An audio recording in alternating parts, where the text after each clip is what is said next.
Welcome to the Nomad Network, your first stop for complete and comprehensive Chicago Bears football coverage. Dive deep into analyses, updates, and all things Bears. Subscribe to our YouTube channel today and never miss a beat. Thank you in advance for your support. We promise to bring you the best because together we're unstoppable. Go Bears.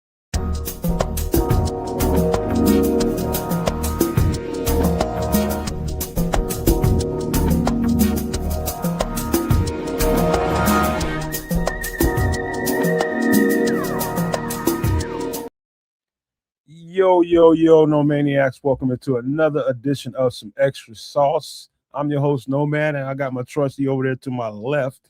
Man, listen, wild weather going on in the Chicago area. It's very, very cold, I'm sure, in Canada.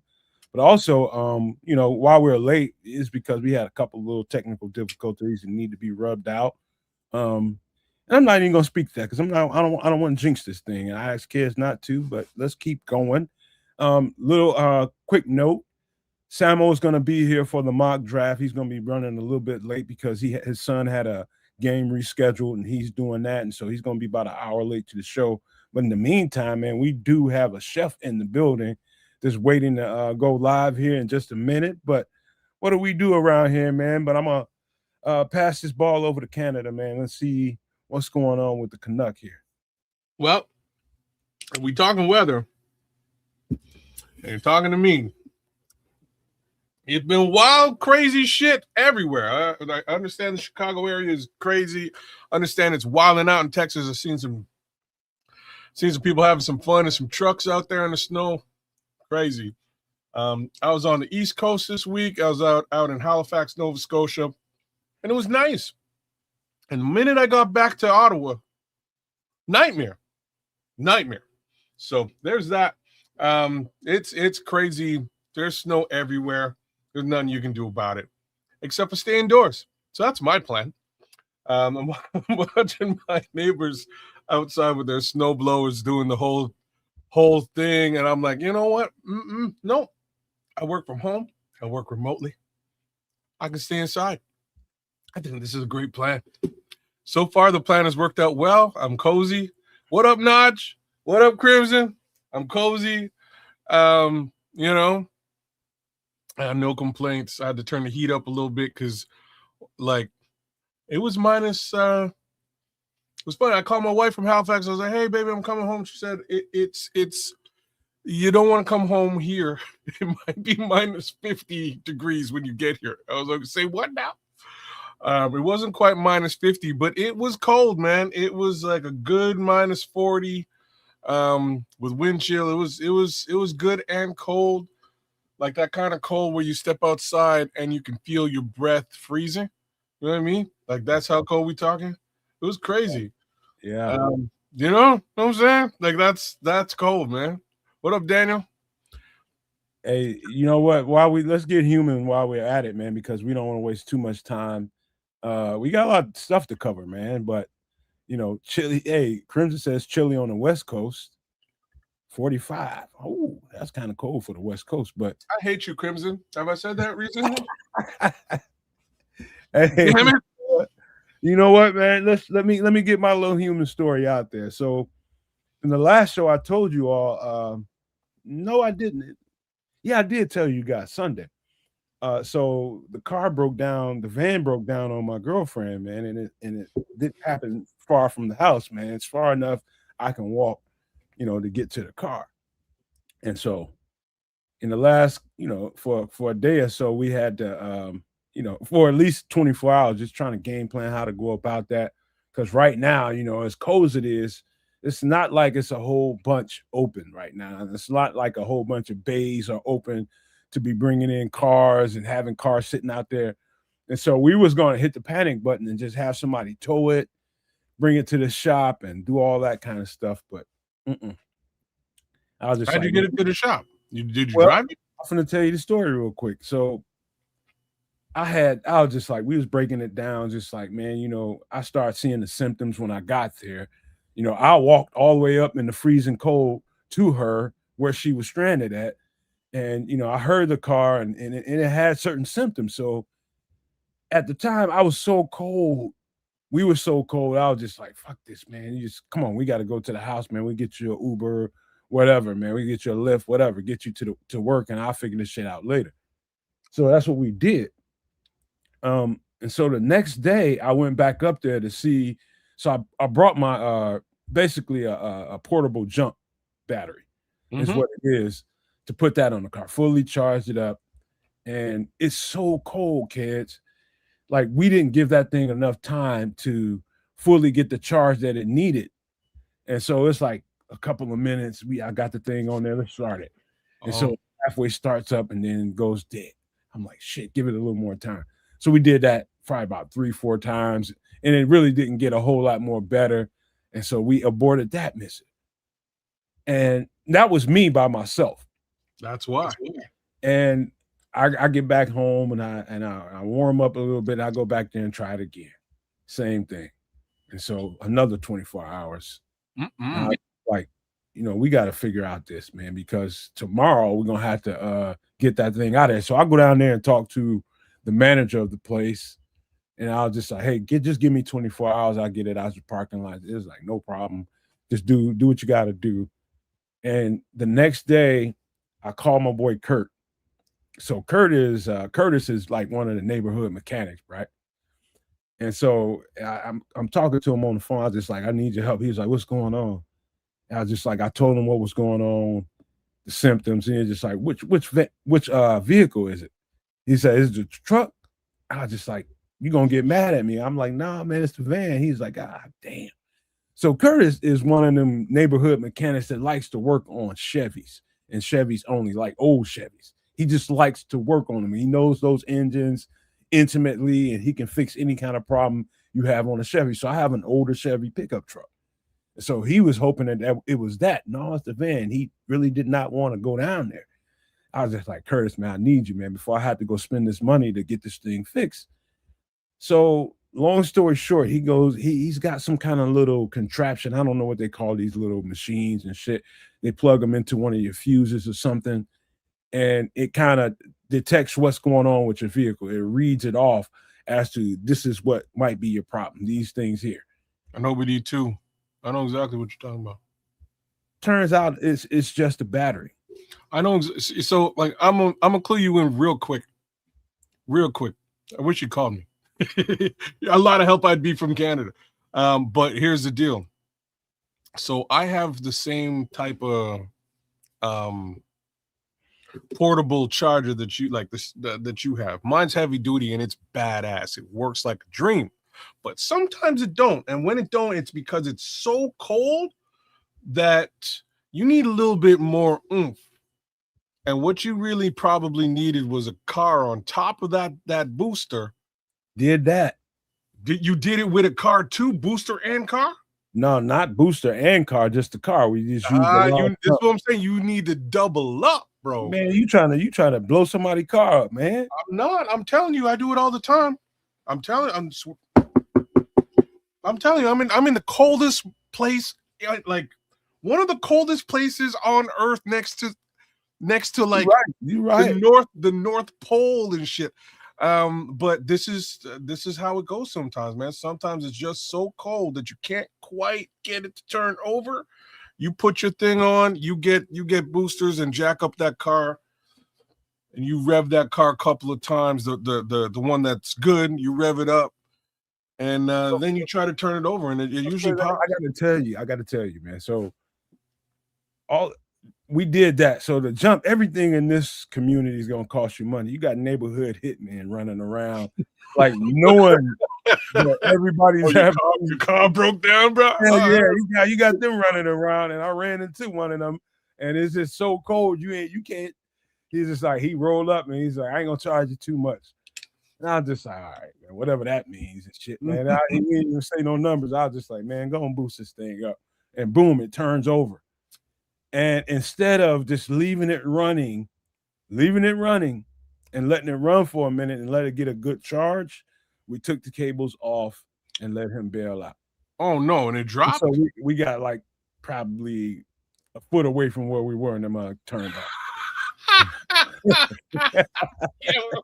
Are you kidding me? I'm not, man. Oh no, that's brutal. So yeah, so that happened. That cost me $10. You know what I mean? Didn't get nothing out of it, All but he got is $10 a pound. a half a foot. I got half a foot for $10.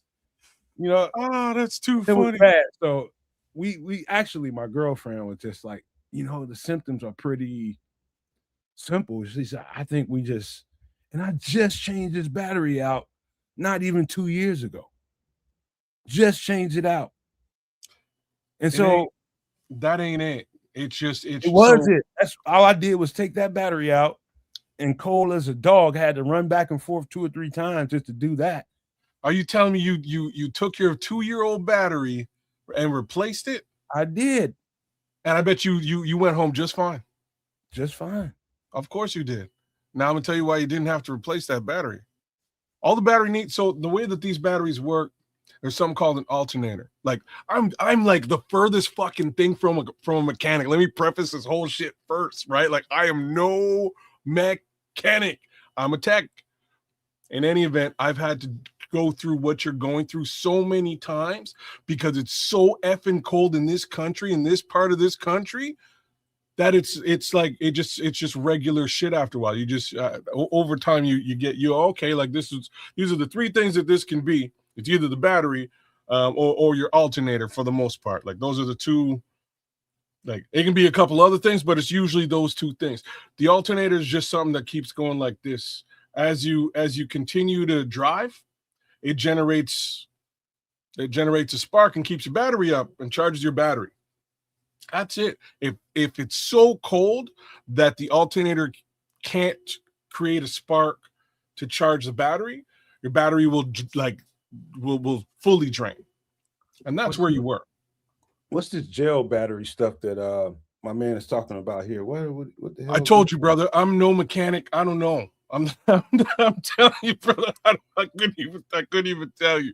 What I can tell you is that if you were able to turn it over, if that guy came through, plugged it in, revved you up, and got your car to turn over, your battery was fine. You just needed more juice, enough juice to get the car up. Once the car's up, you need to drive it immediately. You can't sit around and wait. You needed to jump in the car and drive it immediately so the alternator can kick in and start to charge that battery. You need to drive around the block a couple of times. Once you've driven it around the block a couple of times, you get enough juice and you'll be all right. Lesson learned. That's it. I could have saved you at least $200. Bro, that's brutal. I just froze my nuts off out there. You said, fuck it.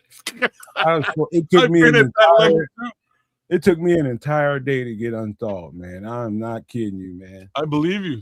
I'm saying, I have definitely been here, right? So that's the first thing, man. That's the first thing that happened to my first whip. I had a Jeep Grand Cherokee, 1993, back in the day. My first whip, loved that thing. It was white and gold. It was dope. And then the battery died in the winter, and I didn't know what to do. So same as you, I had to tow that thing, towed it to the shop, got it looked at. As soon as it got to the shop and was in the shop for maybe 5 hours, it was warm enough that I could just drive it home. You know what I mean? And they charged me. They billed me as much as they could for the time. I went home, came back a couple of weeks later, froze up, same thing, towed it back to the shop. And they're like, man, if this keeps happening, we got to change your battery out. So they changed my battery out. Next time they changed the fan belt, and then they changed the alternator. And facts of the matter was, I probably didn't need to change any of those things. It was just bloody cold. Chef, what the hell are you doing here? Oh, live and direct. All right, that means it's time. That means it's time, huh, kids? I think it's about that time. All right, you want to go ahead and get him ready? Hey, Chef, give me a thumbs up if you feel ready back there. If you can hear me, I think he's having a okay. He's ready. All right, you ready to rock and roll? I see you, Crimson, man. I feel you, man. I feel you in a deep way. Trust me.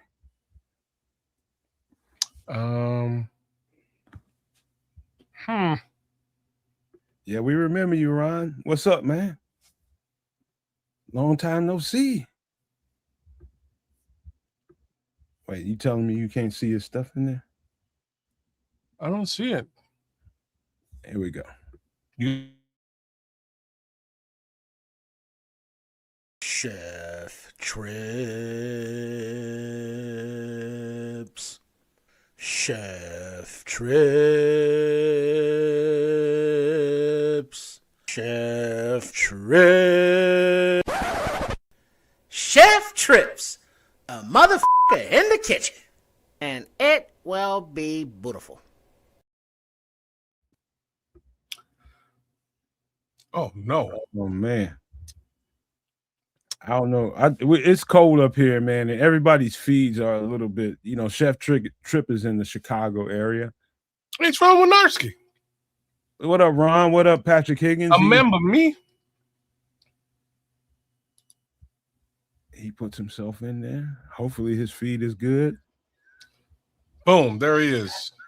Your chef. Hello. Hello. Nice. Can you see me? Can you hear me? We can do both. How you doing, chef? Welcome to the kitchen of Chez Trips. I'm your owner and proprietor, Chef Trips, or as we are known on some extra sauce on the Wednesday nights on the Nomad Network and on Kids and Canuck and on Sports Chicago Style. I am that MFer in the kitchen. Just so you know, you're a little bit grainy. I heard You're a little bit grainy, chef, and a little bit delayed, but I think it's trying to catch up. But keep going. Okay, keep going. Very well. I will talk. Thank you very much. Okay, now we can for the people that are cold right now, as we heard that riveting story about batteries and alternators around the country, and you may need a warm sustenance that has protein, that has vegetables, and that has carbohydrates, and is very customizable to whatever taste and flavors you may have for your dietary requirements and/or restrictions. So if we can go to the stove camp, please. We will show you that for tonight's program, we are working with. Are we there? Oh, there we are. Okay, go. Do we still have this shot? Go ahead, kids. I'm producing and I shouldn't be. Can we see it? There we are. Okay, very well. Now we have on the back burner over here, literally, a pot of water that is simmering that we're gonna boil. But on the front burner, we have our wok. So it's gonna wok your world for this morning's program. Waka, waka. And so we will heat up our wok on a medium-high heat. And we're going to hit that with a little bit of the olive oil, just as a coating for the base. And then as that heats up, we have our other ingredients that we will introduce along the ways. But the point I was going to make here, I just forgot. But as this heats up, this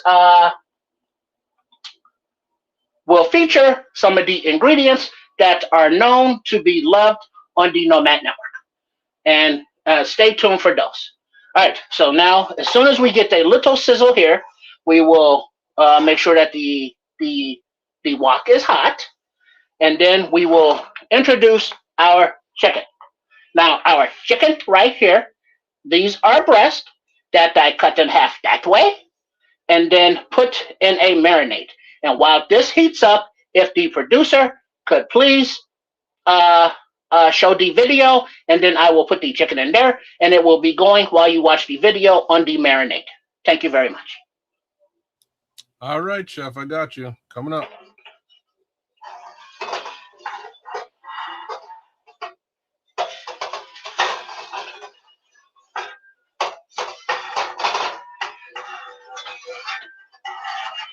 Come on, Mr. Producer.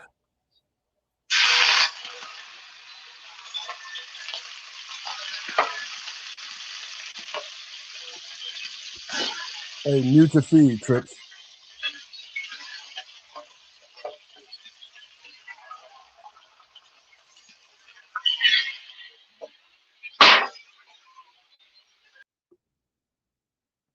What happened?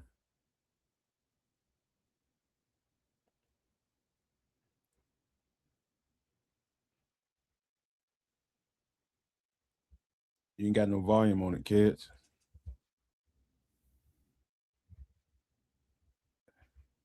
Please enjoy this Asian marinade for chicken from the kitchen of Chez Trips. Mince 3 to 5 cloves of garlic, more or less to taste. Add about a tablespoon of ginger, 1 tablespoon of sesame oil, 1 tablespoon of honey, 1 tablespoon of rice vinegar, about a tablespoon of sriracha, a quarter cup of soy sauce. Then give it a really good mix. Then add the chicken piece by piece, coating both of the sides into the marinade. Once all coated, give it a good stir once again, cover, then refrigerate for several hours to overnight. You can either bake it or grill it.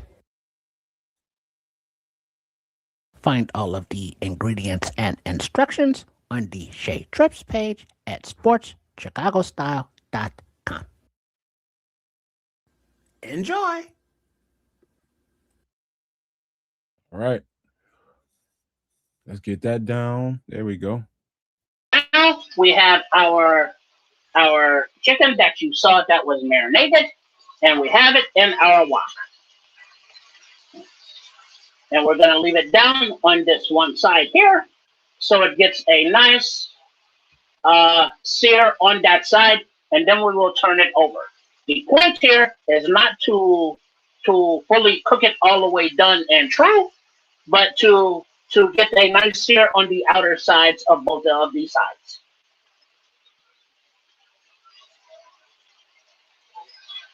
Okay, I'm just interested to see where this Are is you going. hearing me? Okay.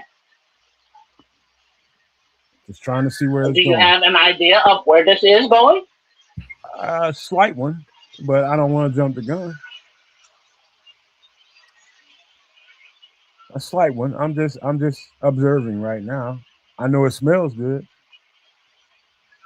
The aromas with the sweetness of the honey and the soy sauce and all of the ginger and the garlic, and yes, it does smell incredible. And you can see the sizzle and then the flavor that is dancing up. Ooh. And so now make sure the back pot is going, so you're not waiting for that to get hot. Nice cut on the chicken breast, by the way, chef. Say again, please. I said nice cut on the chicken breast. Nice precise cuts. That was nice looking. Thank you very much. And so now we want to see that nice sear right there. Oh, Yeah. We want to get a little more golden. We want a nice coloring to it. So we'll move it around because we do not want it to burn, and we want it to be somewhat of the even golden around all of these sides. So, quick question, chef: is that a steel wok? Is that a steel wok or an? Say that again. Is that a steel wok? This is. I believe this is a carbon fiber steel. Nice. And now we give that a turn. There you are. There we go. Got a hot side. This and that's why you rotate it around. This might be the first time I'm watching you cook where I'm not like, damn, I gotta go get myself something to eat. And the only reason I'm saying that is because I quite literally had something very similar today. So I'm just kind of feeling what I cooked and what I was eating and what I made, and I'll clue you into that when you're done. All right, very good, very good. Looks great. And so now we will let that other side go right there, and I will prepare some other things right here. And so now as you can see, You get some char and a little sear all the way around. And that will come in handy later for the layer of the flavor. Patrick Higgins is surprised that you went with the olive oil. I was gonna say the same thing. I would have went with a peanut. No, I would have went with sesame, just for the whole Asian. Yeah, that would have been. Yeah, that's too Asian-y. Oh, brother, the flavor you get out of sesame oil will change your life. I got it. Okay. I use it. Okay, now that we have some coloration on both of these sides, I'm going to reduce the heat to a medium low and remove the chicken. And we will set this aside for the moment while it rests, and we will address the rest of the dish. All right. There's some caramelization going on in that pot, though. Mm-hmm. So as that is set to the side, now what do we do with all of this flavory goodness? I know. Vegetables in it. Oh, butter. And we add butter. Now you taking it. Now it's in big back status. And now with that, we have the little butter. We want to move that around a little bit. We want that butter up in there with all of that chicken and the marinade and all of those flavors. And so we are deglaze the pot. You can make a little candy out of that, because I got a feeling some of that flavoring in there is teriyaki. Yeah. Well, it is very much.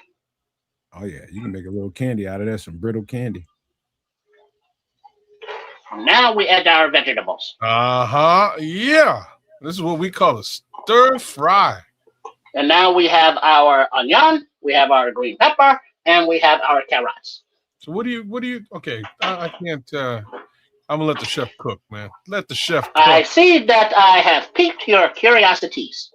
You have.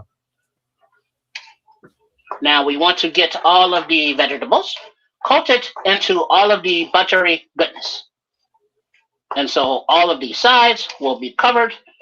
And as the vegetables sweat and soften, the flavors will go all up in there. So the chef obviously likes a little crunch in his vegetables, because I might have boiled those carrots a little bit first. So you're like me with that, huh? Like I'm not like I like my vegetables cooked through, bro. You know what I mean? Like it's just me. Yeah, man. But it's not for everybody. But I know a lot of people complain about it, love their stuff crunchy. My wife hates it, wants her shit crunchy. But we have our flame on about a medium heat over our wok, and we need to just keep the water there. That is fine. As long as it stays warm, we will need it a little bit. And so now we got a nice little what do you call that? The sizzle going on the wok. So we will let that sizzle for a little bit. Man, it's making me and now that that's there, into these vegetables, we will add a little bit of the, where am I looking for? Over here. Somebody mentioned earlier something about the sesame seed oil. That was this guy. So we want to do a teaspoon of that. You know what? And I got some chicken kebabs in there too, man. All right. So now that those are in there. Yeah, man. And then also we want to add some of the Chinese spice powder. Chinese spice powder. The 5 spice powder. 5 spice. I wonder what that shit and is. Those spices, I will tell you in a moment. You want to get a nice covering. There we go. Those spices include are the cinnamon, the anise seed, cloves, ginger, and fennel seed. Okay. Mm-hmm. And That then we put that away. Fennel's gonna camp it up. That's as Asian as it comes. And then we want to also add a few Ancient flakes of the crushed red peppers. Oh, that's toilet action right there. That was just a little, you're so scared. Don't be scared now. it's toilet bomb shit right there. Sheesh. Then we give that a mix. And we want to get all of those flavors, all of those vegetables. That red pepper is gonna whoop your hind part, chef. Oh, it will be fine because I went light. Only a few flakes will do. If you want more, you can have more, but you want to add very little in the beginning because you don't want to have it too hot from the beginning. Patrick Once Higgins. those sweat out. Well, Patrick Higgins just asked me, Nomad, have you ever had bibimbap? I have absolutely never heard of that. That is a nickname for a lady that we used to know that lived around the way. She was very full-figured, and it was not a complimentary nickname, but that's what she was known as, the bibimbap.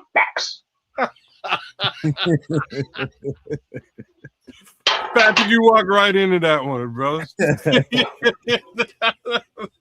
Oh, snap.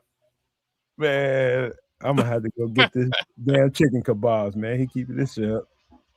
Okay, now we did not salt anything as of yet, but we do want to add just a little bit. Oh, I was gonna say, you could have soyed this mother. No, settle down. Okay, soy sauce might be proper. That's what I'm saying. I would do two. So right now, as these are sweated out a little bit more, they are not as crunchy, but as there are still more cooking to do, we will push these to the side. Hey, chef, since you already added the salt, don't do the soy. Well, we do have soy that is salt-free as well. Oh, okay. In that case. And so now, into here, we have the minced ginger and garlic. Ooh, that's a lot of ginger. Nice. That's a lot of ginger.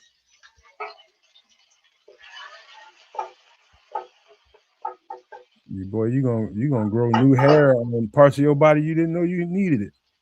And we're going to use all of the juices that are still in there from the butter and all of the other juices.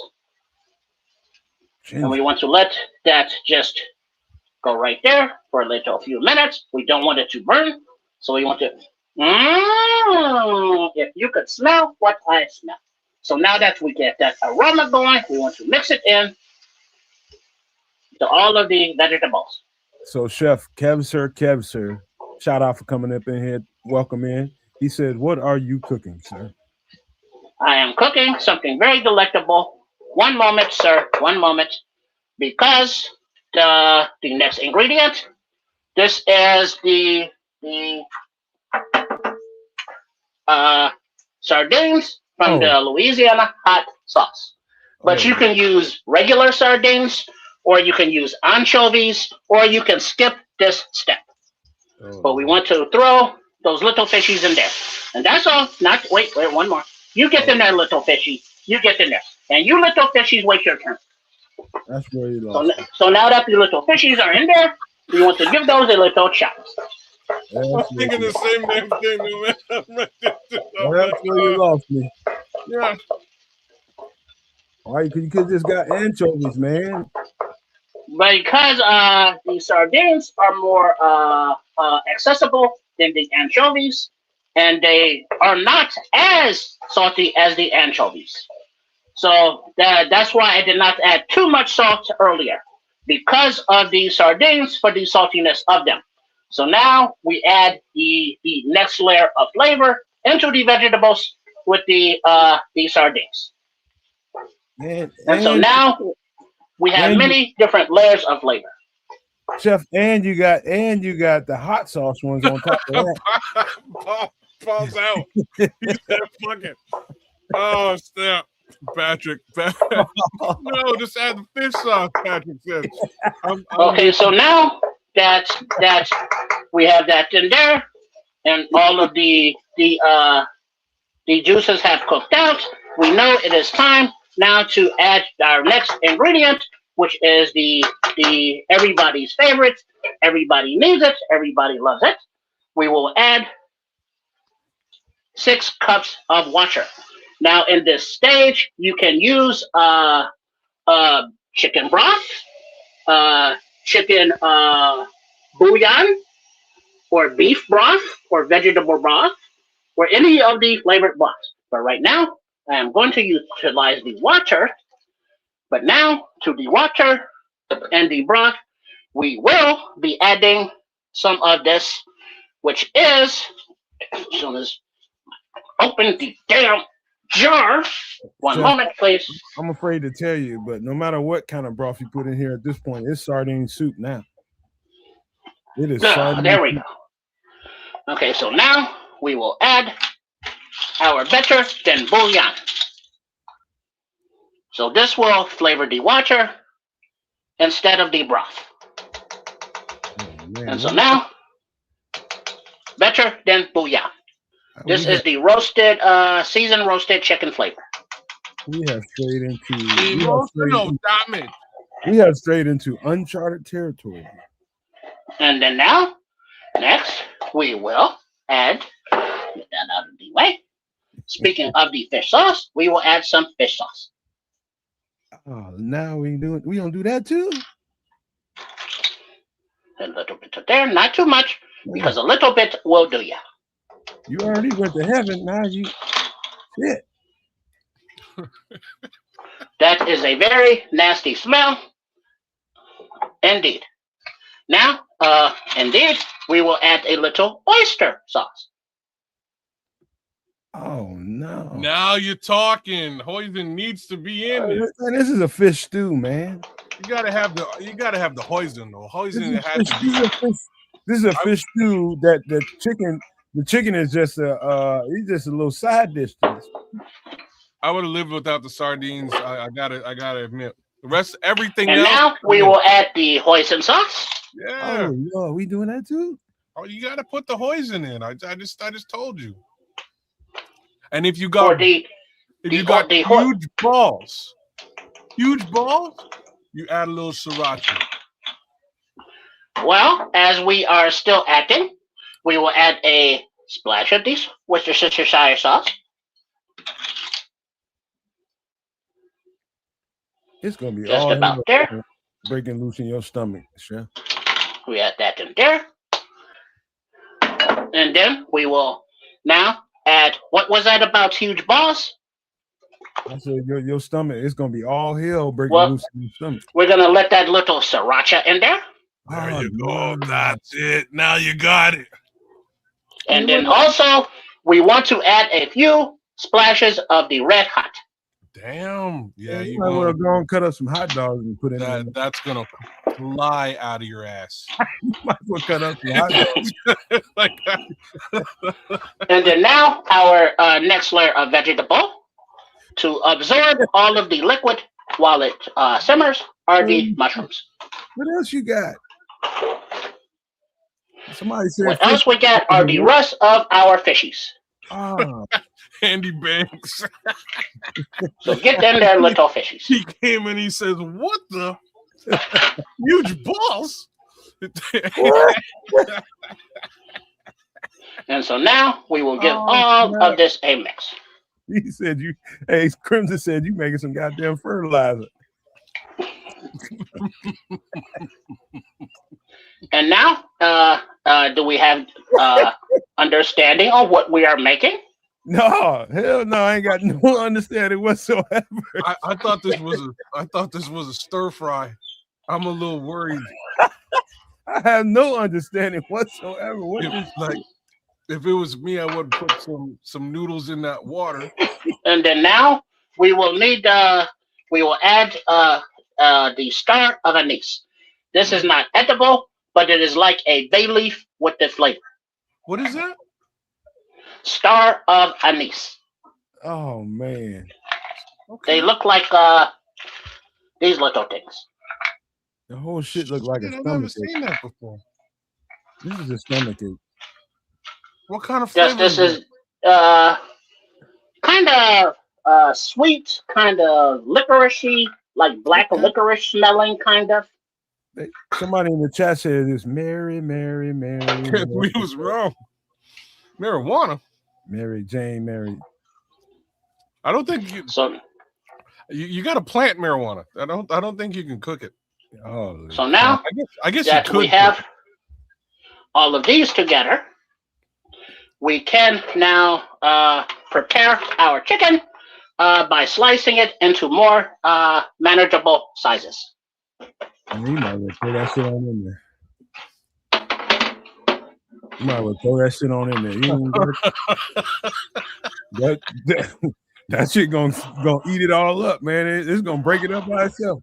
Man, Paul Rodriguez. Somewhere there's a grocery store with missing their entire spice rack. Oh snap! Well, this has many different layers of flavor, as you see. As you do not add them all at the same time, that they cook into each other and then they add to each other. And so now we have the vegetables that have their own flavors. We have the chicken that has its own flavor, and then we have the broth, which has its own flavors. And with all of the combination, they are very complementary of each other. And so now we have I almost forgot another ingredient that is sitting here to the side, which is not a replacement for the hoisin sauce, but just a little bit of the. Hold on, man. Chef, that can't take no more ingredients, man. What are you putting in there? Honey? Honey. Okay. Holy shit. As soon as here we come. Not too much. Just a little boop, boop, and a little boop, boop. There we go. That is enough. What in the whole hell? This is good for somebody somewhere, but I don't know about humans. And so now that we get all of that in there, waste not once more. Put those away, and then we give it another stir. And so now we have all of the vegetables, we have the proteins, and all of the flavors that will be all over the flavor palette of the tongue, from the savory to the sweet, to the spicy, to the hot, to the bitter. So we have a little dose. And I almost forgot, we need a couple of splashes of the soy sauce. There we go. You got some ramen noodles? I would throw some. Well, what we will do, the noodles, like if you have the ramen noodles, the little thin ones from the packages, you could utilize those. You could utilize the rice noodles that are longer, but for what we will be doing, we will be utilizing the spaghettis, and we're going to use the whole wheat spaghettis. And so we're going to prepare them al dente and the back burners, so that they are not fully cooked, but they will finish cooking in the broth.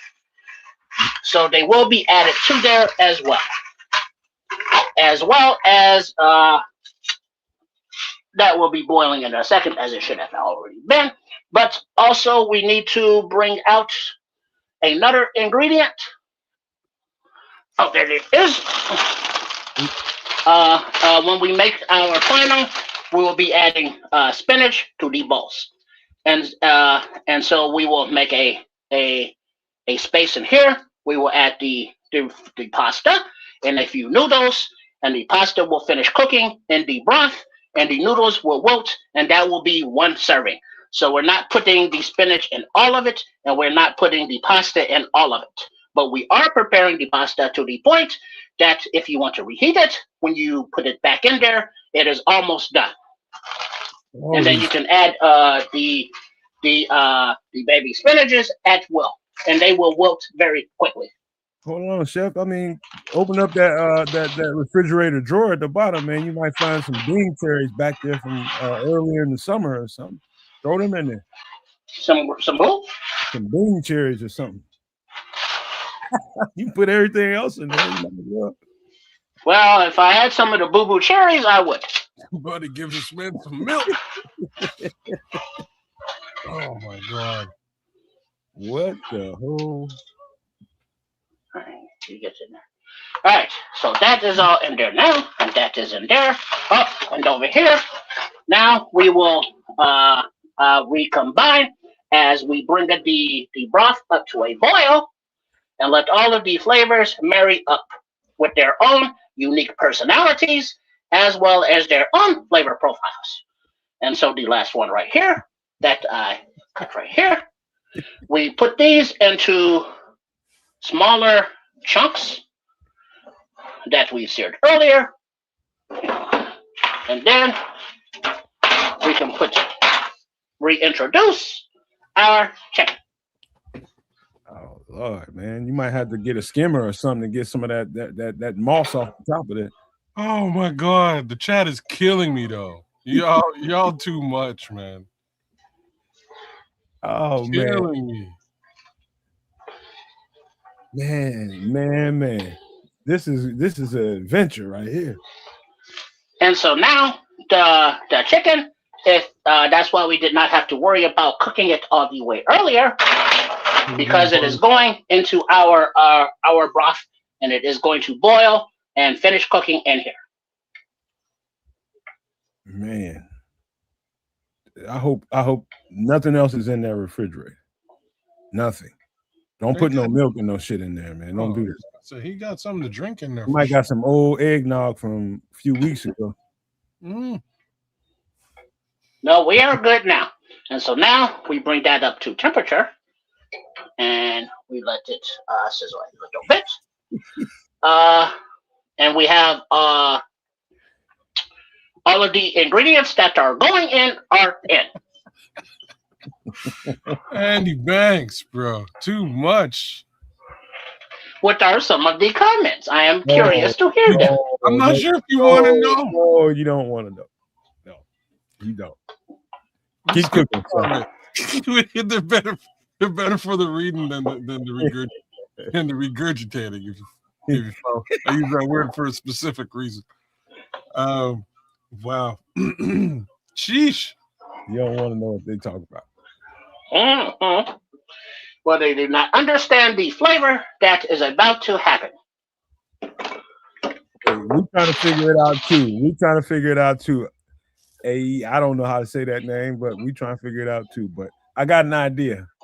It looks like he's making some very unique ramen noodles. You pissed off Crimson though. I'll tell you that. Crimson's mad because you broke the pasta. I break the pasta. What's wrong with breaking your pasta? I do that. That's like an Italian thing. They don't break the pasta. Oh, okay. Well, one of the things it is you can keep the pastas, but the using the spaghettis instead of the ramen noodles, the spaghettis will be very, very long for the bowls. So it would not be the same. So we are not using the spaghettis as spaghettis, but in place of the ramens. So they are impersonating themselves by being shorter. Man. But if you do have ramen noodles, or you do have rice noodles, those are what the original, the classic recipes would use, because as this ramen or this pho, or whatever you want to call it, is a Asian inspired dish from over there, where they call it the ramen or the pho. And this is an Americanized take on it with the various different ingredients, but with the similar flavors. But over here, you will not find any fish heads floating around. Okay, I didn't know they called it pho. Just the bodies. I thought they called it pho. So they Fa, don't fo, fi, fum. fee, fi, fo, fum. It's called fa. I don't pronounce it fa. I pronounce it fo all the time. So it is what it is. But yes, I would have used vermicelli on this for sure. Reason being, it would be cooked already. Vermicelli takes like 45 seconds to cook. Just dunk it in hot boiling water. Boom. Bless it. Well, Bless but the thing is, you want this to simmer, because the simmering is where the flavors come together. So we don't want the spaghettis to be done, or to be done in a hurry. We just need them to the point where they are more bendy and more flexible, where they are almost done, but not quite. And then we will finish them in there. I got a quick question from the chat. Yes. I.e. me. You're not having guests, are you? I don't think so. Oh, good. Unless I'm to get lucky from the live video here, and some young sexy thing says, "Hey chef, that fa, fo, fi, fum. I have a house you could blow down. Come on in." She might really blow down your house. Thank God. Only if one she person. eats any of that. Only one person has to die eating this. I'm gonna say somebody's house is definitely getting And so now let's do a little taste test to see how all of the broth is coming together. Man, this might be a prison meal, man. So what I can tell you is, I guarantee you, that is delicious. I guarantee you, it's delicious. And once it comes together, it will be beautiful, because it has a obvious a tint of a fishiness, but is not a overpowered fishiness, because there are so many other flavors in there. But it is a dish that will be reminiscent of the Far East and other places from over by there, with common ingredients that most people have in their pantries and or refrigerators, and maybe just a few different exotic spices that you are not used to, but you can find for a few bucks on the interwebs, or in a local ethnic store. Because I found the star of anise in a supermercado, and that is for the Hispanics, kids. Oh, okay. You know, sardines are strictly for your doomsday survival, cabinet, right? But they are also delicious on crackers. They are good with potato chips. You're not supposed to eat them. Well, they are meant. You can use them for that, but that is not their only purpose. And so now we will drain the noodles, because they are not all the way done, but they are done enough that we will utilize them for our broth. You know what, Crimson? My mother doesn't break her noodles. My aunt doesn't break her noodles. I break my noodles. That's hilarious. You've offended the Italian. Italians everywhere are angry. I was raised better. That's all I'm trying to say. I was raised. Well, I better. understand that culturally and traditionally, the Italians do not break their pastas, but the pastas right now are being utilized for an Asian dish, and as you can see, the spaghettis that are still in the pot, they are about the length of the ramen noodles. So this is what the spaghettis are standing in for. Andy Banks is a Mexican. He says he's offended too. Say that again, please. I'm sorry.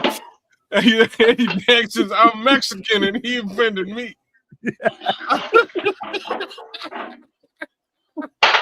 Oh, And snap. so we just used no salt or no oil when we boiled the spaghettis. But now we will give it a little toss in the oils, as they are still not all the way done, but they are flexible and pliable. And so now we give these a toss so that they do not stick together. And now they are ready to be finished cooking in our broth. Holy crap, man. Those are tossed nicely there. So now, There are so many omens in that pot, I don't even know where to start. That's the look devil. at the little fishy. That's the devil. That's not a fish. Mm. And if you are opposed to knowing that these sardines are in there, just mush them up. But the different layers, some were sautés with the vegetables, and those have their flavor with the vegetables. And then the others that were just in the broth have their own broth flavor. Hey, Andy, pay no attention to that comment. That's not those comments ain't welcome here, man. What are you talking about? Oh, don't worry about it. Andy knows what I'm talking about. Pay no attention to that. You don't need to respond to it, bro. And then we mush up the little pieces of the fishies, so now you don't even know what they are. So all you can see in the broth are the celery, the carrots, a little bit of the onions, mushrooms, and the chicken. And then remember, you don't eat that. That's just for flavor. But everything else is just broth.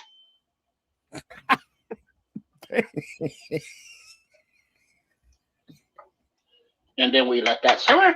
And then now that it is almost done, we will bring out a bowl. And so you know the amount of serving that you have per bowl. You put that in there. You put that in there. You want that about that many noodles. And then we put that right into there. And then we let that simmer in there. And then, while that's in there, we open these.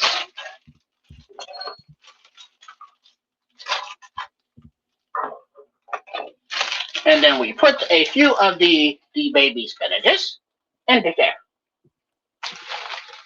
And they will wilt directly.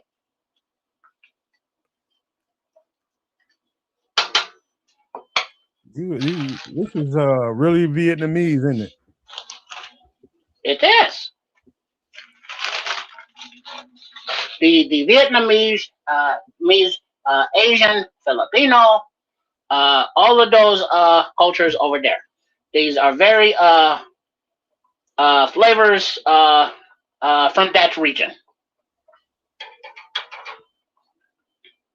That was. And so now that is, let that simmer. That was me, Rehab. That was Nomad. That's it. But hey, it's all good. It's all good, man. Okay. Now that is all together, everything is done. And now as that simmers and the leaves of the baby spinaches, they wilt. Just that reminds me that we have to prepare our add-ons right now over here, because there. Now, are there any questions or comments? Isn't it supposed to be like some bok choy or some shit? Or spinach instead of bok choy. I'm with you though, no man. Yeah, bok choy probably would have been the better. It's the more Asian selection if we're talking about a green leafy vegetable. You know what I mean? But whatever. Patrick Higgins. Well, it is, but the bok choy is not as available. Fair. Hey, Patrick Higgins says, "Crushed peanuts, please." I would have to agree with you, Patrick. That's wild to me. I would have to agree. All right. So now, as that is prepared, if you cannot hear, I am peeling the egg for the hard-boiled eggs. Over here. There we go. Wait a minute, man. Hold on. So now we have a couple of eggs. Oh, and did you say the peanuts? So these will be the toppings as well. Did you hard boil those eggs? Right. These eggs are hard boiled. Yes. Okay. They're supposed to soak in there for like hours. They would Nah. it would be good soaked, but you can do it either way. It's just protein. The eggs are usually customized to the bowl, to the individual, and then the juice that the broth that is in here will absorb into the egg, into the final product of the bowl, and then you top it with the peanuts. And so now we see that the Andy, I had to check, brother. I had to okay. check though, man. You know what I'm saying? I had to check. And now we see our noodles that are our spaghettis, but they would be ramen noodles are done. So we can turn the heat off, and then now we can serve a bowl as everything is done. And so we will get a little scoop over here. No, I want to. I cannot reach that one, so I will use this one. So we get our pastas.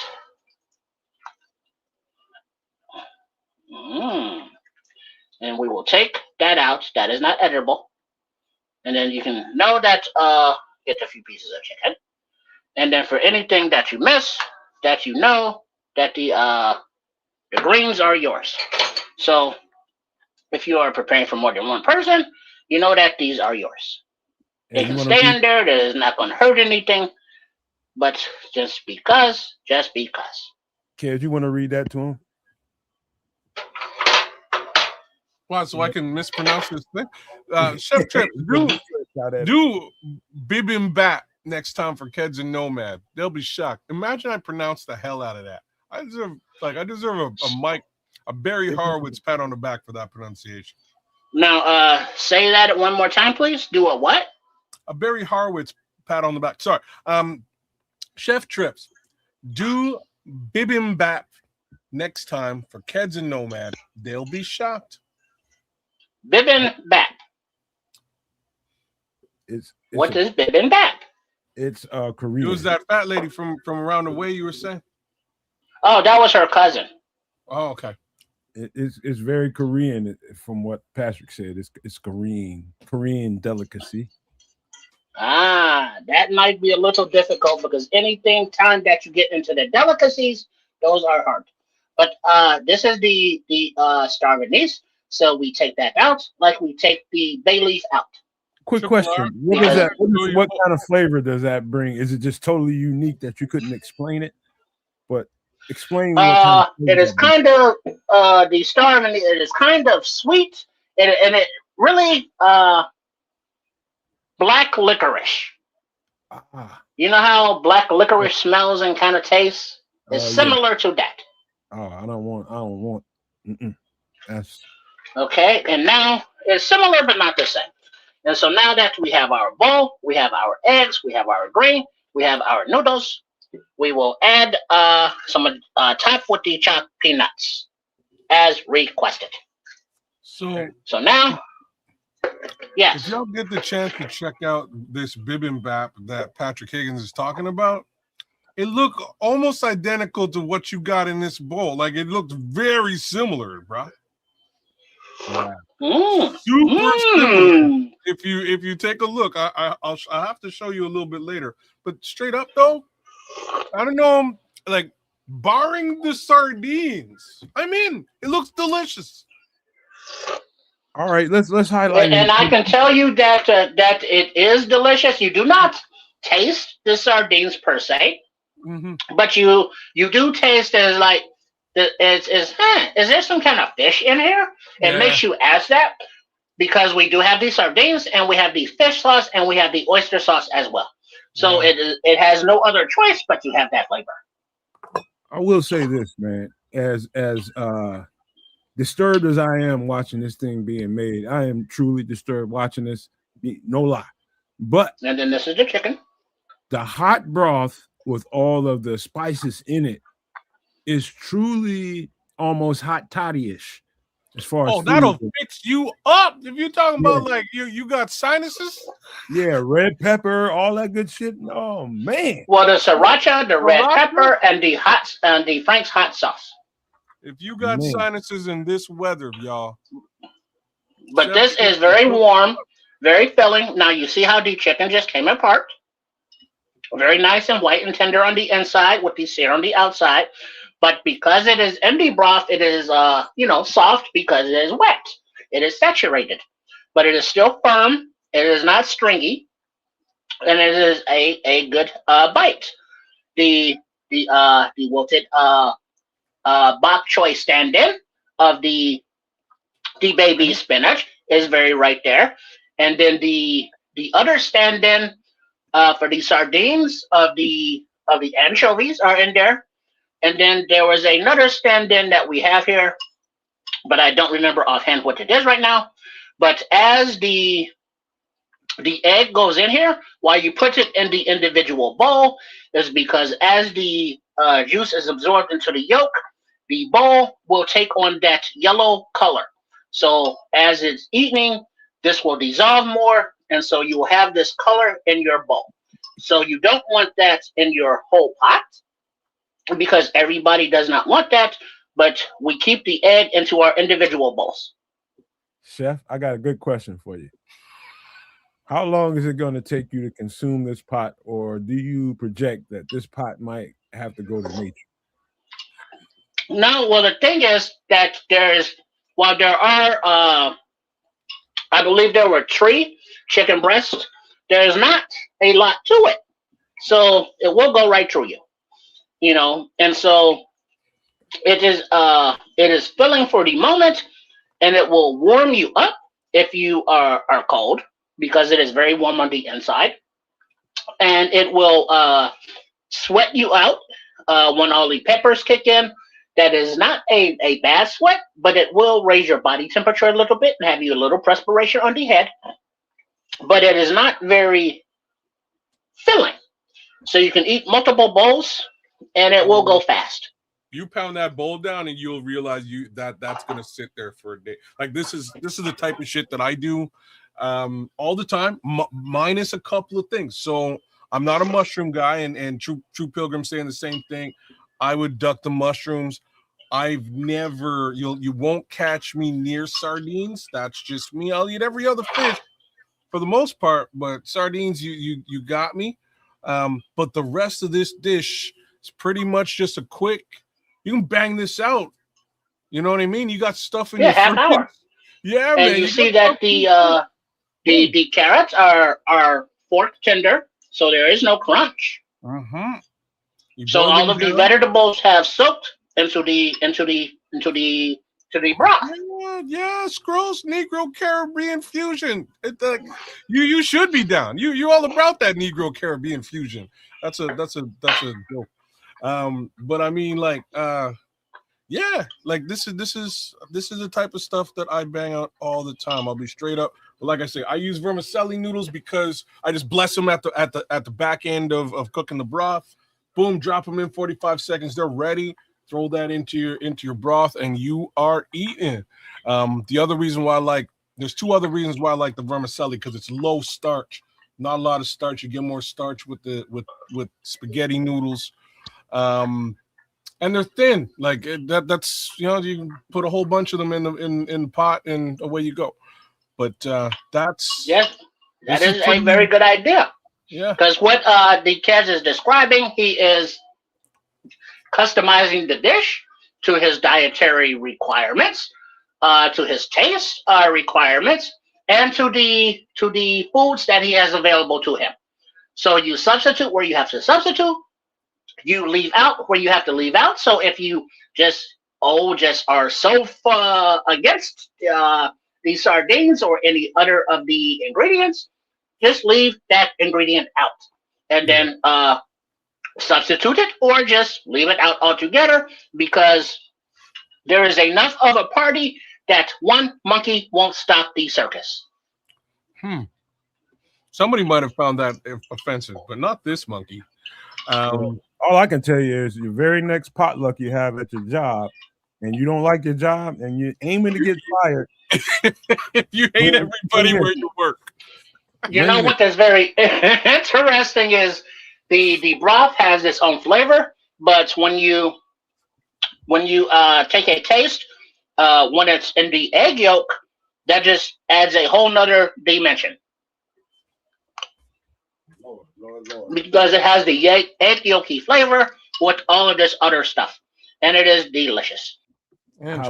How about this, man? Let's bring this on home, man. Because before we do, though, I just have to say the chat was awesome. The chat kept me going this whole thing through this whole segment. New folks in the chat, all y'all over at Kensington Canuck, you guys are awesome. Big ups to Rahad and Geometric Unity and Andy Banks. Big up to all you guys because you guys fucking killed me. I swear, man. Kevs are killing me, man. Patrick, as crazy as it sounds, I can see thinking of all the ingredients that he put in here. Just the broth now. Just the broth. You shift out all that other stuff that's in there and just take that broth, and that broth can probably have some kind of quality to it with all the stuff in it. I'm just saying, man. It is. That's what it is, though. No man, like what he's created is a powerful broth that probably has mad flavor. Like I say, I would mix things up a little bit.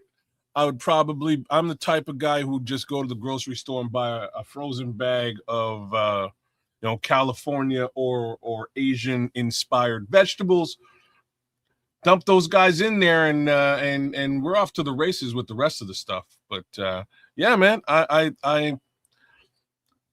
do this like this is me on a weekend where there's a lot of shit in my refrigerator that I kind of want to get rid of. That's like early Saturday morning. I'll make a little soup and power that baby down. Oh yeah, hey kids, put some shrimp in there. Hey kids, all I know is okay. For all the people out there that's sick and tired of their fucking job, this is your cheat code to get out of it. You want to collect some unemployment for a little bit and just want to sit down? Here's your cheat code right here. Take this shit to your potluck dinner. Yeah, if you want to get fired, this is a great way to do it. I have many better ways though. If feel free to inquire later on. I might have to look you up. Anybody knows how to get fired. Just messing around. All right. You do some producing here, man. You do some producing. Okay, moving on. Chef, we're gonna bring you back on the stage. We'll bring you back Can on the you hear stage. me? We can hear you. Well, sir. what happens is if you work someplace that has the international flavor or people from other cultures, somebody might make this and it's just a stew. The same way you would make chili. It's just, what is this? This is chili. And it's like, well, what is this? This is fish stew.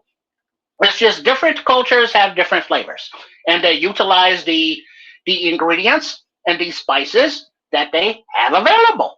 So this is something different, but it is delicious and it will be beautiful if you try it. So don't be afraid of different flavors, or as Triple R would say, don't be afraid.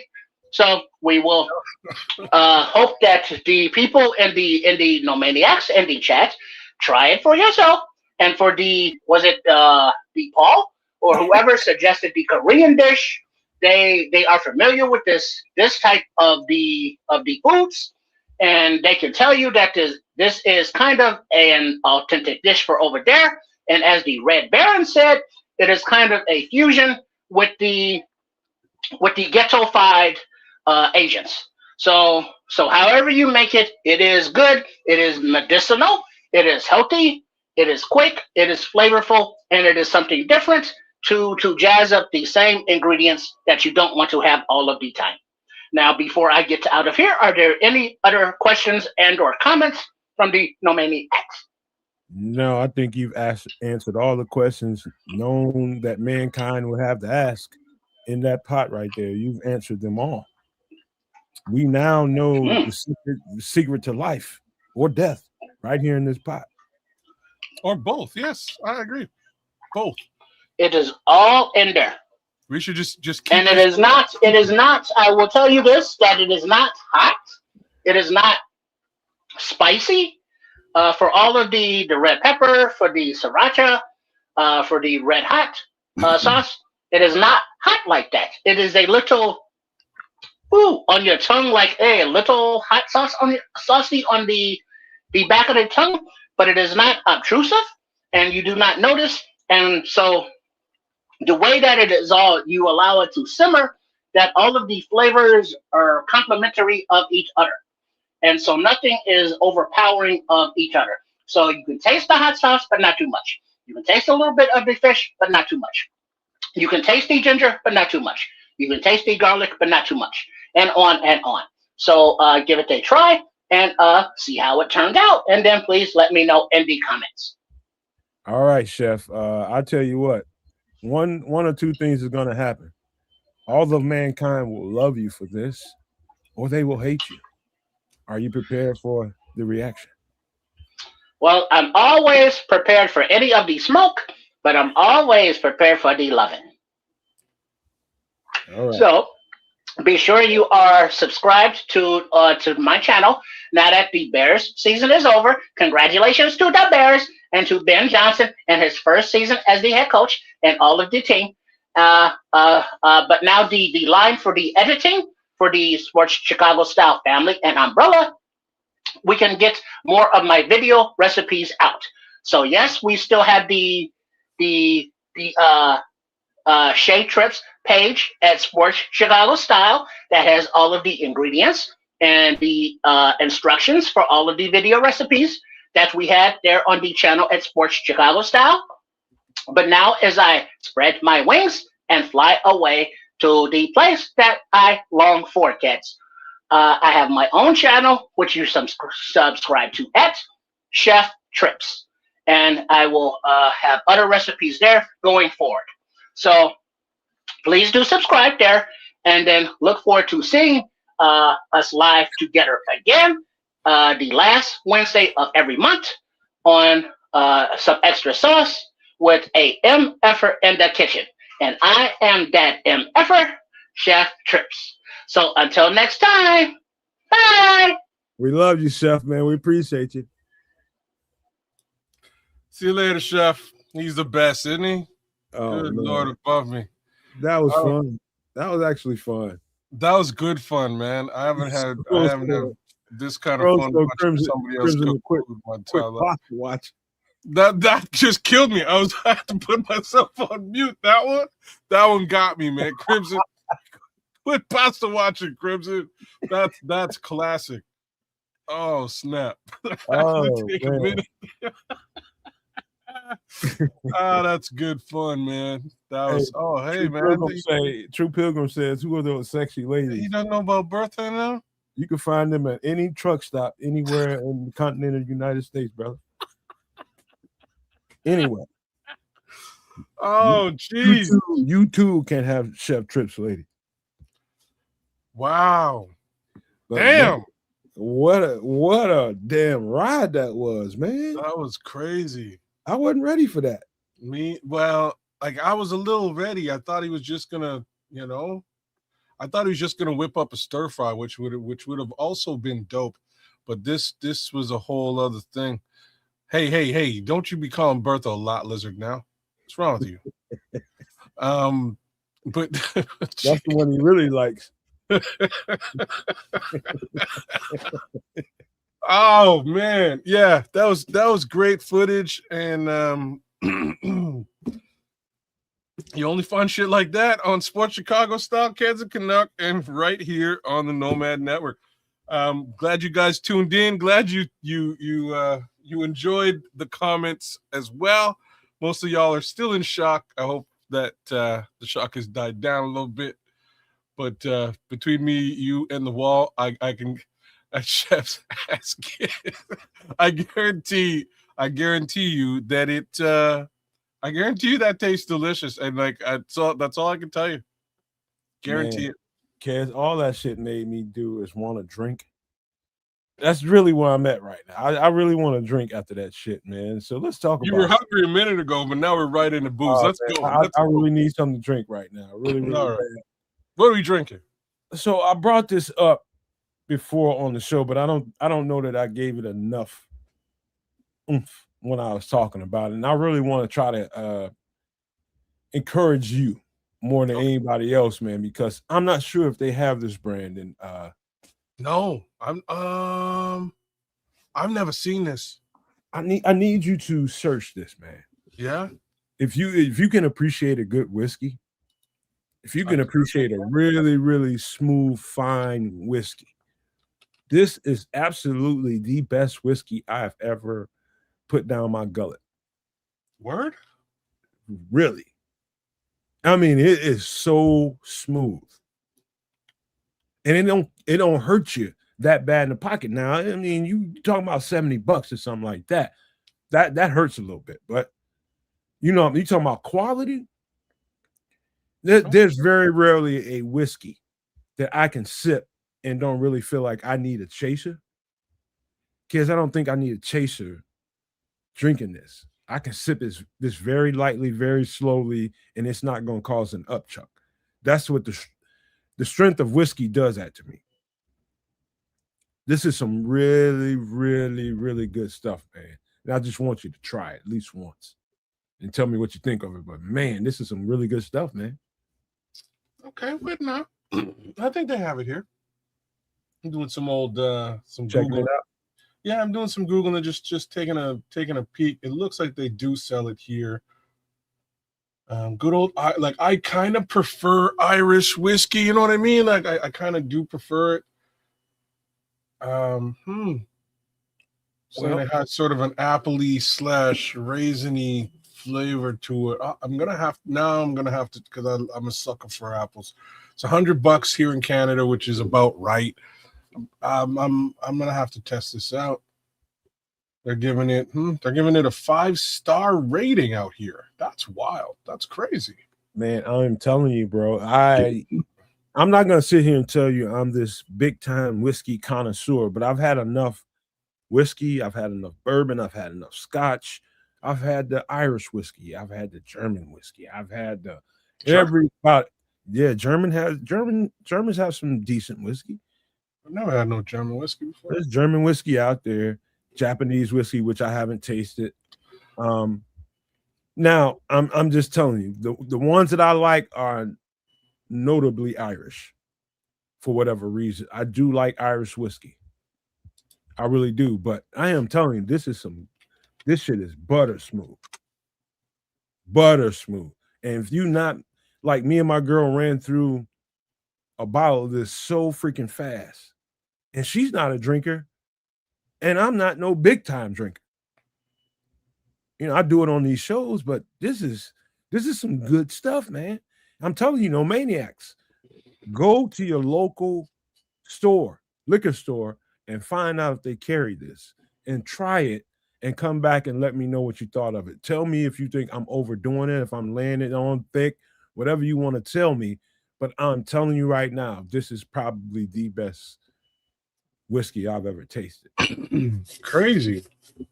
I like Glenfiddich personally. I think Glenfiddich is mine. That's my go-to. I was at the bar this week and I went and ordered some Glenfiddich and they were clean out. So the waitress was like, "Well, I got you the next best thing that we have. Here you go." And on the rocks, she put it down for me. And I took one sip of it and I looked at the waitress and I was like, "Oh shit, this is Lafroig. I hate this." And she was like, "What? How did you know?" I was like, I know my whiskey. And she turned around, gave it to me for free, and then I ordered 2 more. Now I don't actually.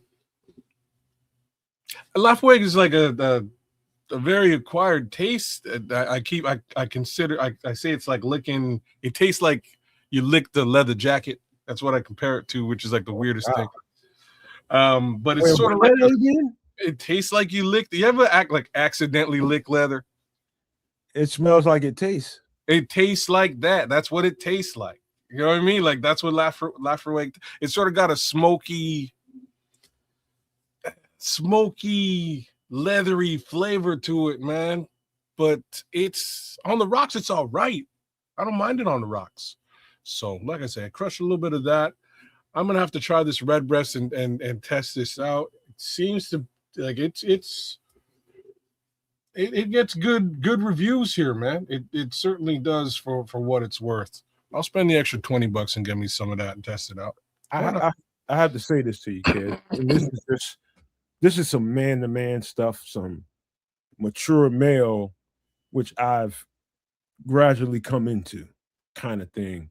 Like, and I'm not just talking about males, I'm talking about females or anybody that lives in this part of the world. Like the region you live in, the region I live in is pretty much all connected, right? The rat race that we all have to deal with every day. I'm talking about having to deal with what you have to do for a living.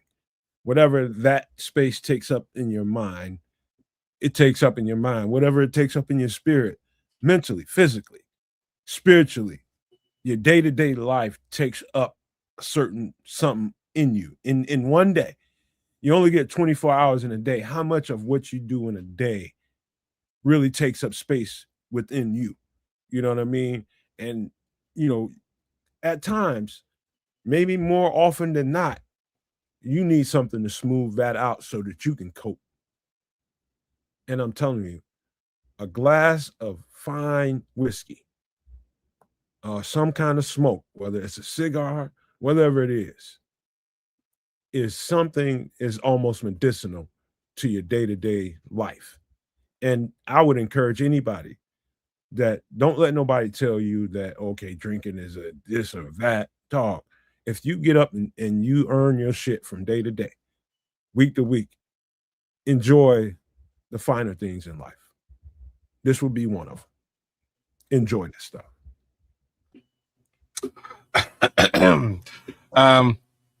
I'm in full agreement with you. At the same time, I'd like not to create any further alcoholics out there. So those of you who don't partake. But I will say, a couple shots of whiskey never killed anybody, man. It's good stuff. So, enjoy. Do what you can. Enjoy with a cigar. I'm not a big cigar guy, mainly because I've, try not to smoke. Just recently quit smoking cigarettes, and I'm slightly back on it. Really, more recently than that, quit other things. So, you know what I mean? So, hey, whiskey's good. Nothing wrong with it. Nothing wrong with it. This is just changing up your. It is a good adult after work, Yeah. sit down and just cool out for a little bit thing. And I cannot discourage it at all. Everybody needs that. It helps you change up your programming, man. Yeah, everybody needs that hour to just reset. Personally, for me, how I used to reset, which is completely non-alcohol related, is on the drive home, man. I used to just get into the zone, man. Listen to my tracks, listen to whatever tracks I got, and jam the F out. And then get home and forget I was ever even at work. Because earlier on in my work world, I'd bring the whole, what this client did today is so stupid, this client, and I'd bring it home and tell the wife, and she doesn't care. She doesn't have nothing to do with her. You know what I mean? So I avoid doing all of that. I try to get back into actual life and forget all the bullshit that happened at the office. Hey. It's harder now because I work remotely, Now the home is the office. Hey, look at what Crimson's saying, and I think he just moderation is the key, sir. You're damn straight. Hit the bullseye. If you are the type of person that can keep things in moderation, like my godmother always says, enjoy your libation. Enjoy the libation, and that's what it's there for. Enjoy it. Yeah. But we got another one. We got another one coming up right now. What else you got? Got another one. Something else that we spoke about on here, but it requires a little bit more conversation. And that is Uncle Nearest whiskey. This is what it looks like. This is you brought up Uncle Nearest the last time we talked. Let me look this up now. So you go after this. Kids. Make sure you get the 1856. Okay, that's what they're touting right now. You go get that. Snap. This has set me back a couple of bucks here, man. Man, Uncle Nearest is about the same price range as Red Breast, somewhere in the 70. No, that ain't what they tried. $70 here. That ain't what so what I'm looking at. Anyways, they're giving it a 3.8 rating versus a 5-star rating that's bullshit. That Red Breast got. Mind you, I don't know how to take it, but they're also charging in Canada. This will run you $138, $140 a bottle. For 1856, yeah, versus like $100 flat for the Red Breast. This I've got this. You know why, man? You know why? I'm gonna tell you why. Because this is from the United States of America. Tariffs. Trump got to it, man. Trump got to it. The price doubled. Yeah. All right, there it is. Now I got it. Don't order this shit, then. I'll get it somehow, man. Don't you worry. I know get it smuggled, but don't buy that shit off the market. Wow, I'm for the first time. I'm double the price, bro. Brother, I'm checking out. Probably the most expensive it ever. I got it twice. First time was about 70, and next time was about 90. Somewhere in that neighborhood. But it shouldn't be. Nah, that's crazy. That's all due to the Jack's, the Jim Beam distilleries and all that kind of stuff. It's stupid, but no need to get into politics about it, man. No. I can get you a bottle, man, if you really want it. He's right. Wow. Hey, you know what I mean? I'll take it. They'll probably still make me pay duty at customs or whatever. I don't care. I'll pay the difference. That'll make no difference to me. If you want to send me a bottle, that'd be cool. I'll drink it. All you gotta do is talk to a guy, a Mountie that's up at the border of Minnesota and Canada, and take your ass down there and tell him you can get you a bottle out of it. You know what's funny? Like the only Mountie I've never met a Mountie though. Like I have an uncle that's a Mountie, so I've met one, but he's the only Mountie I've ever met my entire life. Imagine that. Black Mountie is the first and only Mountie I've ever met. A black Mountie? Black Mountie. Swear to God. Wow. Yeah. Shout out to you, Uncle Trevor. Big ups to Uncle Trevor. Black Mountie.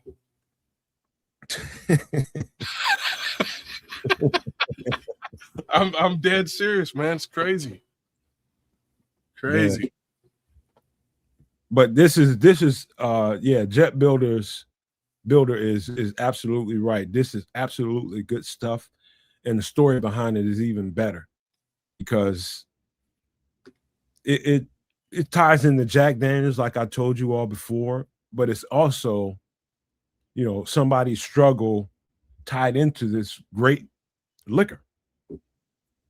Somebody had this great liquor recipe, probably distilled it himself and did it in the backwoods, and it got popular. Black man, and when it came to the business part of it, guess what? Back when this stuff was going on, who had the first space in line to get those patents and stuff like that? Wasn't us. So a white guy beat him out of that recipe, and Jack Daniels became that recipe. That became that brand. Same kind of recipe, but this is much more refined than Jack Daniels. So the taste of Jack Daniels, think what you think of it. It's similar, but much lighter, much smoother. That's the difference to me on my palate and my taste buds, is how much more refined it is than Jack Daniels. And I don't like Jack Daniels, not because of this story, but I just didn't like the taste of it.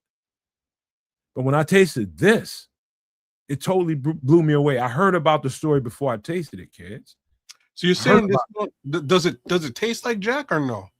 It does have a taste of Jack Daniels, very much so. but it's much more smooth. I don't like. It's I don't light. like Jack. Like you'll never catch me drinking Jack with a single exception. A single exception. Like there's a shot that when I go to the bar under normal pretense, I'll start the night with a couple of shots, and the shot of choice that I get is Drambuie, half Jack Daniels. It's called an ass kicker. Gives you a quick kick in the ass, and now you can start drinking for real. And that's what I do. That's what I do. I like real talk, Patrick Higgins. I am meant to be in Florida, brother. Like I am. I need to be in Florida, bro. Especially like yesterday. It was so cold here, bro. God damn, it was cold. So like so cold that Yeah. I had to turn the heat up. You know what I mean? Like we always have the heat up, but I had to turn it up some more. Anyways, but yeah, man. I'm not big on Jack, so I'm a little weary on. But Triple R, you're in. Hey, what's going on, y'all? What's happening? What's happening, everybody? What's going on, baby? Let me man, I'm coming in. I guess it's only right to say cheers. Yes, indeed. What are you drinking on? What are you sipping on? Just a little bit of that Crown Black. You know what I mean? Oh, damn. I'm looking at the Uncle Nearest here. You know, delicious.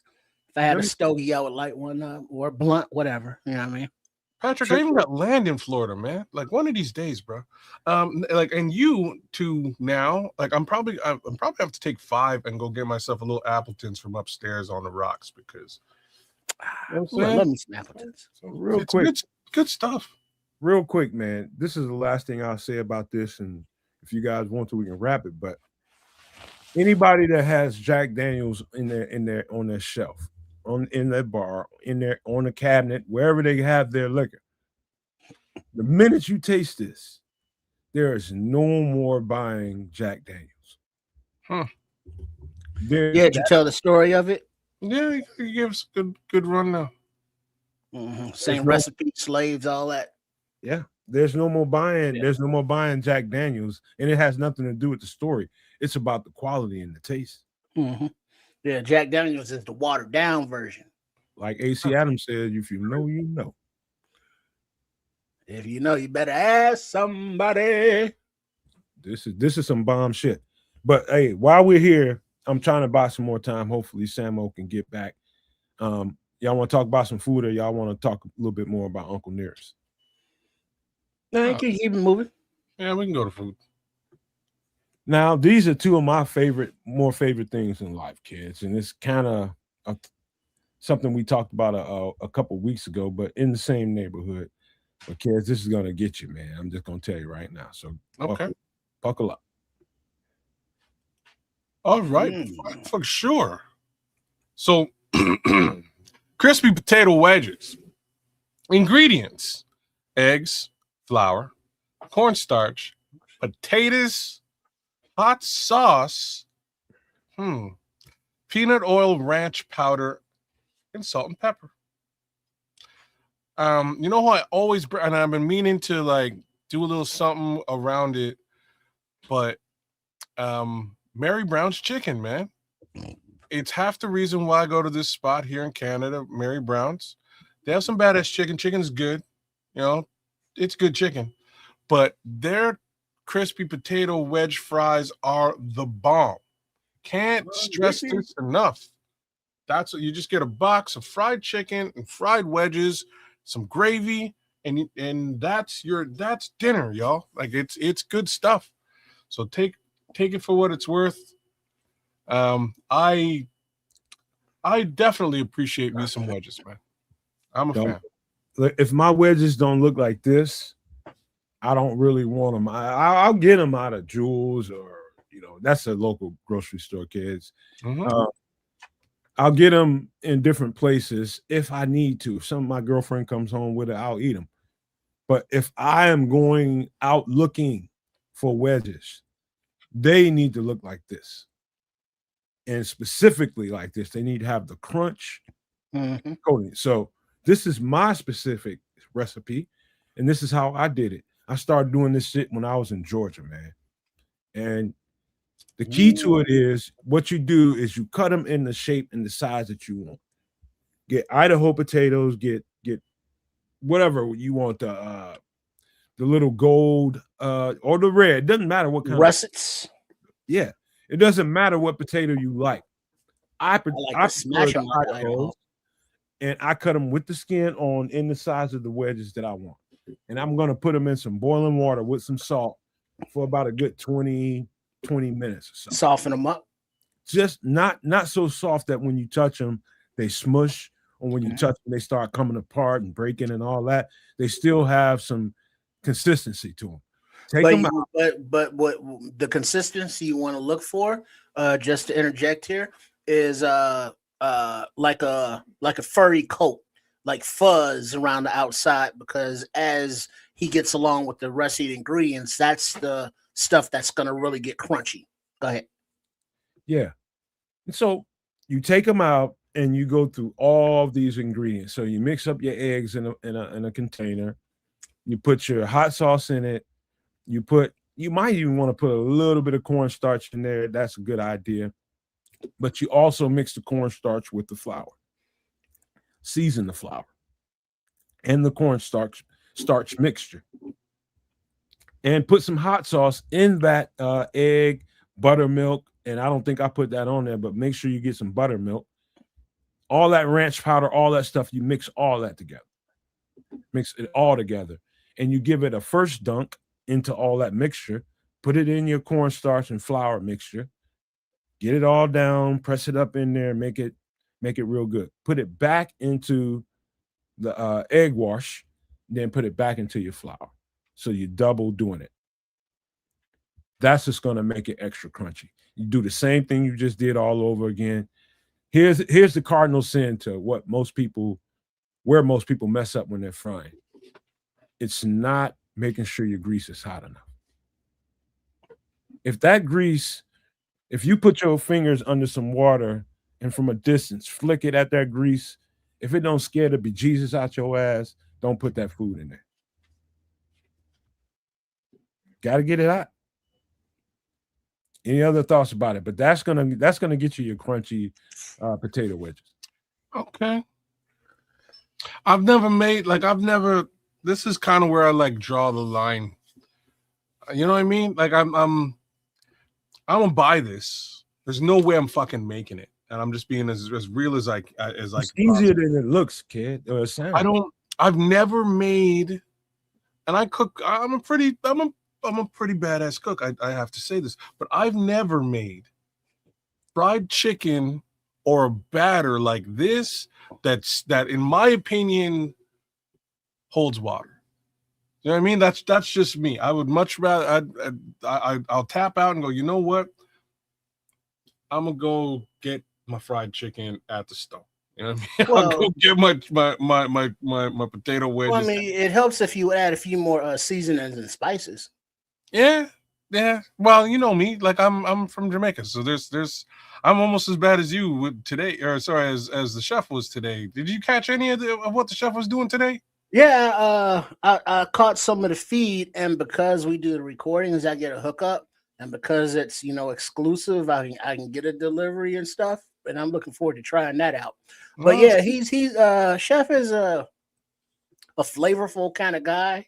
Yeah, and he likes a lot of different stuff together. But I would just jazz up these potato crispy wedges by a little garlic powder, a little onion powder. That's gotta be paprika. Those three gotta be in there. But like I'm telling you, 11 herbs and spices and all that. I just don't like. I'm sorry. I've tried this so many times. I'm screwed it up and been mad, like so mad. I've ruined this chicken. You know what I'm saying? Damn, I'll just go to the store and buy the damn shit. Dog, you only doing one or two things, really. You only doing one or two small things wrong. You're probably right. I'm telling you, it's always some very fine details. Talking about the temperature of the grease, talking about how well you pressed in your mixture of your flour, whatever you got going on. Really, really simple things, and making sure whatever your wet mixture is, making sure it's flavorful with, because that's going to get to the inside of whatever you're making. And so it's about the stages, making sure everything is right before you execute the plan. Just like everything else, man, plan it out right, execute the shit out right, man, you know.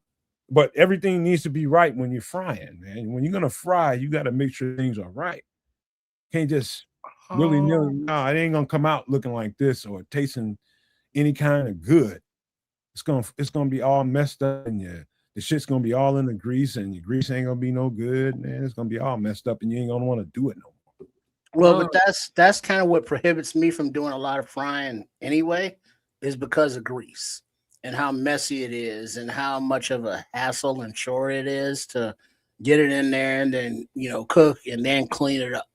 So if you have like the personal fryers that you only got to clean the grease every now and then. But then some people are like, hey, this grease tastes like fish and I'm cooking chicken, or vice versa, or whatever, the flavor is, you got to change it. Right.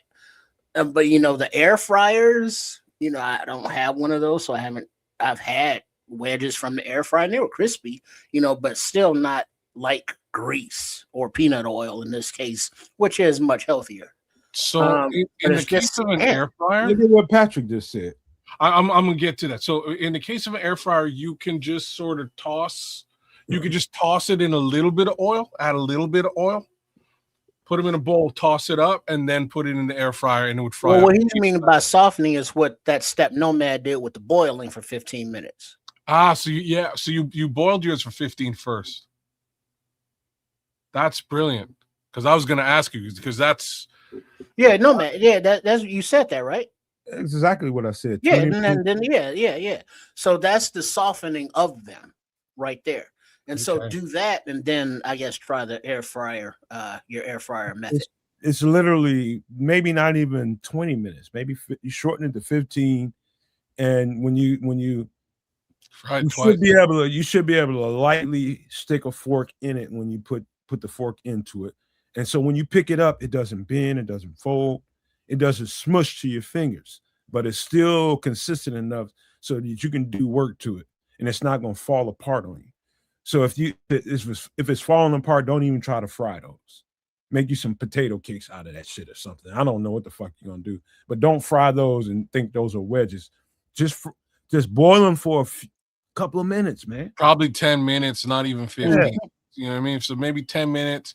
Because that fluffiness is what makes the crispiness. It helps a lot, right? It also kind of turns down the time to task, right? Like it also makes, because just raw potato batter go, it's not as easy as it sounds. You know what I mean? Dick, you might wind up with some awesome batter and some hard ass potatoes, you know what I mean, on the inside. So what he's saying is boil that thing down. Yeah. If I was using an air fryer, I would toss them in oil, fry them up on one side, put them back in the egg wash the way that you're suggesting, dunk them again, and then put them back on the other side and finish. You know what I mean? Finish the job. That's how I would do it. But it's definitely a method to the madness. Yeah.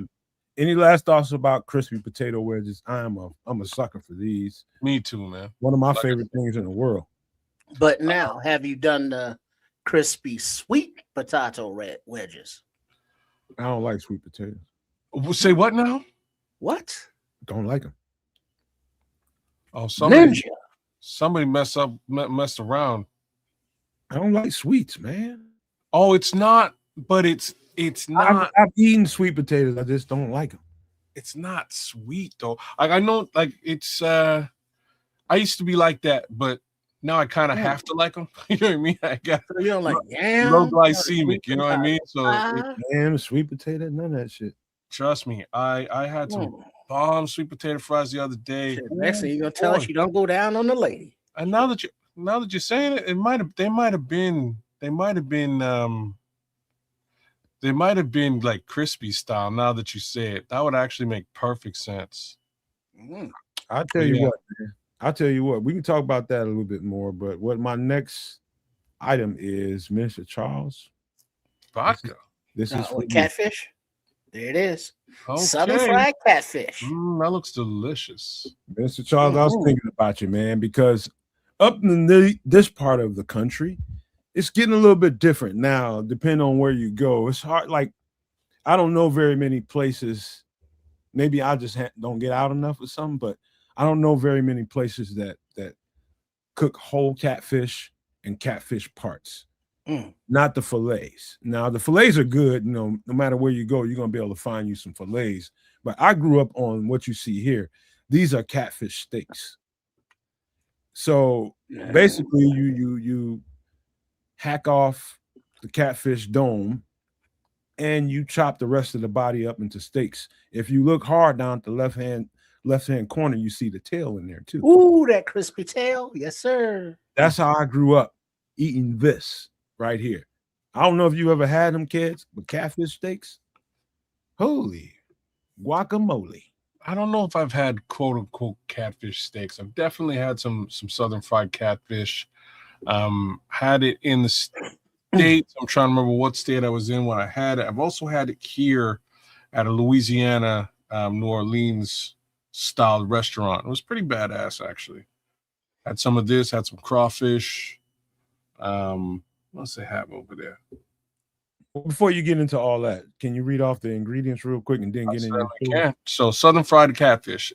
Ingredients: oil, eggs, cornmeal, whole catfish, buttermilk, hot sauce, flour, Creole seasoning.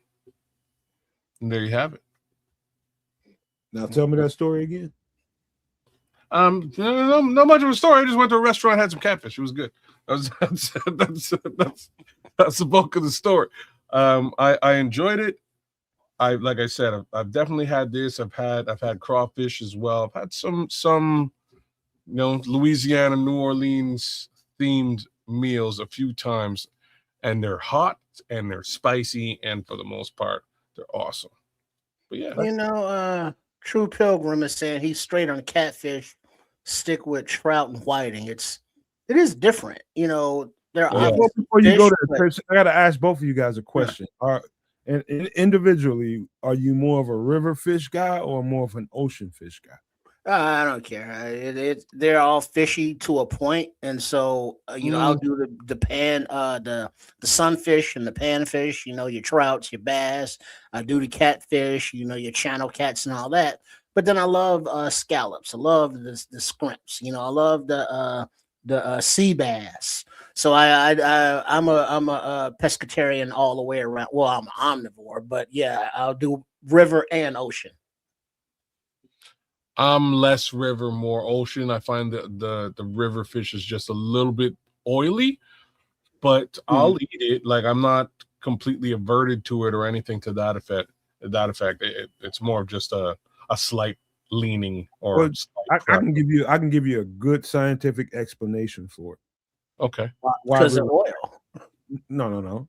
River fish have less space to travel, so they gain more weight faster, as opposed to a saltwater fish that has much more space to move around, and so they're more muscular and they're more lean. Mm-hmm. And like catfish, they chill at the bottom of the river. They burrow in their little holes. They don't do much swimming at all. So that's why they're like, you see the steaks here, these fillets, they're so thick with meat because they're very lazy fish, but strong and tough. But like these right here, I don't know if Minister's here, but he just jumped in. He's of a certain age, and there are a few others. PJ, man. If PJ was around, he'd be in. Oh, definitely. But there is a restaurant on 22nd and Wabash back in the day called Catfish Digby's. And every Friday they would have fish specials, but they always made catfish, hence the name. But they would have just the crunchiest on the outside, but on the inside, the meat would be so tender and juicy and flaky, and it would just be a bucket of it. And then they had, the fries and the hot sauce and the bread and the coleslaw, and it was just a thing. that all those things I mentioned were a thing. You get a side items like your spaghettis and all that, and so it's like southern fried catfish is a thing within itself. It's the centerpiece of all of those accoutrements. What are we missing, Minister Charles? This is straight up your stuff. So you feel free to correct us in the chat. All I know is this is the older I get, my mother used to eat it so much when I was a child that it actually used to, I ain't gonna say it irritated me. It was just like, okay, fish again, catfish again. So a catfish carries a certain amount of body fat, like you guys just got to describing. I think a lot of mercury too. What we talk about in this survival conversation is those are the fish that you want to find that carry more fat than the next fish. Like your ocean fish is going to get you about 2-3 hours worth of energy. A catfish with this fat, that's a day. That's a day. That's the difference, kids. That's an interesting view. Yeah, like they like for the ocean, for the blubber, for the fat, you go with the big fish, the whales. But in the river, you get carp, that's oily catfish. So yeah, it's those sea urchins, those sea creatures are delicious. Right on. Well, is there something wrong with the recipe that Miss Charles got? I'm not sure if it's a recipe or if it's whether we're saying that the catfishes are fat. I'm not sure, but I'm sure he'll straighten this out. Well, there is a layer of fat on them, but they're very muscular, very strong. One of the downsides of a catfish is having to skin them. Ah, yeah. Get your pliers. Yep. thick, strong skin to those creatures. And to get to this fillet, you're gonna have to skin them. And they got some tough, like real tough, like leather skin. Yeah, that's the kind of thing where you literally have to like nail down the fish like with a nail and hammer into a piece of board and get you a pair of pliers and get the skin started and then literally pull the skin away from the fish because that's not a skin that is edible like other fish's skin, which is thinner and crisps up and stuff. I mean, the way you prepare it, yeah, but to deskin a cat, yeah. And those what do you call those? The fins, but not the fins, the sticky part of the fins. Gills? Well, no, that's what they breathe. Or scales? No, not scales. Catfish got these things that will stick the AF out of you. Tentacles. Oh, those. I know what you're talking about. But it's on their side fins, but their side fin is so rigid. They'll cut you with that. Like it'll poke the shit out of you. Yeah. So when you grab them, you got to make sure their side fins are up and get your hand up behind there. If not, you learn hard way. And it's out there, you all muddy, you all dirty. It's disgusting, but it's fun. Well, we just got to the bottom of what Minister Charles was thinking. I'm gonna read it. He says, "Who told you that, Nomad?" He says, question mark, "How many catfish have you cut open and clean and very thin fat?" Well, let me tell you something, Charles. When you're doing that, there's a certain amount of fat that's there in the skin. There in turns goes into the flesh. There's anyway, man. I don't want to get no. Well, I wouldn't say less fat and more oil. And that fat, but it's very thin, or because like the way you peel and gotta tear the skin away from the flesh. There's not like a gelatinous, like spongy layer of fat. It's more oily underneath that skin. Like the older, like I'll just give you some advice. If you go fishing, somebody goes fishing and you get your hands on a catfish. And this taste I'm talking about. This ain't got nothing to do with fat. taste wise. You don't want to get a a really big catfish and turn him into a meal unless you have to, because they taste really, really fishy. What you want is a young, Oh, yeah, you're right. you know what I mean? Yeah. Somebody that one of those guys that haven't been in the river that long, you know, he's just really good to eat. Or she, you know. The fat part of it, yeah, it's My fat. back but I don't for taste wise, yeah, but back in the day when we would go fishing with my pops, you know, he'd be looking for them channel cats, and he would get the big baits, the big hooks, and all the weight to put them down there on the bottom, because that's where the cats feed, and they sucking off the bottom. So he put the bait down there with the big ass hook and be looking for those 50, 70-pound monsters. And it's like that was what he was fishing for. And it's like, they're not attractive looking fishes. But yeah, so it's a whole thing to catch them.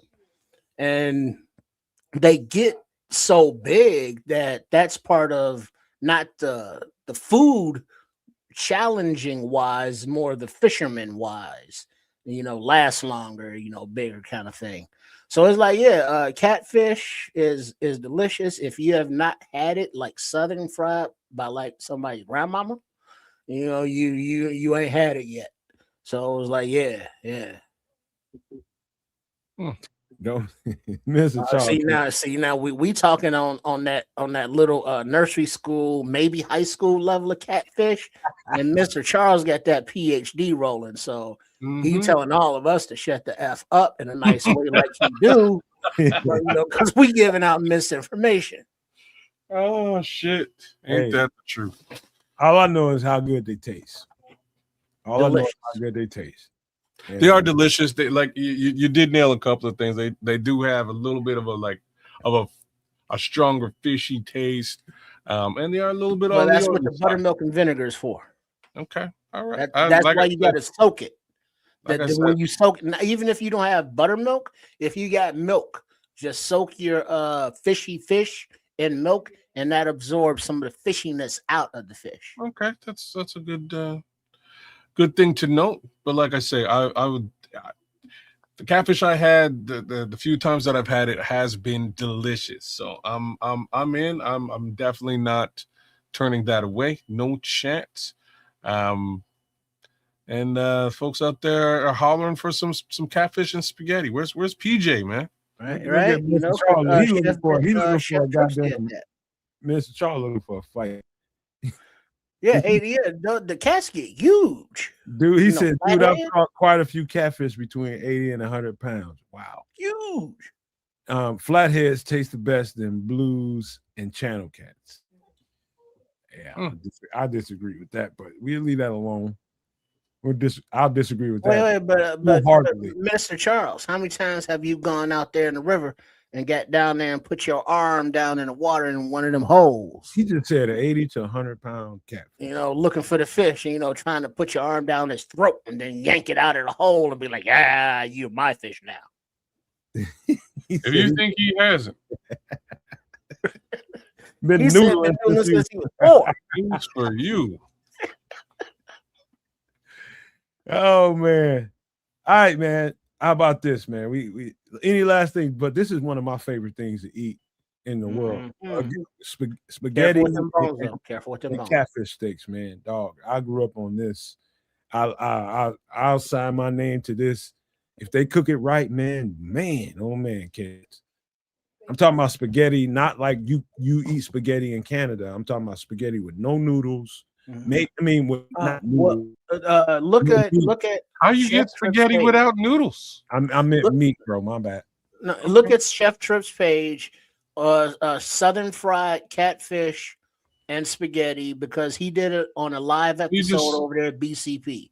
Because PJ wanted to see it done, so he did it live over there. So I think there are 2 separate videos. One with the Southern spaghetti with the green peppers and the I think it's Italian sausage and ground beef.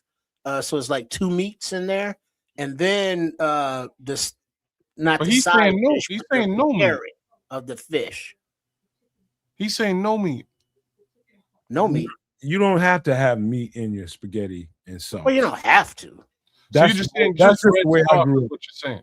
So for me, I'm just gonna tell, and Trips can tell me how he thinks of it. Like when you grow up, and the first time you eat it as a child, you don't know how old you are, but something about the sauce of that spaghetti sitting on that piece of fish or two, whatever you got, on top of the hot sauce that you just put on that fish. Something about that combination, the hot sauce, the fish, and the sauce from that spaghetti, that combination And coleslaw. is game changing. And coleslaw. Not Gotta have a coleslaw. That's for you. That's not and the for white me. bread. Yeah, the white bread for sure. You gotta have some white bread. Oh, You know what I mean? You gotta have white bread, kids. kids, all you gotta do is Don't be bullshitting and don't have a white bread. You kids. wouldn't understand what we're saying unless you tasted it. No, I've never had it. I've definitely never had this as a meal together. I've had every level of spaghetti you could possibly think of just because of the amount of Italians I've grown up with. But outside of that, I've had catfish. Put them together. All right, I'm in. Like, I'll test it out. Well, but here's the difference in the different. Look, Mr. Charles is catfishing for a fight. Oh, Mr. Charles said he got proof. He's never noodled though. Okay, trying to tell me, Nomad, you trying to tell me anything about fish? Period is like me telling you how to play defensive back. It's like that. There with it. That's fair. That's a fair comment. No, right no. Have you ever seen Mr. Charles go fishing? Motherfucker, it ain't fair. You don't know. Well, but I don't see him backpedal though. What I can't say is he been talking about catfish. I know you bullshit. He been talking about catfish on a weekly basis. but now look at Benjamin here saying he makes his own spaghetti sauce. Now that's the difference in the spaghetti sauces. There's a meat spaghetti sauce, but then like if you go to the church revival and they cheap, they just got basically watered down ketchup and noodles, and they call that spaghetti. It's not the same. Okay, like I'm checking out the chat's bumping right now. Like Patrick is serious. Same with Benjamin Williams. He's saying he makes his own. That's essential here, making your own spaghetti sauce. Yeah. Well, he makes his own spaghetti sausages. What he's saying with Vienna hot Vienna hot dogs. It's not like the craziest idea. It's actually kind of a slick and smart idea. I make my own spaghetti sauce from scratch too most of the time. Again, strictly because of the Italians out there who show me how to do it. You know what I mean? For the longest time, I was going to the store buying, whatever. Yeah, brand name. You know what I'm saying? Whatever the brand is on the shelf is what I was buying, and I was like, man, you just need a little bit of tomatoes. Trust me, Mr. Charles. Trust me, Minister Charles. I believe you're a fisherman, man, and I'm not, and that's the truth. Sometimes what I end up doing is just get a jar of just generic sauce and chopping up some green pepper and onion, putting in there some garlic, with the Italian seasoning or whatever, and jazz it up and let it simmer a little bit. You know what I mean? Make it your own, if you will. I knew Minister Charles was eating the catfish. I didn't realize he was out there damn well pulling them out the river. Too. It's like a thing around here. Like this part of the country, people come from all over, like literally all over, to come and fish in this, like where I live at in particular. Yeah, because it's a spawning season or something. No, the river I live at close to is a national monument, but you can fish in it. But now, Benjamin, a lot of recipes call for a little sugar in the sauce to counteract the acidity of the tomatoes. Now, are you replacing the honey with the sugar, or replacing the sugar with the honey? So you put a little honey in your spaghetti sauce? Is that what's happening there? That's exactly what it's doing. I used to do the same thing until I stopped eating pasta. Like I had my first piece of pasta this week in maybe a couple of years, bro. It's been a minute just because of the carbs, right? So yeah, that's like if I'm cooking spaghetti sauce myself, I used to put a little bit of sugar in it. I have to admit. And people be like, yeah, what the fuck are you doing? Why are you putting sugar in it? And then they eat the spaghetti sauce and they're like, damn, that's some, you know what I mean? Yeah, but it's not sweet. You know what I mean? No, it's not. It, like the acidity from the tomatoes. Yeah, that could be a little bit jarring to the system. It's more jarring for somebody who's walked into the kitchen and is watching me put sugar in. You know what I mean? Like that's where the jarring part happens. If you're just like, you don't worry about how the sausage is made, you just wrap your mouth around it. No diddy. Yeah, no diddy. All right. So we gotta shift gears again because trying to hold the fort down. We're trying to hold the fort down, and hopefully Sam will come, but maybe he won't. But what we're gonna do is shift gears a little bit and get into a whole other conversation. This is probably where Trips takes off all the time, but let me get this off the screen before we do it. This off the screen and get it going. Give me a second. So Charles, you're out there fishing?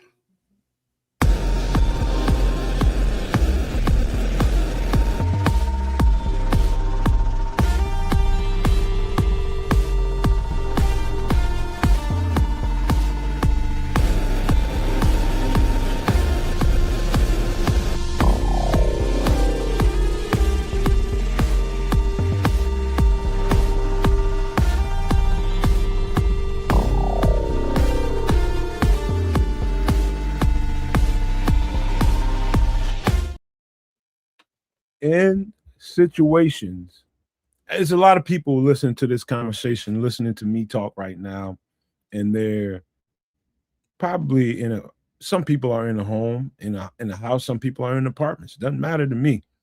But there are ways to accumulate things for yourself, whether you're in a home or in an apartment. And this is something for the people that may or may not be in a home. If you're in an apartment, this is something for you that you should probably consider doing. It sounds like the most simplest thing in the world, but we're going to talk about it. All right. All right. A small chest freezer, $89.99. And it's just what it is. A small chest freezer, doesn't have a big footprint, but it will, freeze some stuff that you need frozen. I mean, and if you have to see, I've always been a fan of freezers, chest freezers, because of the opportunity to buy meat, at scale. A half a cow, half a hog, quarter of each or whatever. But you can't fit all that in a little freezer over your refrigerator. And especially in an apartment, you can't fit a deep freezer. So, a chest freezer will come in handy, but it will make your light bill, a little bit higher. So just be aware of that. But it's something good. And especially if you're going, out there catfishing or out there fishing of any sort, you can put them in there. Now, granted, catfish, I swear they can breathe air, because they will be alive for hours and hours and hours. But you clean them up, get them in this freezer, they will last for a good long time. Especially if you use a Ziploc sealer thing that we looked at last week. Well, let me, if you don't mind, I'll speak to this. If you purchase one of these and you live in an apartment, yes, it does pull a little bit more electricity right now. But is it worth it? Absolutely, I think so. Matter of fact, I don't think anything. Yes, it is way to your advantage to get you one of these small chest freezers. Here's the thing. You're trying to optimize the space in the depths of that freezer. This is how you do it. And so let's just say you found turkeys on sale after Thanksgiving. They were pretty much giving them away. How do I save these 3 or 4 turkeys I just bought? How you do it is you break them down. You don't want to You take them out of the package, unthaw them, or if they've unthawed already, you unthaw them and you break them down and you flatten them as much as possible. So the key is getting as much flat space as you can. So you don't want lumpy meat down there. So turkeys, hams, and things like that. You bring those to the house and you slice them and you make them as flat as possible. So you proportion them and you use your Hold on. I thought you weren't supposed to refreeze meat. Yeah, you can refreeze it. No, you're not supposed to. It's botulism. That's bullshit. I do it all the time. Hey, botulism is bullshit. That's not botulism. If I do it and I'm still here talking to you, I've been doing it for years. No, that just means that you somehow have been able to navigate around botulism. So me and my girlfriend, by botulism, people that I love have been eating meat that was frozen, broken down, and refrozen. We're still here. That's just bullshit. And I'm telling you from experience, that's bullshit. Okay. But the bottom line is what you want is to maximize the space. So you flatten your meat out as much as possible. So okay. Okay, hold on, kids. Yes, you can safely refreeze meat that has thawed, provided it was thawed in the refrigerator at or below 40 degrees Fahrenheit and not left out at room temperature for more than 2 hours. Refreezing might cause a loss of moisture and quality, resulting in a slightly drier or less tender meat, but it will remain safe to eat. I'm trying to tell you. And you do have to refreeze it within 3 to 4 days of thawing it in the refrigerator. So if you get yourself a turkey or ham or whatever the piece of meat is that you get that's frozen, you just got to take care of it for the most part. Part it out and put it in vacuum seal and put it back in the freezer. That's it, kid. You can do it. Okay. I didn't write the rules. Okay, man. Whatever you say, man. I didn't write the rules. I'm just saying every time, like I've done this a couple of times, or at least attempted to. And like people have said the word botulism to me. So I was like, oh shit, it sounds like a bad thing. I don't want to do that. And that's kind of where I left it. I didn't really go into the whole, circumnavigation of botulism science. I left that alone. Well, I mean, the truth is, kids, it scared you, and it should, because the word botulism it should scare you. But if you haven't, like, I hadn't heard of the word botulism from when I was in the 7th or 8th grade doing science classes and stuff like that. As an adult, I had totally forgotten what the word was, but I was just living life. Well, you want a visualization of botulism is go into a store or have a package of old meat that comes in those sealed plastic containers that you can see the meat through. You can see the meat, but the plastic has expanded out like a balloon or like a bubble. That meat is botulistic. I'll tell you what else is botulistic. Is kicking botulistic. It's canning meat. That's the scariest thing in the world. Canning meat and sitting it in whatever room, basement, cellar, whatever you got going on. If you got that going on and you don't have that meat stored with the proper temperature regulation, dog, don't eat that shit. Well, there's also salting it. Like you could salt that meat before you can it, which would prevent a lot of problems. All the bacteria. You know what I mean? And the salt would kill the bacteria. So that's one way to do it. Either way, get a small chest freezer. If shit is a fan. Mind you, like I say, anything like this. Because that's one thing though, is like especially when you're grocery shopping and that's where you're getting your meat, that's different from knowing where the meat came from, because we don't know how many times the meat has already been frozen and thawed in transit.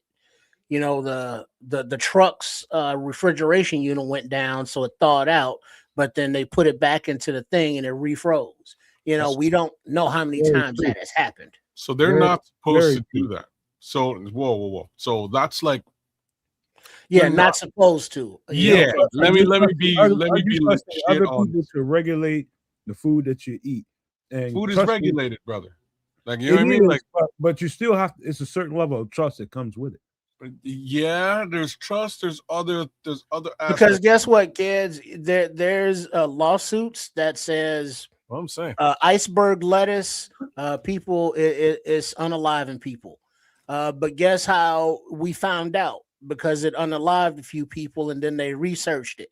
You know, now the rest of us, because of the safety standards, are protected because it's like, hey, they got a bad batch of whatever it is, Okay, well, this lot because of those numbers. But those people that had to eat it and got that bad dose, yeah, they had to be unalived for everybody else to know.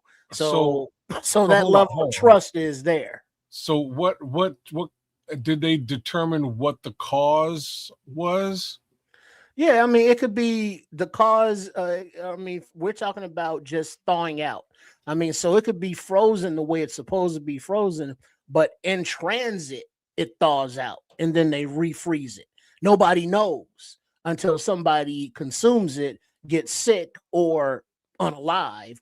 And now they research and go, hey, we got to fire that driver because he broke the rules. So what's Whoa, crazy okay, cool. is that like this is actually what I do for a living, which is sort of crazy. So and like I'm not saying that every delivery company has this, they should. If you need it, if you're a delivery company, holler at your boy Keds, I'll get you straight. But in today's world, usually what you're doing in those scenarios is you're driving around a reefer truck, which is a truck with a refrigerator. Pretty straightforward. The problem with a reefer truck is, again, shit, it's a van. It gets hot out there. Maybe, maybe the reefer stops working and your goods could potentially be spoiled, right? So that's sort of what we're talking about. The real problem is that if that's what happens, the driver has, under normal pretenses, no understanding that the reefer just suddenly went, ass out, and all the stuff he's carrying is no good.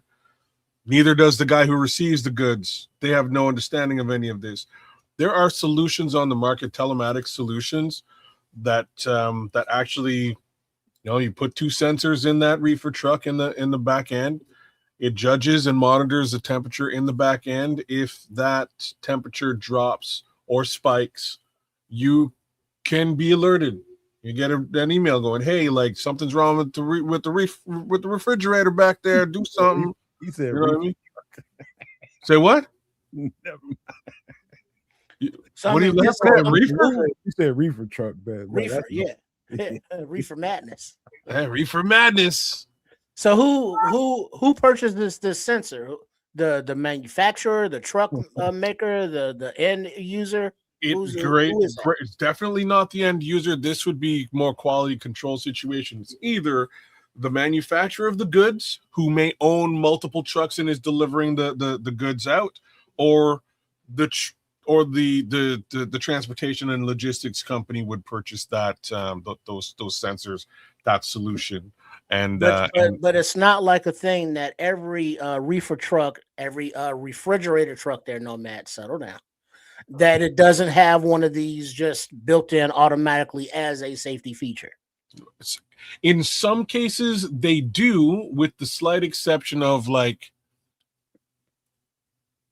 how does the data transmitted? So like, regardless, you would kind of need me. I would have to set you up.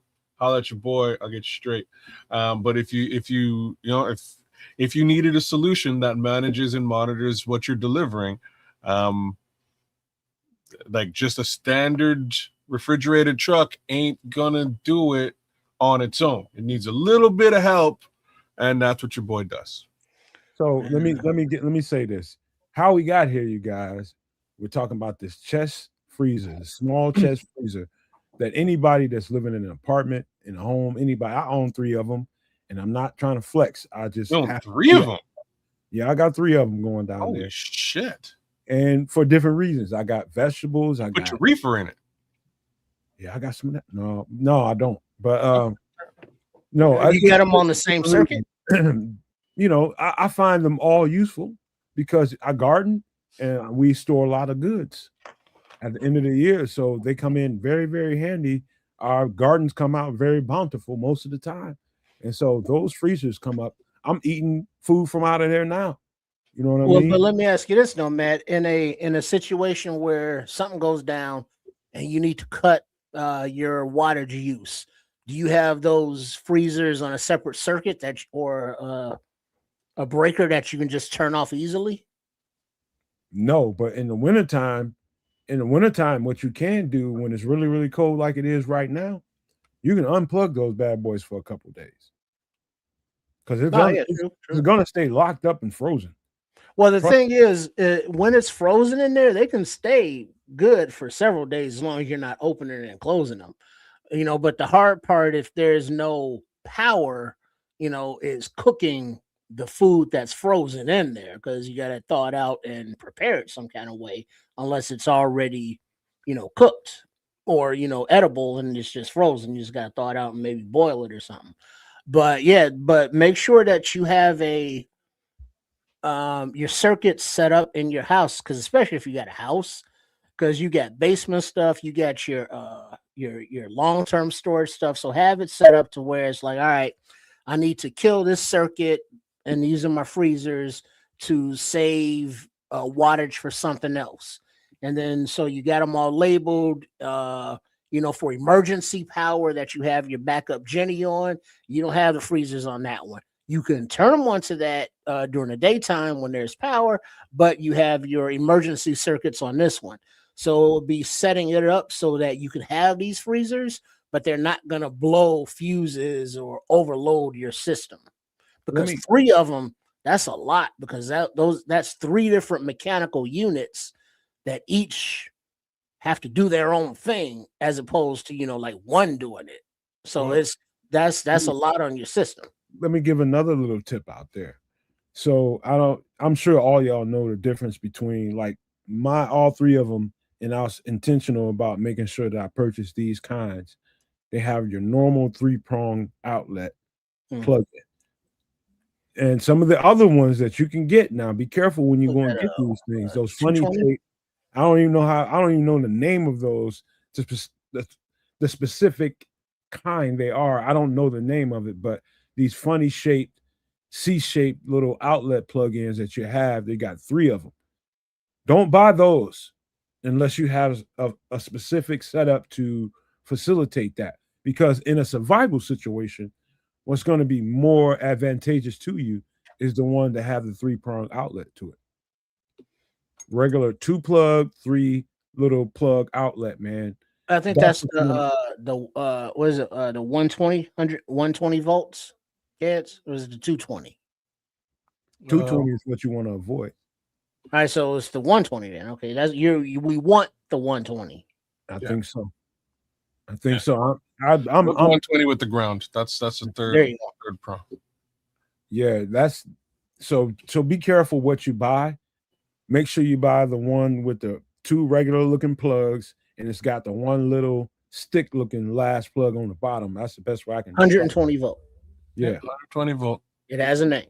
And so if you end up in a situation where it's survival and you have to use your generator, now most good generators will have all of those outlets for you, but those 220 volt outlets will pull more energy and need more energy, and so it's going to sop up a lot of energy that you probably need for other things. Get the 3-pronged outlet. That would be my advice to you in a survival situation, because these things are going to come in useful for all kinds of different reasons. But in a survival situation, you got, like, say you're Trips living in an apartment and you're trying to maintain for a certain amount of time. Say the energy is going to be off for the next month or 3 weeks or whatever it is. You've got all that stuff in there frozen. That stuff will keep good for a good long time,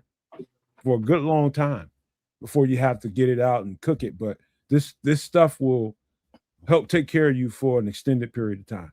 I'll give it well, because now remember, if it's an extended a period of time and you're going in there to get stuff out, as you're going in there and getting stuff out, that's letting air out, or warm air in, cold air out. You know what I mean? So I give it 3 weeks. Maybe you can go without power to one of these things. Is that a good estimate of time? I don't know about 3 weeks, but if you don't open it and keep it frozen and keep that thing sealed, you have a better chance of having that thing survive a longer period of time. I mean, yeah, if you're not opening it, yeah, obviously that would, but if you have to go in and 3 get weeks, no power, you said? 3 weeks? Yeah, in 3 weeks, I don't know. No, I don't know. That seems 72 hours excessive. max. Say again? 72 hours max. So wait, 72 hours? Yep, no shit. Wait, the stuff would be frozen longer than that, though. We're talking about, let's say if we're in the middle of summer or something like that. Wait, 72 hours is, that's 72 hours max. 4 days? Max, like not even 4 days. Yeah, I think a little longer than 4 days. No, maybe about 4 days. I'm telling you facts.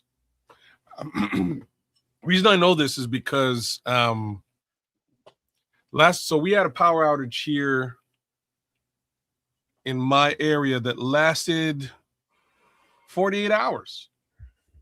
And for some reason, my house was fine. My house went down for about 5 hours. The upside was it started at like midnight. So I went to bed. I woke up in the morning, everything was cool. You know what I mean? But for everybody else in town, shit was shut down. So my sister was calling me going, look, I only have like a little bit of time before my freezer thaws. And I got to do something with all this meat. And I was like, sweet. So you're giving me all this food. I'm gonna cook out. I'm gonna barbecue. And I'm laughing because she's like, why are you laughing? I was like, because my power's on. I don't know what the hell. She's like, your power's on. I'm bringing all my shit to your place. So I was like, oh, damn. You know what I mean? So where was this at, man? When? Where? Well, it was in Canada. What do you? I mean, you got people in Florida, man. I was just asking. That's okay. But Florida would be less time. It would be less time because, well, I would say it'd be less time because you would think it would be hotter in Florida.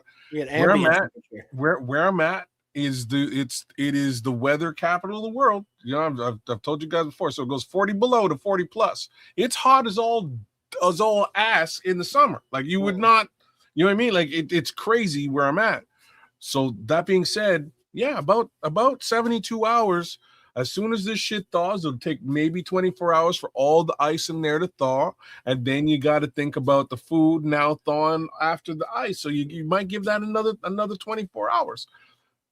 You know, after that, all bets are off. Like I'm giving it 72 hours because I'm a good guy. It's probably really about a 48 hour situation. No, I think 72 hours is probably bang on. Right on point. Yeah. We're talking about dead ass summer, the power grid fails, and what you have. See, the problem with this thing is the reason why I did this is because I know far too many people who only have what's in their refrigerated freezer. That's the contents of what they have on deck. And you got to make it happen beyond that in these situations. It might be just a situation where you might be out of power for, let's just say, a week. Might be 2 weeks, whatever it is. If you don't have something to help extend that span, you're gonna find yourself in the hustle. Well, the thing is you gotta plan for it. So if you know that if you are utilizing this small chest freezer for your stationary apartment location and you have food in there that will last you, I mean, enough meat packed well in there will last you for several months. So you need to figure out how to make the power last for that long when there's no power. And there are, we spoke before about generators and, with solar panels that you can just put out there during the daytime, of which you can, run to your freezer. And during the daytime, when the sun is, the brightest, you can run it for a few hours. You can't run it all day because you still got to charge your batteries for your other needs for when there is no sun. But you can, with your renewable sources, keep these freezers going for longer and longer, extend their freezing capabilities because you're refreezing them every day, and so they don't really thaw out ever. So it's not a consistent thing. So you keep it as closed as much as possible. You keep it charged, but you also have that the energy meter reading thing, so you know exactly how much wattage this thing is going to take. So you know exactly how long you need the sun for, how much you need to devote to that, and now you have resource that will extend your location, but it will only last for as much food as in there. So I mean, they are small, so they're not, the huge ones. So I mean, it's gonna be bigger than any resource that, like we were saying, the refrigerator freezer has, but it's not gonna last forever. Yeah. So it's something good to have, but energy wise, resource wise, you got to take that in consideration for your location. Yeah. Here's the last thing I would say to this is most people think about these things and they think about, okay, let's just say the power grid collapses and there's no more power to be had. I don't think that's realistic. Power's going to always be there. It's about how much time can you give yourself before the power. Why do you think power is always going to be there? Because power is free. Nothing's free, bro. Somebody's got to do stuff. I'll say that for a whole other conversation, for another episode of one of these shows, so I can further go into that a little bit more. But man, listen. Because I mean, here, before we go into that, Nomad, here's a little research to do. How? I mean, there are ways to do it, but I'll let you look at how, and then make a beautiful graphic up, and then we'll talk about it. But you have spoken many times about you exercising on a stationary bike. Mm-hmm. How do you generate power utilizing a stationary bike? Go. Wow, Triple R. You know what? Before you answer, Nomad, you're a fucking smart dude, Trip, because I was thinking the exact same thing, because that's what I would do. Like, I would basically create a society of people. Somebody got to ride a bike, or even if you don't use a bike, you could use treadmill. You use what did Right just say right there? Sun takes care of everything. Let me tell you something else. You gotta know that what Trish just said basically went into inertia. The power of inertia will generate energy through the design that he just got through describing. That generates that. Hold on, one other thing. Also, water. That's ancient power. Water generates power. So there's a yes to both of these things, and we'll move on. The no is somebody has to build the infrastructure around it to enable that, whether it's solar, whether it's inertia, kinetic, treadmills, bicycles, water. Somebody has to build that infrastructure and then continually manage it. Make sure it's upkept, make sure it's working. That's what we do in today's society. If society collapses, I don't see that being in place. Well, here's the thing that I would love to develop now. For fuck's sake, I'm sharing this with y'all, Nomads, but I swear to God, if somebody comes up with the actual design of it, and I don't get a taste, I'm gonna be mad as a motherfucker. I'm gonna be mad as a motherfucker. All right, but we need, like somebody mentioned, Lord Crimson, hydroelectric, true, solar, true.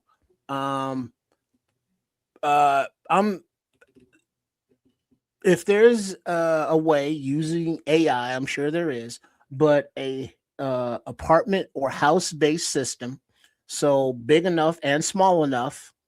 Let's say something the size of this small chest freezer here, but it's a kinetic energy thing that utilizes the sun that utilizes hydroelectric.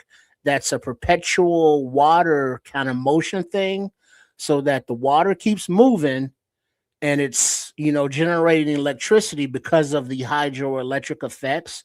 And so as it, let's say just PVC pipe and moving around, as it moves this part of the pipe, it spins the motor, to generate to make the electricity. And then there are several motors all the way around, and then the water just goes back to the top. But you need power to make that run. You can utilize solar, or you can utilize some sort of hand or foot crank to charge it up enough to keep the water motion. And then as that motion perpetually goes around, it generates electricity. Now there has to be some way to make that in a small enough footprint, but make enough wattage to be feasible. That's the problem. Do you want to know how you do that? How you solve it? Yeah. You and this is the craziest shit. Watch me now. So gym equipment. Yeah, brother. So you create a gym within the footprint of whatever you're trying, the apartment building you're trying to power. And people work out. And as they go downstairs and they work out, it charges up the building's battery. Charges the entire building, stores that energy in a battery, and you just keep on doing it. Everybody's on a cycle. You have to fucking go to the gym. You know what I mean? Like, there's no I don't feel like going to the gym. No. Because it's metered, so we know what you made, what you didn't make. We know what you're consuming with whatever it is you're plugging in that's taking wattage. You don't go to the gym, your power so you got to earn your keep. Yeah, that's how you do it. You make it a social thing. Let me say this to close. Let me close this out. Right on. I like the definition. Like that? That's brilliant. I thank you. You know what kinetic energy means, right? Yeah. We just brought that up. Well, you know kinesis, right? Yeah. There's a whole story to that, but it's not, since we got to move on to the next thing, I just want to say this to close it out. In these survival situations, guess what? People are going to have to use ingenuity. And guess what? Ingenuity is what kept us surviving all these centuries, century after century after century after century. Ingenuity. Corruption has come in and basically overshadowed the ingenuity that humans naturally have. The growth, the evolution that humans naturally have has been monetized and turned into something that I don't like, but that's for another conversation. But it is deep enough to have that conversation. But small chest freezer, trust me, it is $40 to $50 cheaper than the ones that I purchased at the time that I purchased. So this is a really good time to go and get you one of these. Even if you live in an apartment, it is worth that $90 to $100 that you're going to pay for that thing with taxes. It is worth it. It's going to help you survive in a tight spot, man. So just, you have to plan for those tight spots. Whatever you think of the conversations that we're having right now, whether you think they're realistic or not, plan for the tight spots. Plan for it. All right. Lord Crimson, speaking of planning for the tight spots, he's saying water. You need a water source. And now in the system that I'm proposing that kids was talking about modified, once the water's in there, it's a closed system. So the water would stay in that perpetual motion. But the only loss would you obviously have for evaporation, to account for that. But water-wise, you can get condensation, but then there's also the atmospheric water generation. So they can convert the humidity from the air into, potable water. And it's a huge system now to be effective, not apartment size, but, the size of a water cooler tank thing, with the big 5-gallon tank on top of it, and that tank, you can convert something like that or make something like that to where you can now generate water from the atmosphere. But of course, will depend on conditions, your location, the amount of humidity in the air, or whatever process that is, the salts or the sun or whatever the fuck it is. You can use that for water. Then you have hook up your exercise equipment, whether it be a bike or whatever, to generate power, into a generator, just like a crank thing, except you're cranking with your legs, or a row machine or whatever cardio equipment it is. So that way you can keep whatever it is you need charged, and all of that will fit within an apartment, or a house. So these are all, ideas that you can build on. These aren't the be all end all, but a point of conversation starting or thought starting. So yeah, get with us in the comments, whether it's on the Nomad Network at Kaz Canuck or Sports Chicago Style, because every Wednesday on Extra Sauce, we talk about good shit like this. So appreciate all the comments going on. So yeah, Nomad, keep it rolling. All right, so let's take it to another level. Let's go to another space, and somebody trips us in that apartment, and he's basically wrung out the towel, and he's basically going as far as he could in that apartment. Now he's got to move around. Now he's got to get that to go pack. He's got to get that bug out pack going. And as he moves into or around the city, now, you got to think about it this way.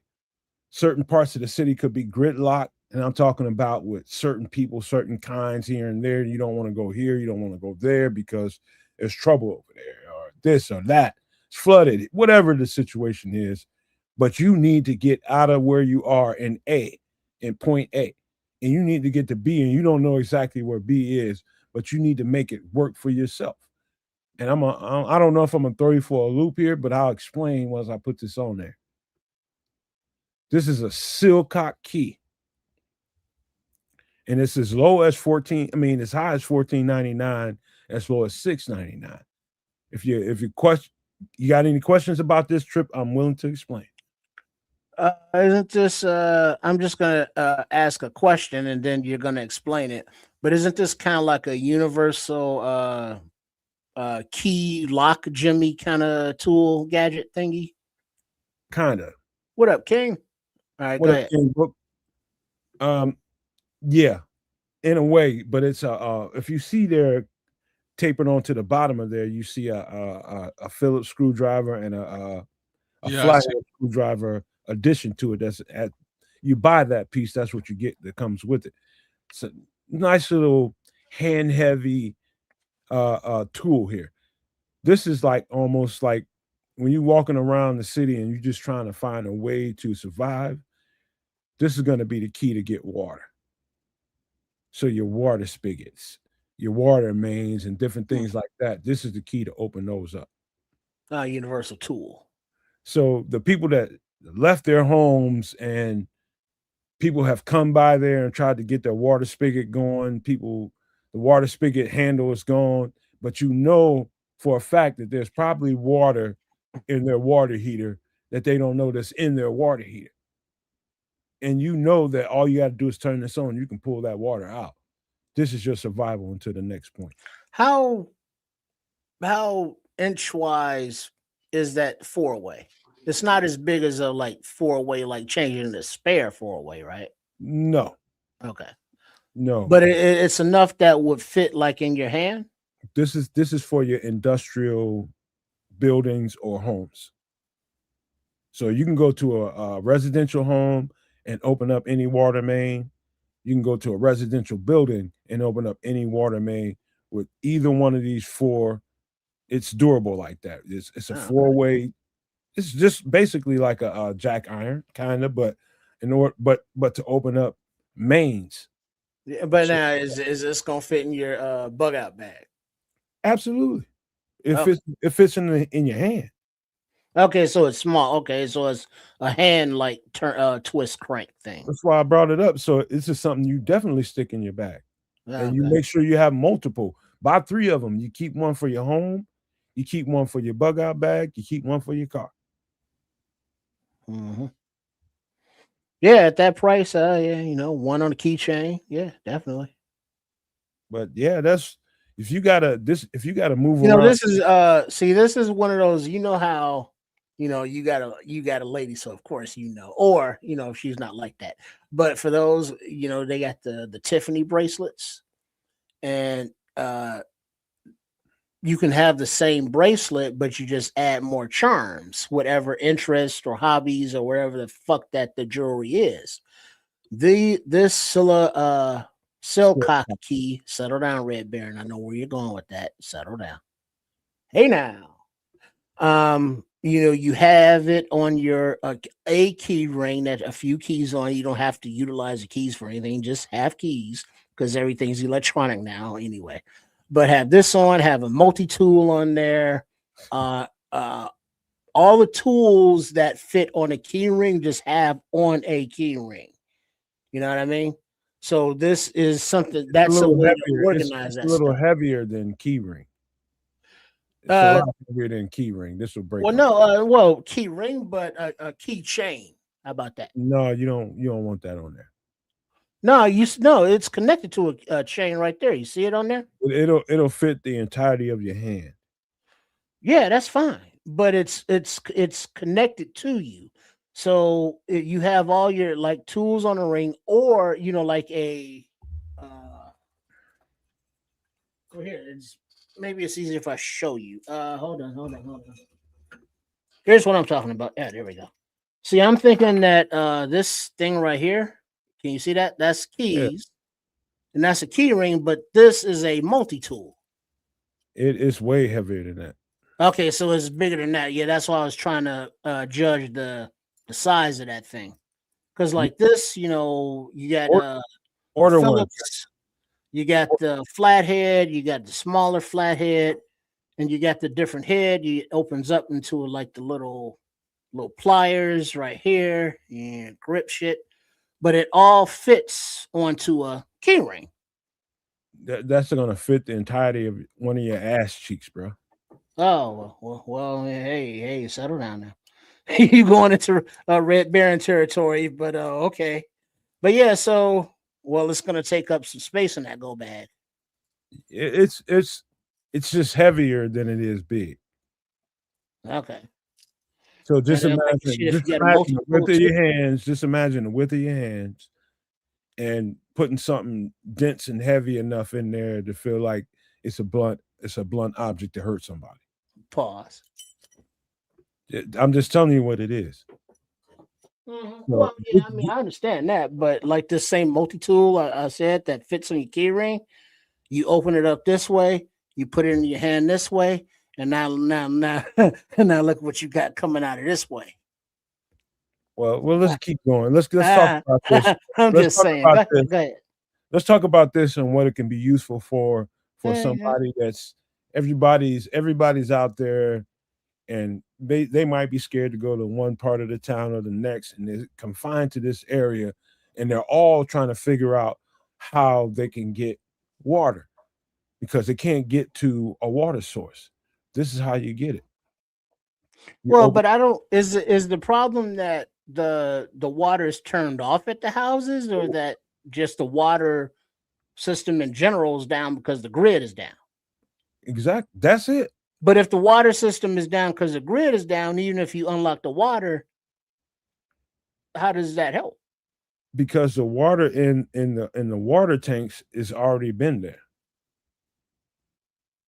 The water tank in the basement of your apartment complex is already water that's been siphoned out of the water system. And so all you got to do is bleed it out, and you got fresh water. So after that, then there's a whole other conversation. But at that point, there's multiple homes, multiple businesses, multiple units, places that haven't had those water tanks bled out. And those are your water sources to get from this part of town to the next part of town. Okay, we done getting everything on this 3 or 4 block radius. We've got all the water in every home, every business in that area. Now we have to move to this part. You get what I'm saying? You've gotten all the water in that area. Now it's time to get the water in this area, and they're all in the tanks everywhere. Yeah, I just wouldn't see. This is something I wouldn't think of is like the main would make any difference. Now I would think about the actual hot water heater tanks. You know, those that store a few gallons. What up, Aunt Moss? I would think about, you know, the back of the toilet tanks, you know, that don't have any chemical cleaners, anything are in there. Um, think about anything under sinks, but because now remember to access the switch. It's not a switch, but the to connect this Silcott key to, you're gonna have to dig down like what 3-4 feet to get to that connection to the street. If that's what you're trying to open and close, right? No, that's a different kind of screw. Well, now so what is this connecting to? This is for your spigots. Spigots. For your water spigots inside and outside the house or building. Oh, like the that you attach the hose to. Faucets, hoses, all that stuff, spigots outside, water, you know, whatever you got on the inside, this will work for both of those.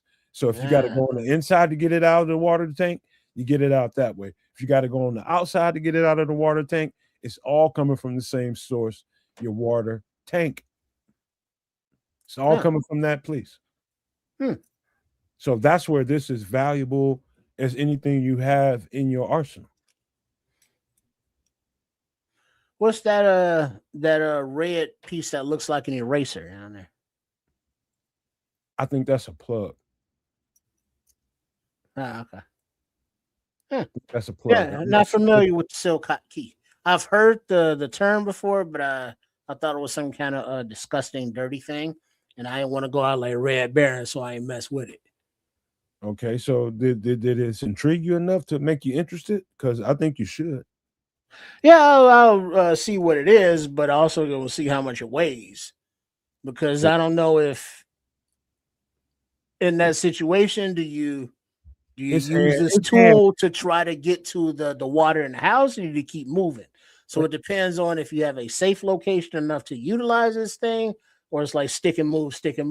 You know what I mean? So it's like the feel of a medium size hand tool, like a channel lock or something. Yeah, so that's good 3-4 pounds. No, it ain't. Yeah, a channel lock, a medium sized channel lock. Yeah, 3 or 4 pounds. Now you mincing, dude. Get you one. Well, I mean, because just a pound. I mean, it adds up. Because remember, this is your bag that you're humping, and you remember you already got us humping a chainsaw, so you put this thing in there too. So I guess my my Jameson bottle opener. That's about, I'd say about a quarter to half a pound in weight. I shouldn't put that in my bag because it's too heavy. You say a half a pound for a bottle opener? This is a nice thick, like if you get a nice Jameson like a celebration package, like a Christmas package, it comes with all kinds of glasses, shot glasses, and all kinds of little cool ass trinkets that comes with that package. One of the things in there is a big, huge bottle opener. And I love that thing. So whenever I get beer that has to be bottle open, so I'm not gonna put that in my bag. You say you whipping that out. I'm not gonna put that in my bag because it's a few ounces more than, come on, man. I'm just trying but that's more of a decorative item. That's not an emergency bug out item.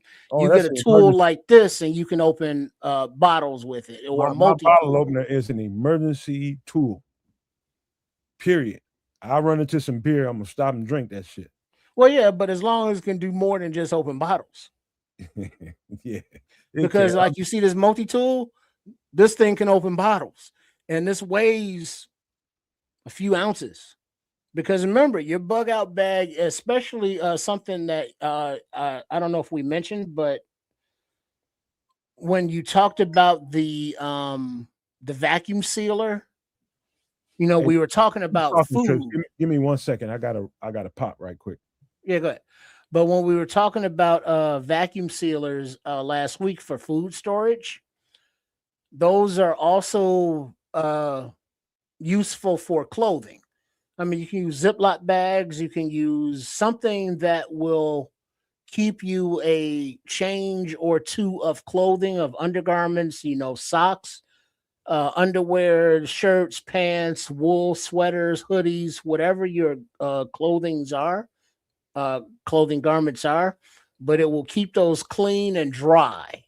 And so if you vacuum seal clothing into the sealer, now it can get wet, it can be submerged, and it's not going to get wet. So if you need it in an emergency situation, not only does the vacuum sealer keep the clothing protected, but it keeps it compact.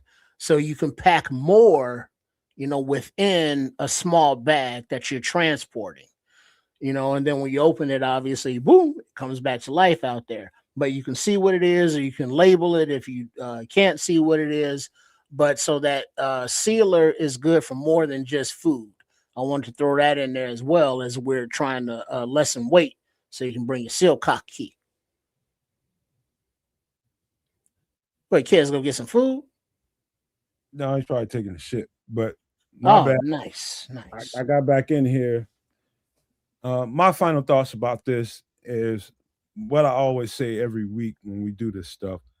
It's not for entertainment purposes. It's just for your own information and giving you ideas on things that you can do to strengthen up your situation. And, we pray that none of these situations have to ever occur in the first place. But to buffer your situation and buffer yourself, your family, and to give you, for at the minimum, just a little bit more time to get to the next thing that you need to get to for your survival. These are things that you can have within your domicile, your home, or wherever you're located to help. That's the point. Wherever it goes in conversations and funny stuff, the laughter and whether is it worth it, all that kind of stuff is to your discretion. What do you think you need for you in your home?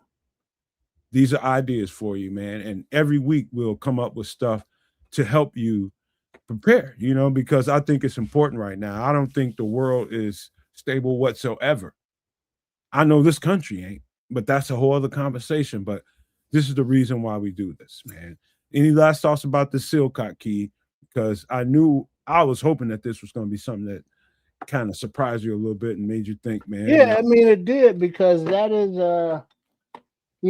I've thought of many times, well, not thought about, but looked into and different ways to purify water, to find water, but never a tool to turn the water on, so to speak. You know what I mean? Like this, keychain. This has got a little measuring tool on it, but you can it's ridged in there. You can open the caps with that. But this right here, this is my one of my keychain tool. But you put your fingers in there like that. See, you're getting violent about it. Let me say this to you, Trip. Look, think about the space in between yourself and where your sister lives in Hyde Park, right? Cousin, but yeah. Okay, cousin. Wherever that family member is, you're trying to get to there to see about them. Think about the chaos that can happen in between where you're at and Hyde Park and what you might have to do to survive, to get there. Yeah. Or vice versa. If she's trying to get to you, whatever. Yeah, that wouldn't happen. Yeah, it's me getting there. Think about the hundreds of thousands of water tanks that ain't been bled because people panicked and left the hell up out of there in a rush. That's going to help you get there. Yeah, true. But most water tanks, there's a turning knobby thingy on the bottom of it to drain it. And You if know, they've left in a hurry, that means that the tank's still going to be full, so you don't really need to unlock it. you know what else they're good for? You know what else they're good for? What's that? Trade it in for weight and steel and recycle. Yeah, that's true. But that was kind of my point of because it has some substance to it. It's it's gonna be hard to carry. I mean, because you got to hump that shit around, and it's like you can find enough metal like that. Whereas this is an actual keychain, and like this, you can put in security things with your keys. It's no big deal, and you can utilize it if you need to break glass in case of emergency. You use the back with a hammer fist for self-defense purposes. You come forward with a straight fist. So this is just a very basic is it a what do you call it, Kubaton? I think I forget the name. I think it's a Kubaton or something like that. But it's different than the Silcott key, but still useful. But it's not as heavy, and like the key right here is like, because you got to think about your bag. All right. You got to think about your bag. I'm following. But I think we need to get to the next part of the conversation, which I'm got to. Unfortunately, you guys, I don't see kids here, and since he ain't here, we're gonna have to skip over the Philadelphia storm. We're gonna have to save it for a week because we don't have our full team, man. 'Cause I had a whole thing planned for Samo, and Samo's gonna be. He just texted me he's gonna be here Sunday to complete his draft, and so shout out to Samo for that. He's gonna come here and do that Sunday. And tonight, because Kev's ain't here and he's my conversation piece about this story, we're going to hold on. But we got other stuff to talk about. So let me pull this off the screen and let me get to it. Give me 1 second while I do it. We got other stuff to talk about, man.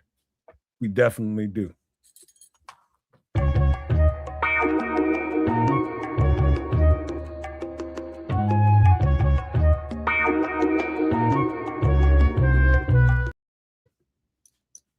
So, Triple R. This is rated one of the, I don't know, what do you want to call it? The best movies or series of movies of all time. And for a lot of different reasons. Maybe it's because at the time when this movie came out, this movie was so unique, but not unique at the same time, because this is real life brought to the screen in different parts of the country. This particular story took place in Sicily, brought to New York, and on it went. And this is the Godfather, what's it called, trilogy, or however many movies they made out of it. But you talking about a profound impact on culture, whether it was white culture, black culture, Asian culture, whatever culture it was, it had a profound impact on life. This was a very powerful movie, but for the wrong reasons, I'd say, in my culture. I'm gonna make him an offer he can't refuse. Marlon Brando, the young Godfather. And it's a anti-hero kind of hero thing, that we as a society have with the bad guys, with the gangsters, with the mafia, with the yakuza, with the triads. They all have their heroes. Look at the Sopranos. Bad guys, all of them, but we love the Tony Soprano. And this guy here, we see the rise of his soldiering throughout the family. We see his family and how they're treated within the family, and all of the mob ties and the influence and the corruption and the violence all related to it. And this, some say they should have just stopped with this one and not made part 2 or part 3. I disagree with Whatever. that. Huh? I strongly disagree with that. I'd have been So pissed off. you like this as the foundation for those going forward? Yes, it's I'd have been pissed off if I'd have seen this for the first time when it was coming out, and that's the end of it. No. Mm-mm. Believe you wanting more. That's the trademark, the sign of a good movie. Well, You it's know, a I don't know if trademark Lord of a Clemson thinks this is stereotypical or not, but it's if a you don't mind, historic look with if you don't mind, Trip, Hollywood. let me paint you into the kind of mind I have. Yeah, go And ahead. I don't think you're that much different as far as this goes. I am drawn to unique scripts. And so of course this thing was way old by the time I saw it. But at the time, this had to be so unique that it was game changing for a lot of people. I'm drawn to unique stories, unique scripts. And so if it's different than the humdrum every other movie, it's like everybody wants to talk about this, everybody wants to talk about that, or make a movie, TV show about this or that. Unique scripts. There's a reason why I told you guys, and you guys were blown away when I told you The Matrix was the best movie I ever saw. There's a reason why I said that. It's because it's the most unique script that I have ever seen to this day that I've ever seen. And it intrigued me that much. That's why I think it's the best movie ever. Same thing with this right here. I think it hits a lot of people that way. And I think it hits that way because like some of the best scripts are some of the ones that are most believable, and that makes this some most believable because it's just the real life drama, the back alley deals, you know the all of the criminal element, mixing and corrupting with the politicians and the lawyers and the good part of society, and how these underground criminal enterprises make their money, off of the vices of society.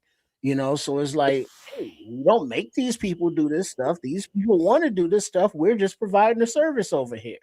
But then, they also show the side where there are morals, because hey, we don't mess with the dope. You know what I mean? They weren't about the dope, but they were. You know what I mean? Spoiler alert, 40 years after the fact. But for this part of it, part of the imagery of the movie poster here, where it says, the Godfather, and at the bottom, I'm going to make you an offer you can't refuse. I'm going to lean on this motherfucker till he gives me what I want. But at the top, it's the hand on the not marionette, the puppet handle things, control things, but pulling the strings, Yeah. behind the scenes. String puppet. String pulling, you know what I mean? So I want this to happen. I'm gonna make this happen, but out there, they don't know I'm making this happen. So behind the scenes kind of thing. So they keeping it on the low, keeping it discreet. But then the acting and the actors that came from this, movie, just from this early part of it, I wish Kez was here, because he would love him some Abe Vigoda fish. That looks like kids right there. See there, speak of the devil. The devil shall appear. You know what I mean? But you like you some Abe Vigoda fish, in the original Godfather. Well, let me say this before you go, kids. The thing about The Godfather, I think that's most profound for everybody, is wherever you were. I'm just imagining what that was during that time when this movie came out, where you were in that chain, that food chain, where you were, and how it relates to you in that food chain, whether you was on the bottom of that food chain, or one of his guys was coming to lean on you about, hey man, you owe us something. We make sure you take care of down there. You're one of those people that was just delivering milk. You was delivering food. You whatever you was, or were you a shop owner, or were you up on the echelon? Were you owning a company? Were you owning a company that wasn't really paying taxes to the Italians for your safety? All the way up until wherever you think the top of the echelon is. It's just where people related to all of those areas. That's how I think this movie became profound, because that's just like the motherfucker down the street that I know. You know, that's where this movie became profound for people at that time, I think. But I didn't live during that time, so I don't know. But go, kids. Me either. I didn't live during that time either. I only like this movie to a certain extent. It's a good movie. I like it, but the Godfather 2, Godfather 3, I can live without, much like The Matrix. At the end of the day, it's a good film, man. I have to go up and take care of some business. The godmother and the goddaughter upstairs are very upset, very upset. They're very upset about the laundromat. I had to take care of business. The laundry wasn't working. I had to, set some things up. The family business. Family business got taken care of. Looks like the laundry's working. Everything's moving in the way that it should be moving. Money's coming in. It's coming out. Things are being washed. It's laundered. You know what I mean? It's a good film though.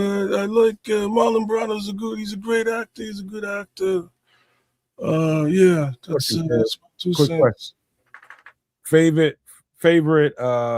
Favorite version of it? 1, 2, 3. Which one? Easily The Godfather 1. The first film is a good film. It's a good story. It really gives you a good understanding of the mafioso culture. Outside of that, The Godfather 2 is more of an expose with what they did to my boy, Sonny. It gives you the family. It gives you the family, and then Godfather 2 is really what you get. And I appreciate that, but not as much as just the mafioso culture expose that the original film was. That's all it. Part 3, that was, the rise of a young Al Pacino. Hey, bitch, I told you, don't ask me about my business. Do that shit again. Don't. I didn't like that. See, I like him better. That's what he had to lay down the law at home, though. Because remember, that was he didn't say it that way. Trips, stop misquoting shit. You paraphrase. That was the gist. No, yeah, I don't remember the exact quote. It was like 40 years that's Trips' gist. That's fair. Yeah, I'm sure we've all seen the movie. Yeah. But it was, he never wanted to live that lifestyle. He never wanted to be that. But because in The Godfather, he was no. Correction. He absolutely wanted to do it, and his dad was trying to keep him away from it, but he insisted. You talking Al Pacino? You talking about Michael? Yes. Okay, talking Michael Corleone. His dad did everything he could to keep him away from that, but his son insisted. Well, and Sonny was encouraging him, though. His brother, the other son. Yeah, peer pressure, big time. Well, yeah, his brother though, yeah. So that's why I think it's important, because there's a story within what you just said right now, and what we're talking about right now is everybody thinks they want something until they F around and get it. You see your father, a powerful man that everybody comes to for favors, and you need this for that, you need that for this. Everybody comes to my father. I want to be like my father because he's powerful.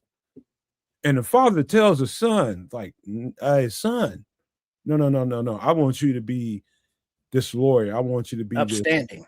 Yes, I want you to be legal. I want you to be I want you to be a legit person. I don't want you in what I'm be a citizen. It's not as sexy as you think. And so he did everything he could to keep his son away from it. And the most profound part of that movie to me is where he finally gave in and said, you know what, I can't do nothing about why you want to be like me, but I understand why you would want to. It's just not what you think it is, son. And I'm trying to push you away from it. That's the most profound part of The Godfather to me. Yeah, but I mean, look at the options. You had Sonny, who was all in. You had Michael, who was, smarter and could have been anything. And then you had Fredo, who wasn't good for shit. Oh, shit. Yeah, it's a good look. But also, kids, before you go, something about this movie that you sleep on is the cinematography, the way that it's shot, the way that it's filmed, as well as the music. So what about this, Trips? What about the stress after the dad dies, or after Pop dies? Michael assumes this role and assumes this position, and he enjoys it for the most part until some of the drawbacks he starts to see. Blood on the hands. And he gets old and he realizes that, man, now I see what my dad was talking about. I don't like this life, and I'm trying to do everything I can to pull us away from this life because it's that negative. And it just drew all the energy out of him. It drew all the energy out of him. And he became this vile human being that only becomes vile human beings doing vile things. Well, because now remember, hold on, Trips. Whether okay. you're the individual that's doing it or not, you're responsible for it. And so that drew on his energy. Well, that also, but it wasn't just about, them, the family leaning on businessmen, small, medium, and large. They had to not only, keep that muscle and that front, that fear, intimidation factor, but they had other families that were leaning on them, to turn and take their business, so they had to maintain their hold as well as being part of, was it the 5 families? Yeah, dog eat dog, right? You know what I mean? So you got 4 other families that's waiting for you to slip up so they can, come in and, snatch up your shit, smoke you. If that's the core of if that's the core of how you maintain your presence, your power, that's a sick existence to have to live, because you have to continue to be vile. You have to continue to be violent. You have to continue to be despicable and do things. Hold on, Trip. You have to do things to people that you necessarily don't want to do, but you have to send people to do those things. And the weight of that, we're talking about the movie. The weight of that in the movie, I can see on Michael Corleone, is what I'm trying to get at. Yes. Yeah. Well, go ahead, kids. You can see it on the Godfather himself as well. It's not as prevalent, but that's just the person that he is. It's the power that he holds. Michael could never really be that guy that his father was, right? As much as he tried, as hard as he tried, he couldn't really hold that weight the way that a seasoned veteran like the Godfather really was. At the end of the day, it's 2 different things. You have to grow into it and live with all of that pain, destruction, and despicableness as you outlined there. So it's a fantastic mafioso story.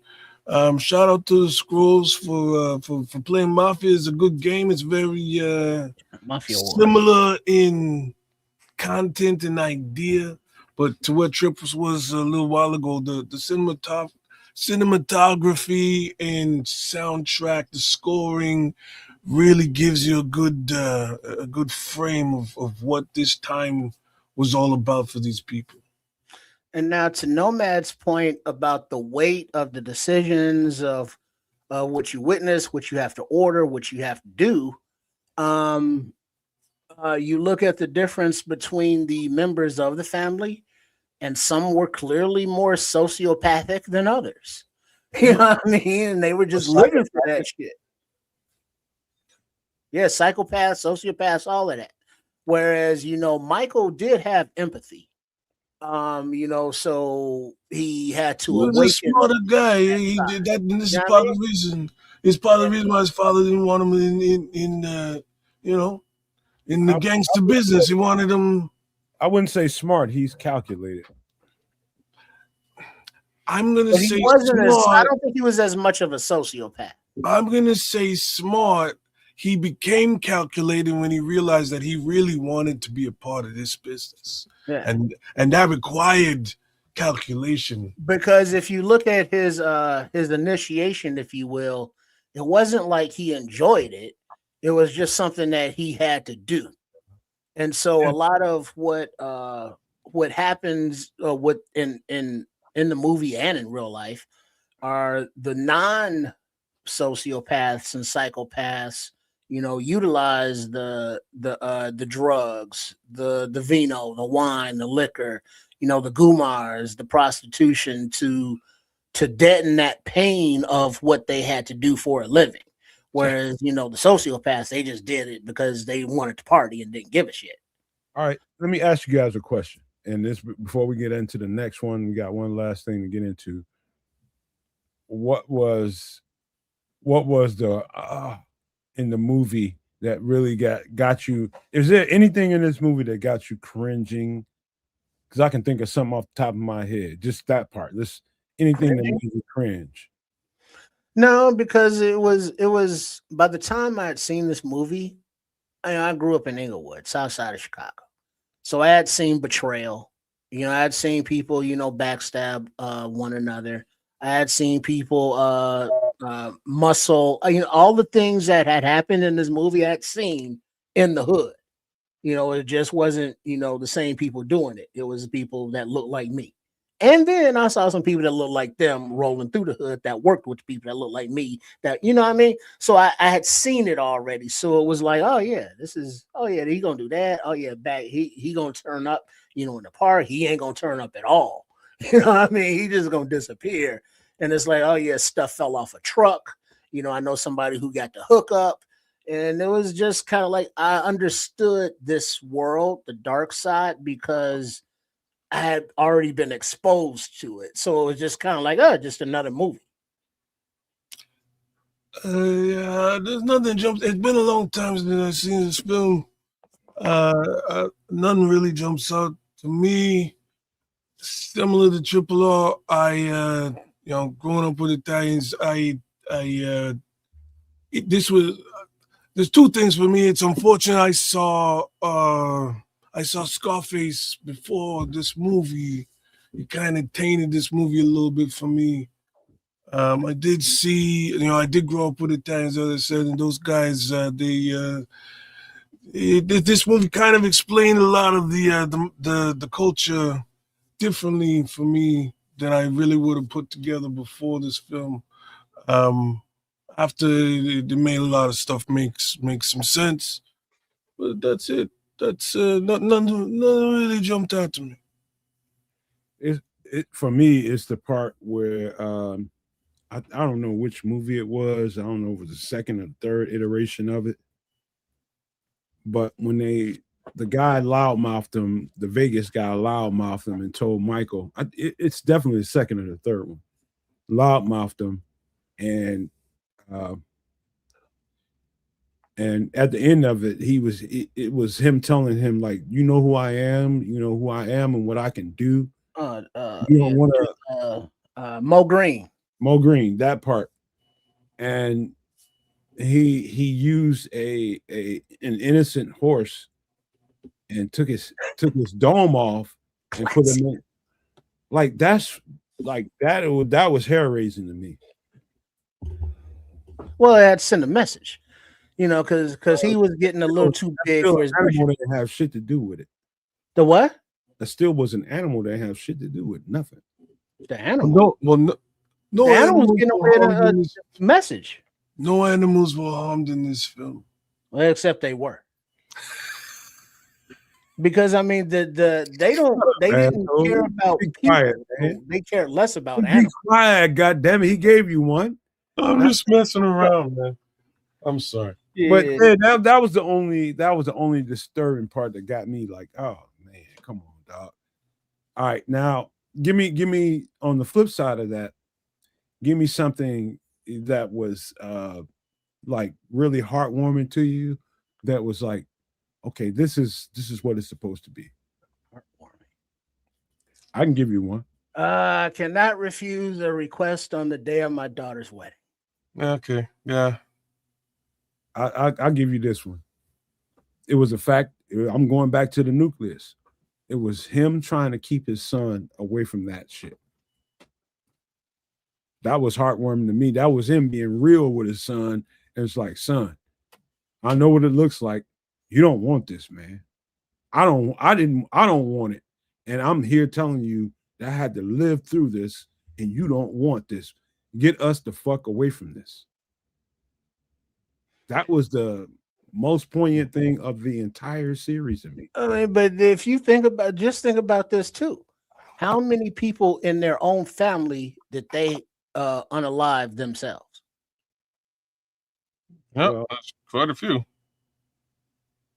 You know what I mean? So being a member of the family wasn't no guarantee of protection, you know, from anybody, including own family. You know what I mean? So you run it, but Trips, the thing is, you running straight to the violence, and I'm running to the story of the subtle story that was being told by the father before Michael got himself knee deep into this shit. And that's the point I'm trying to make is you saw a loving, doting father trying to sway his son away from where he was, like go anywhere, do anything, be a senator, be anything, be a scientist, be anything, but don't be me. That was the point of The Godfather. And that son didn't listen, and look what happened to the son. He got 2 sequels. You know, because he was in charge of the family. You know, if he had went on to become a senator, you know, ain't no sequels. You know, so but it showed that it's like, all right, he got what he wanted, you know, what he thought he wanted. You know, we saw what happened to Sonny. Is like he always had that hanging over his head. You know, he always was looking side eye at his closest, most devoted employees, because he knew that any one of them could, you know, flip. So, I mean, just the uncomfortability of being the king, the godfather, if you will, because there was no comfortable times. I think the most comfortable thing about the movie was part 3, the way that the Marlon Brando character went out. You know what I mean? Playing monster in this tomato patch with the grandkids. No, that was more like 1 or 2. Oh, well, whenever he went out peacefully. You know, with the family, it was quick. He wasn't in pain. You know, it wasn't in violence. Trips, is you so morbid? Listen, man, I want to say talking about The Godfather. You morbid. You go right to the dead part of the shit, and it's about that tomato patch that he was in with his son and watching his little grandson running around in there and trying to chase him then when he passed away. But before that, it was him trying to impress upon his son that this is not the way. Yeah, that didn't stick. This is let me finish, man. This is not the way. This is not the way. And I think that's the most powerful part of the movie to me is that moment, and whatever happened after that to me was just whatever. Yeah, that was you know what I mean. So that was poignant, but that didn't sell tickets. When you have children, that's what we're trying to get at. We ain't talking about selling tickets. We're talking about the emphasis of the script. We ain't talking about how many children he had. I mean, but it's kind of hard to say, kid, don't do this if you. I'm not going to let you muddy this up. I'm not going to let you muddy it up. But if the parent isn't a criminal mastermind, it doesn't hit the same. Not today. Not today. How about this? We can't relate to Michael. My last thoughts about The Godfather. I think it's a very accurate movie for that point in time. The series was very accurate for that point in time. I don't know what that means. I don't know what this movie is to people that live today in this time, but I know that during that time, I'm pretty sure that was extremely powerful, and people can relate to every single one of those characters in all of those roles. And I think this was a mirror to America, and in New York at that particular time, in particular.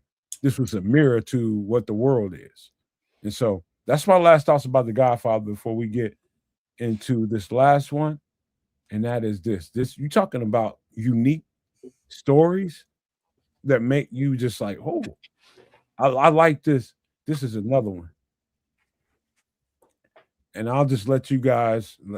I haven't seen this yet. No, Ooh, it's on Amazon Prime right now if you got that. I got it. But just all right, so because you haven't seen it, just non-spoiler wise, the movie is Sinners, starring Michael B. Jordan. He plays a dual role, twin brothers, Smoke and Stack. You know, Smoke Stack, get it? And it's set back in the Prohibition era, 1930s, circa ish, and they are in the South, I believe Alabama, Louisiana, Mississippi, all the same shit to me. And it's a story that combines music of the era from different genres of the era, that combines a gangster story, that combines a love story, that combines a horror movie genre story. It has a lot of different famous character actors that you know from different things. You may not know their names, but you'll be like, "Oh shit, that's that dude," or "That's that chick," and it all comes together from a new or young director with a what's his name, Coogler? What's his name? Ryan Coogler. Ryan Coogler directed Ryan Coogler. Black Panther. Yeah, Black Panther. There you go. That's why this is him and Michael B. Jordan back together again. There you go. So yeah, so it's that them back together again, and it's he's young, but he was the director of Black Panther and Creed. So Ryan Coogler and Michael B. Jordan back Him together and for a Michael third B. Jordan back together again. again. Again. Right. So it's a very good movie. It's the cinematography is good again. The costuming is good for the era. The vernacular and the slang, and you get it from the today's perspective of what's going on, but looking back on it, and then you go like, "Oh shit, that was funny." It's like, "Oh shit, that was scary." It's like, "Oh shit, that was angry," because there was also the time of, you know, the Klan and black people's relations with, you know, so that was also intertwined within all of the other storylines that I mentioned before. So it's like, you know, sex, drugs, rock and roll, but for back then. So yeah, this movie got all. It's got violence, it's got shooting, it's got fighting, it's got actual, you know, you know what I mean? And because you're a thief, come on, steal some of it. Yeah, yeah. It's got nice one-liners. It's a very entertaining film. I will say this, man. I will say this. When I talk about unique, that's what I mean when I'm looking for a script or a story or a movie. I love unique. I'm drawn to unique. It comes out in everything that I do. I'm always looking for unique. Everything has got to be unique.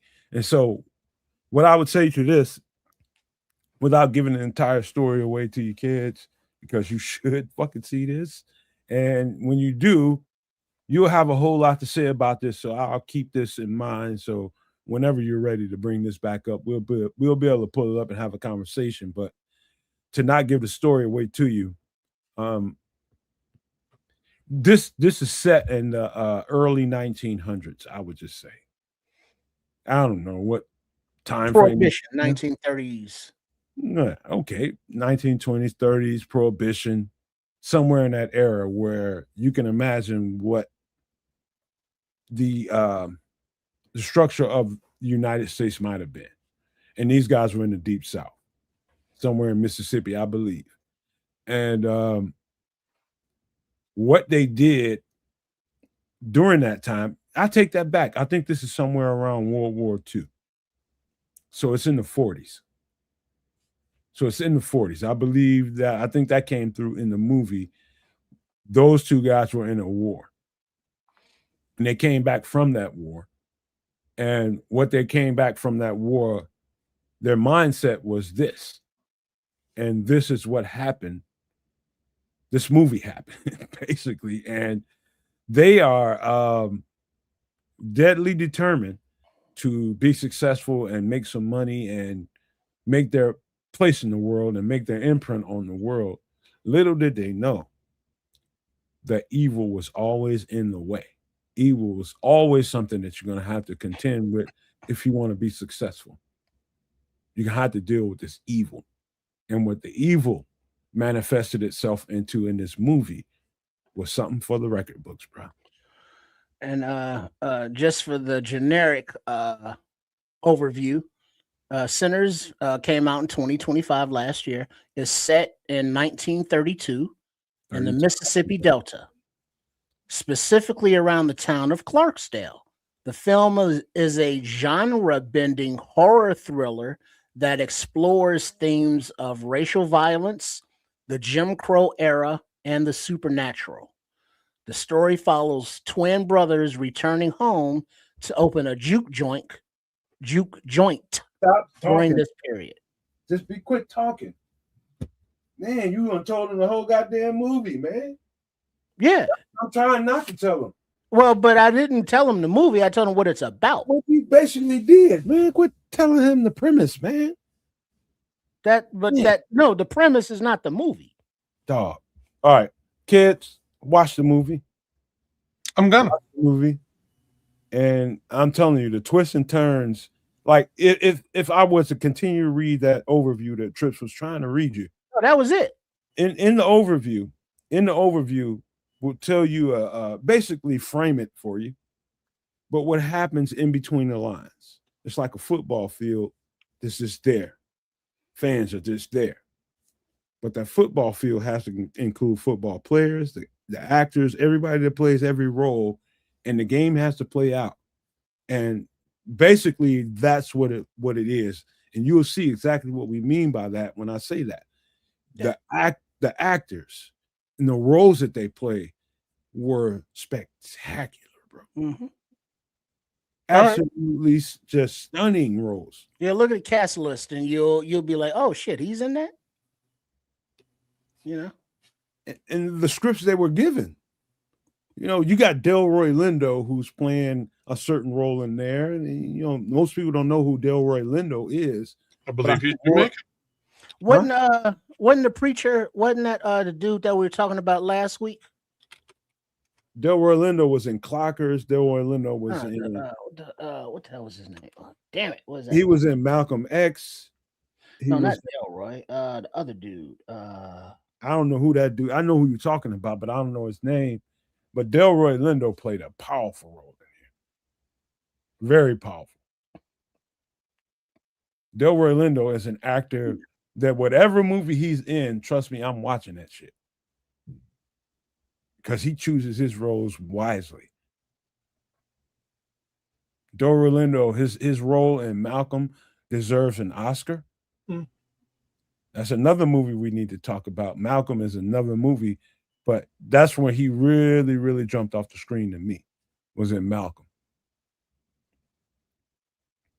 But that's who that chick is. What's football related? What's my Josh Allen? Or Haley Steinfeld? Yeah, that's Josh Allen. You talking about Delroy Lindo? You talking about some chick? Because she's the main girl in the movie. And she's you know how many Oscars Delroy Lindo was up for right now? Yeah, nice, cool. But Hailey Steinfeld, the chick that's in the movie, is the girlfriend of Josh Allen. Okay. And I wondered, it's like they kept saying Hailey Steinfeld. I never knew who the hell she was. And it's like, oh, that's who she is. Okay, now I understand. And I still don't care, but now I get it. She's in a bunch of cool shit. But yes, Delroy Lindo is of Jamaican parentage. Lindo's like a regular Jamaican last name. And I wasn't sure, but now I'm sure. Oh, and Buddy Guy's in this, the actual living Buddy Guy. Oh, like Buddy Guy's in it? Yeah, him. Oh, yeah. And Omar Benson. I love that guy. Omar Benson Miller. He's in like everything as just a character actor, but he's so adorable. You would love him. He kind of look like you. Aw. Doesn't he? I don't see it because he has hair, but okay. He has If you had hair, you kind of resemble each other a little bit. well, he has that adorable baby face. I could see that. So But this looks more like a grown-up baby kids, but okay. All right, let me stay on the perimeter for you kids and kind of put this movie in a nutshell for you. You can imagine what 1932 might have been like for some black men, twin black men, and with a wad of money from whatever actions they were doing to get that wad of money, they came to Mississippi to cash in on it, and things happen. The premise of it is the struggle and what black people have to go through. And this is what black people were going through during that time in the Delta of Mississippi.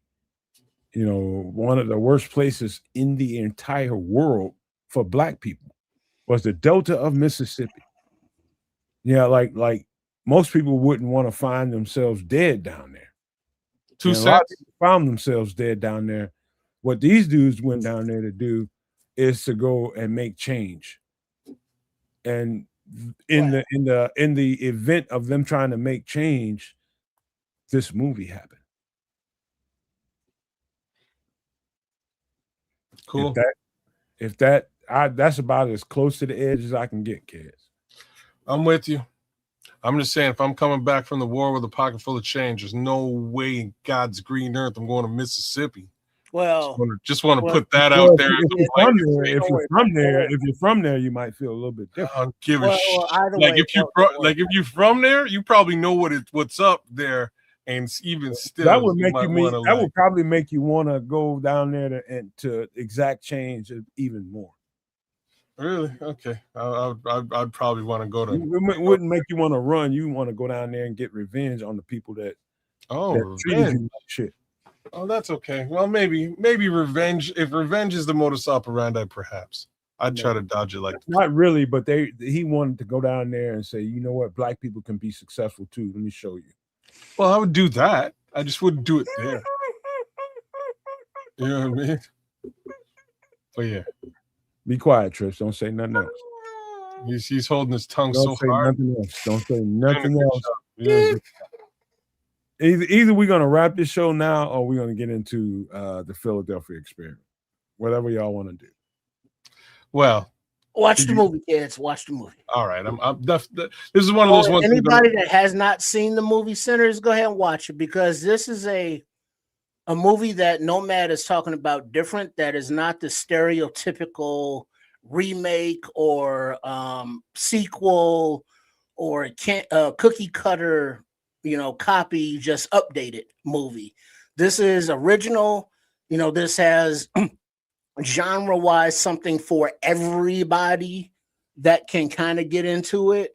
And the way it's intertwined, there's just enough that it's not too much, but there's enough to wet your beak, but not drown you, so to speak. Okay. This is a award type movie worthy. Whether it be the performances from the actors, whether it be the way the movie's put together, or the script, or the music, because the music, like Slender Man is dead, is saying don't say too much here. Don't say too much here. Yeah, the music scene in the barn was amazing because they're different music scenes because there's different genres. So there's different kinds of music in different places throughout the movie. But the music is amazing all throughout whatever genre you're into. And it's like, oh shit, that's okay. I feel you. And just the way that from 1932, but to have a 2025 flavor, if you will, in the way that Ryan Coogler intertwine those things is really imaginative and creative, and that's something that is entertaining, and that's something that I hope a lot of people look for in movies. Thank you for biting your tongue, Triple R. Thank you so much, because I just saw you just dancing right there on the edge, man. And truth is, kids, I thought you saw it. That's the only reason I did this, because I could have sworn we had a conversation that. Yeah, we did. I said I haven't seen it yet, and that was the end of the No, that was at the time when I didn't see it yet. But I thought I could have swore No, But that's my no. fault. I wouldn't have done this week if I didn't think you saw this. But damn it, if you don't hurry up and go see this shit. Right, because like look at Benjamin. He's saying Sinners needs a spinoff with the Native American characters. You got black characters, you got white characters, you got Italian characters, you got Irish characters, you get all kind of characters. Right. See the movie, kids. See the movie. All right, I'm definitely gonna do it. Dog, you can see this for free now. At this point, now you just gotta find a stream. Chinese in there, yeah. Just gotta find a stream, dog. I'm terrible for new movies, man. I kind of the last couple of years, I've taken a bit of a reprieve from film. I'll be completely frank, man. It's on your streaming services, wherever. If it's on streaming, I'll pull it. Like you know me, I will pull it up one of these days and I'll sit back and watch it. But Scrolls. I mean, that's something that you can sit down with the daughter and the wife and all enjoy. Okay. Hey, Scrolls. Don't tell them shit. Okay. All right. Don't tell them that. It's a whole lot of hidden messages. It's one of those things where every few minute message, I'm like, oh shit. It is one of those thinkers. I mean, it's a very entertaining and thought-provoking movie. Okay, so did you see your short that I put out talking about the Matrix kids? Because I got your take on it. I think I missed. No, I didn't. I missed it. Instead of my take on it and Triple R's take on it, I got your take on it, and I put that out instead of any of the other ones because of how you describe, the way the movie was presented to you in the theater, the promos and all that kind of stuff, the trailers and all that, how you responded to it and how it intrigued you. This, because I don't know that you've seen all the trailers and all the promos and all that kind of stuff. I don't. So just for something to be said, I avoid movie trailers like the fucking plague. Why, dog? Because of the Matrix. That was sort of like the point of that comment. Because of the Matrix. The Matrix. So basically, you saying the trailer will spoil it for you? No, I'm saying that all trailers are spoilers for me. I'm saying that the Matrix trailer was the one trailer that had zero spoilers in it, and I went to the film and was honest to goodness punched in the face by what I watched. I did not know what to expect because it gave me nothing. The trailer was The Matrix with shit on a screen. What is The Matrix? Was the trailer. That was the entire trailer. And you're like, I don't know. What is it? I agree with you and Scrolls. I do think that trailers give away too much. Sometimes the trailers are better than the movies. That I agree with. But every once in a while, the trailer will effing fool you. I dodge them like the plague, like you wouldn't believe it. I bet you won't dodge no Avengers. No, bro, because I'm a comic book buff, I already know what these movies are potentially about. I dodge those even harder, bro. I think you bullshitting, man. You're too attracted to that shit, man. I don't believe you, dog. I swear, you know what I mean? I swear to God, I do not watch trailers. I avoid them like the plague. They show up in my feed. I scroll fast. You know what I mean? I scroll past that shit so I don't watch it and don't see anything. Like just the other day, I was working out with my cousin. And he was like, "Yo, did you realize that these people were going to be in the new Avengers movie?" And I was like, "Brother, don't even tell me. I don't want to know, because that'll get my brain going.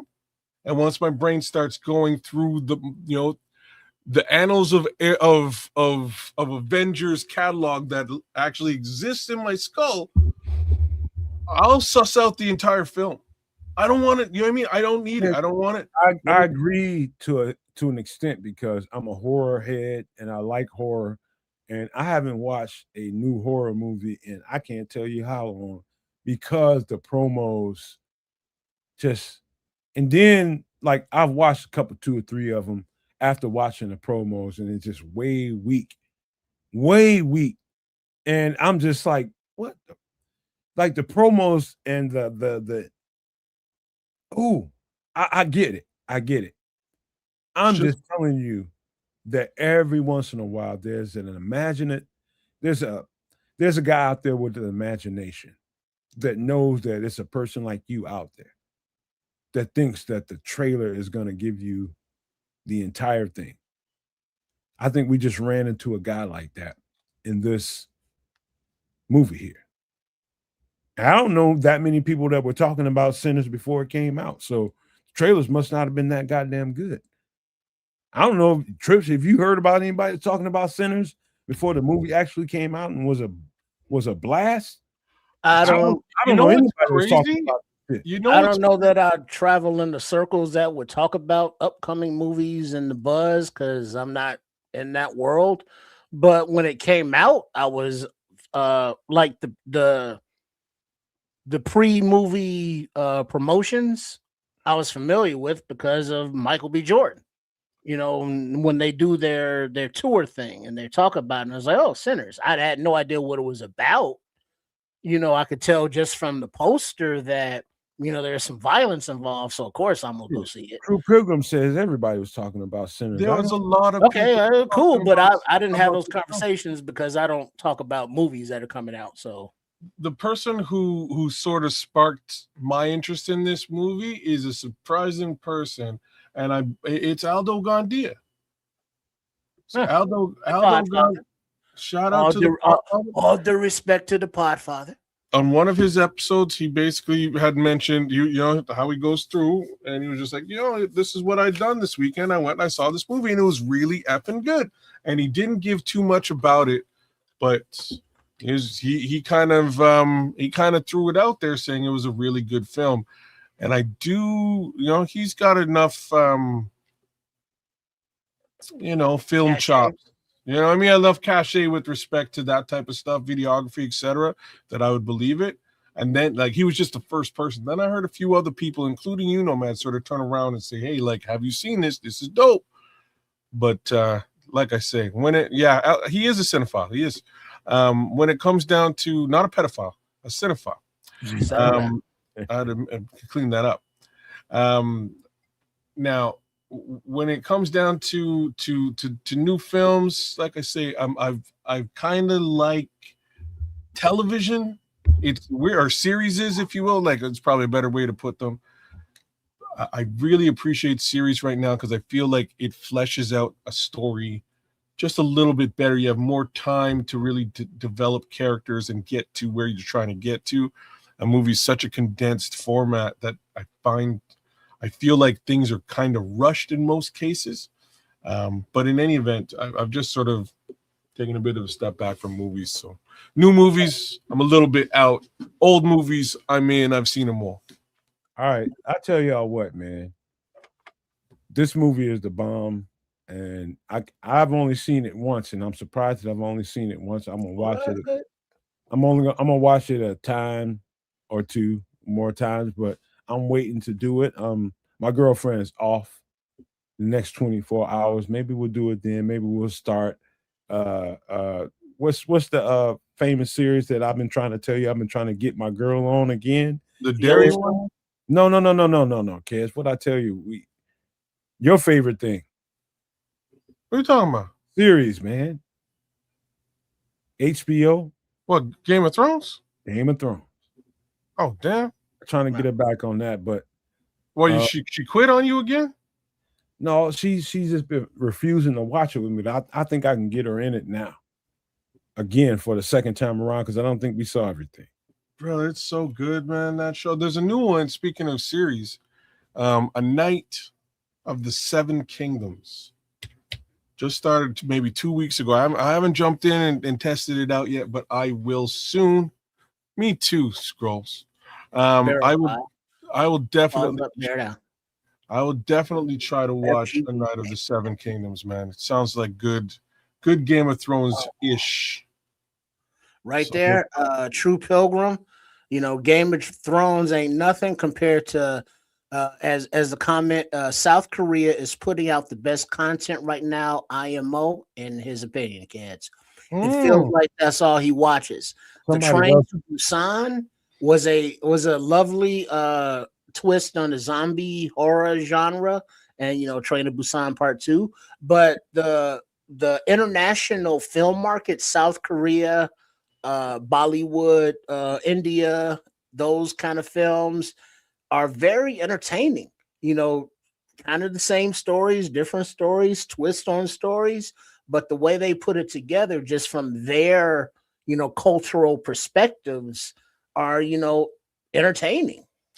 If I don't have to read subtitles, I'm in. You will have to read some subtitles. Fucking hate that. Well, you know what, man? But you have to be in a mood. I understand, because not every mood is a subtitle mood.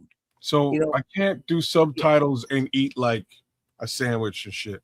You know what I mean? Like, I'm trying to watch a movie and read subtitles and eat a sandwich. I guarantee you, I'm out in 20 minutes. You can. But you don't want to eat the sandwich and then watch a subtitle movie in case your eyes get heavy. You want to. There's that too. Watch. There's that as well. Yeah. Well, I'll tell you guys what, man. No sandwiches. You're talking about culture and different parts of whatever parts of the globe that think about this that way or this way. We talked about a lot of culture tonight, and it was a good thing. But one of the things I want to say before we get out of here is, I do pay attention to people when they ask me particular things. And when it came to the music part of it, I took it to heart. And I'm only doing this now because we didn't get to the Bears portion of the show because Samuel didn't show up, and not because he didn't want to. He texted me and let me know what the deal was. He's going to be here Sunday to make up for that. And we just had enough content around whether Samuel was here or not to make sure that we had a good show. But one of the things somebody asked me, and I just don't remember, and somebody can remind me in the chat if they know. Somebody asked me, I told people that I could make pretty much any kind of music except classical. I ain't messing with that bullshit. But, somebody mentioned to me that, can you make Texas slab music? And basically is what somebody asked me. To you kids, I know this is going to sound totally unique to you because you're probably not familiar with Texas slab music. Trip may or may not be, but what Texas slab music is, it's basically slow way down, and real soulful. Very, very soulful. And that sounds like very general on its face, kids. I get it. But if you don't know anything about Texas slab music, this is kind of going to give you, I don't even know if it's going to hit with you. But Trips, are you familiar with Texas slab music? Is that like a crunk? Nah. Nothing like then no. All right. I'm going to give you a taste of what Texas slab music sounds like. This is that DJ Screw. You ever heard of DJ Screw? Okay, Texas? So chopped and screwed shit. Chopped and screwed. There you go. I've heard the name. I'm not familiar with it. That's like slab music. What up, Sherry? What up, Aunt Maz? True Pilgrim, who's been here for a minute. But let me give you a taste of what that kind of sounds like. Y'all can judge me after it.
So you got a taste of it. All right. Not bad. Not bad at all. That's probably not even slow as it should be. That should probably be a couple BPMs.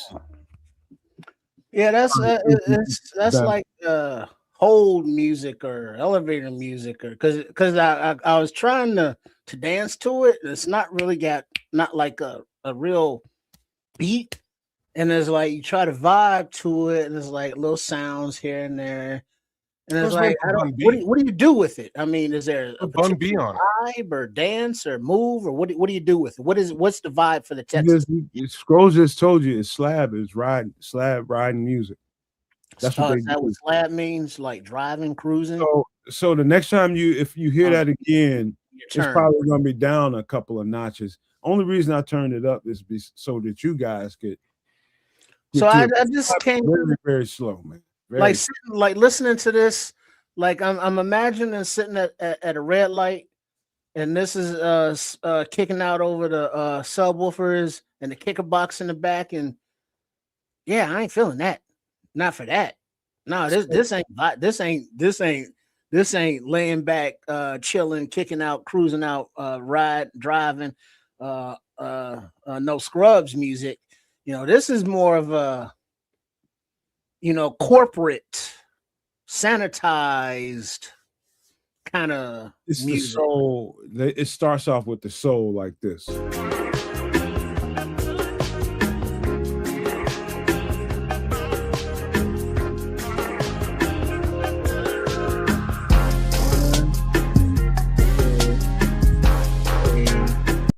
And then the beat drops in.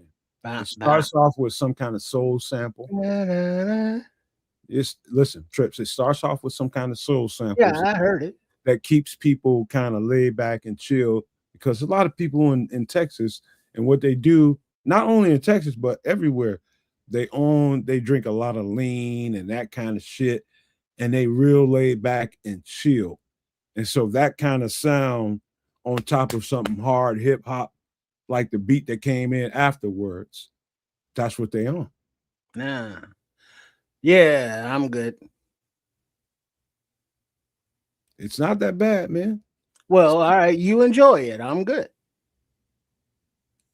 Okay, that's your judgment. That will get no play in my ride. Okay, all right, motherfucker. How you think about it, kids? Well, I'm just waiting for Bun B to jump on it, and then it's okay. If you're just rocking the beat's nice, but I enjoy it because Pimp C, throw Pimp C on there. Rest in peace, Pimp C. Yeah, rest in peace. I should have slowed it way down. I think y'all really wouldn't have liked it then.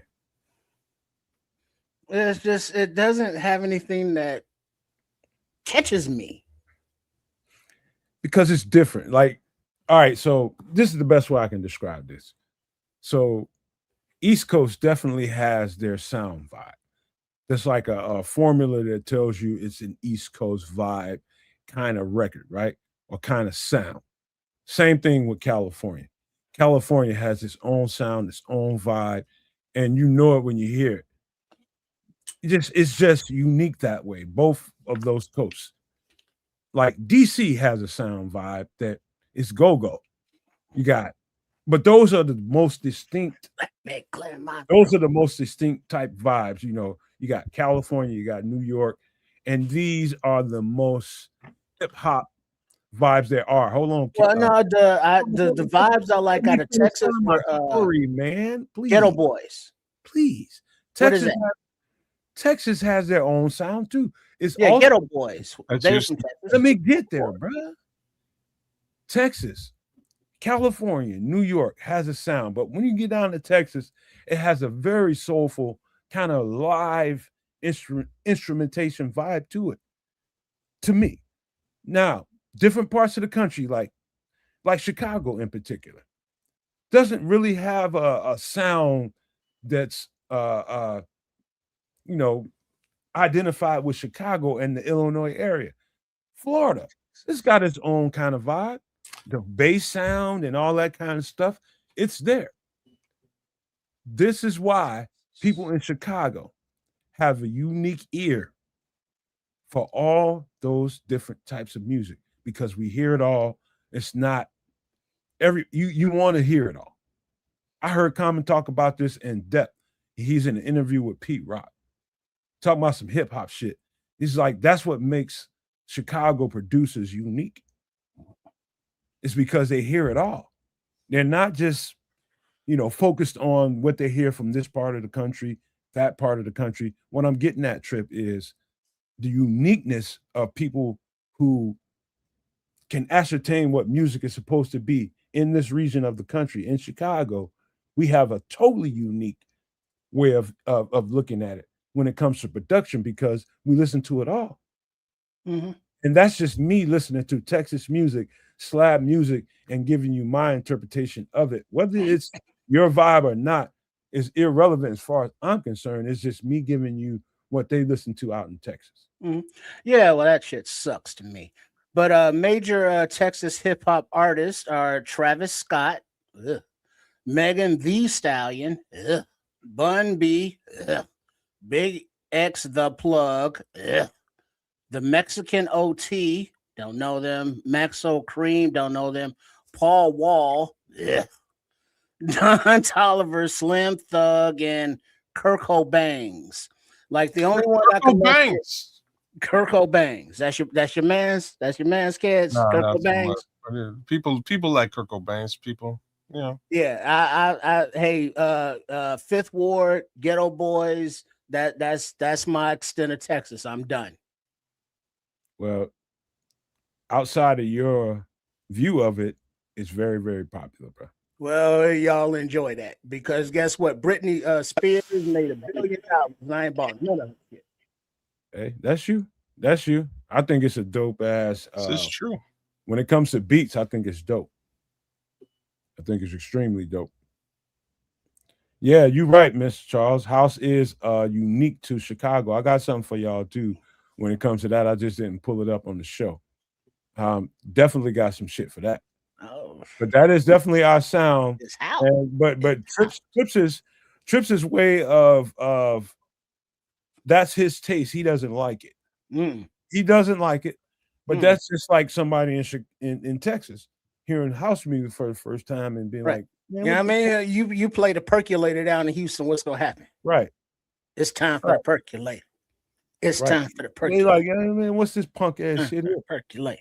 But I ain't flipping about it. I hear the sounds. I just hear the sounds. I don't care. But if you listen to like Chicago hip hop, like kids, you not being from Chicago, you've heard like Crucial Conflict.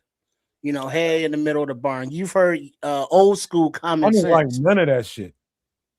But old school Common Sense, like Can I Borrow a Dollar and his early albums. That's a badass. Like album. do those do they sound alike to you? Do they have the same kind of sound? No. Could you tell they're from the same city? No.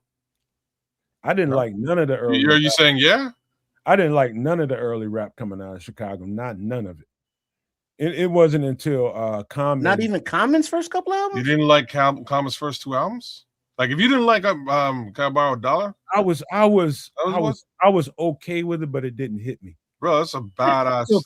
Until Common got a little bit older and matured and really became an MC. He's the MC's MC. That's when I really, really migrated to Common. It's like, oh man, you're flipping. I heard it all, Trips. I just didn't. Y'all just different than those me. Are classics. I listen to the music. No. So when he was getting produced at one point in time, listen, I'm that kid that grew up with the headphones on my ears with guys that were using vinyl. And so I'm looking at records, literal vinyl records with the cover on them and reading the credits on it. And so I grew up listening for the sound. Y'all are listening to, I listen to MCing, but I'm listening to the sound first. I'm listening to who's playing what, I'm talking about early records and shit. I'm listening to old ass records as a child. And so the production part of it, like he was produced by early in his career by No ID. I don't know if anybody knows who No ID is. He's also from Chicago. Yeah. Rest in peace. Yeah. He passed away? I didn't know. So. I don't think so, Trip. If he did, I didn't hear about it. I thought he did. He might have, but I didn't hear about it. But the thing is, No ID's production is his production. There's another one For fuck's sake. that was doing a lot of production out in California. There's a lot of producers that come out of Chicago. Kanye being the most famous of them. Yeah. But yeah, I don't think he's dead. huh? I I don't don't think he's he's dead either, Trip. We got to get rid. Huh? Oh, I'm thinking. Wait, I'm. Hold on. Yeah, keep going. Keep going. No ID produced a lot of Common's early stuff. No ID has since produced a lot of other people's stuff, but Common has moved on from him in production. That's when I started to really, really pay attention to Common. Not Yeah, because he's still alive. He's still alive. not because he left No ID, but because his production to his vocal sounded a whole lot better. And I don't know if y'all heard the Common and Pete Rock record, but y'all should. Yeah, it was all right. You know, it was Pete Rock was at that era in his career where he was feeling himself a little too much, but that's a whole different conversation. But yeah, I was confusing No ID with Jay Dilla for some reason, who is not from Chicago, West Coast, and he is passed on. Rest in peace. Yeah, whole different. Yeah, whole different sound. You know, whole different. But yeah, like Crucial Conflict. What was Tongue Twister. Akbar, you know, Big Bang Boogie classic album, you know, going back to the hip house with Fast Eddie and then Tyree Cooper, who went on to produce hip house and more house music around the world. He went to Germany and got huge, you know, off of Chicago house music. But yeah, there's that definite sound, that fast beat, the blends, the different accents and such. But you know, just regionally, you know, the further south that the music went, the more I kind of got lost, you know, in the twang and the local slang and what the hell they was talking about. Because you know, back in the day in the South, you know, you go to Florida and it was 2 Live Crew. You know, they was the hotness back then. Don't stop, get it. Here's the thing, Trips. I didn't. You knew what they was talking about. I didn't like nothing about Chicago rap early. I didn't like nothing about it. I didn't like it. I didn't like Conflict. I didn't like Twister. I still don't really care for Twister. Like, okay, so there are a few songs. All right, so the Twist is like a different thing. Like those three, like those three guys that you're talking about are all really different things. So Crucial Conflict was trying. They didn't pop off the way that like this first Common album is a fucking classic. I don't really give a shit what anybody says. It's a classic. Talking about Backpack Common. Whatever you want. He was one of them backpack kids at that time. Sure, but like the entire genre was backpack at that time. Yeah, that's what it was. You know what I mean? The entire genre was, if it wasn't West Coast, you were rocking a backpack, period. Or you were MC Hammer. You know what I mean? Like, I'll give you a third, I'll give you another out. But that's nobody MC Hammer, but ain't nobody trying to be MC Hammer, right? But MC Hammer was trying to he was doing some big things. I'm just saying stuff so I don't get, fined. Right. In any event, you know what? Common got dope when to me when Kanye produced him. But so I'm gonna say Common been dope. Common was dope. I'll say he was a little bit less dope in album number 2, but by album number 3 is also was that Resurrection? Resurrection is straight up classic. Oh yeah, that's a dope album now. Straight up, basically Common Bang. He got with Erykah Badu, and that kind of upped his shit to a level that finally it was like, and then he started to fall off, just like Andre 3000. Like the exact same thing happened to both of them. They got with Erykah, became something bigger than they were, and then she left them, and they kind of crumbled, both of these guys. But before her, the first album, Breaker 19, Take It Easy, Sold by the Pound, those are dope ass tracks. Dope tracks. Love this album. It's very slept on, but I was that kid. I was the kid. So again, being in Canada, I would go to the US and I would bring different regional stuff back. And it started because I went to Florida at like 12 and started bringing back Two Live Crew. Yo, when these Canadian kids heard Two Live Crew for the first time, they lost their hey. fuck Martinez, Martinez. Like they are losing their minds, bro. This is what I'm telling you. So I bring this back, and these kids are going crazy, and like instant popularity for me. So it's like, oh shit, like you know what I mean? I can't go all the way to Florida to get Two Live Crew, but I can go to New York and I can get cool stuff from New York. Hey, kids, so I'm getting stuff from New York, from Chicago, I'm getting Far Side from Souls of Mischief from the East Coast. I was getting West stuff Coast. from North Carolina that would blow your mind too, like all new school shit at the time that nobody had ever heard of. Dell. What do you think people in Texas would say when they hear a sound like this?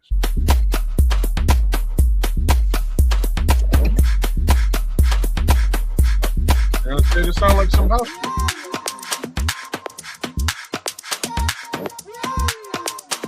Yeah, that's house. This is house music.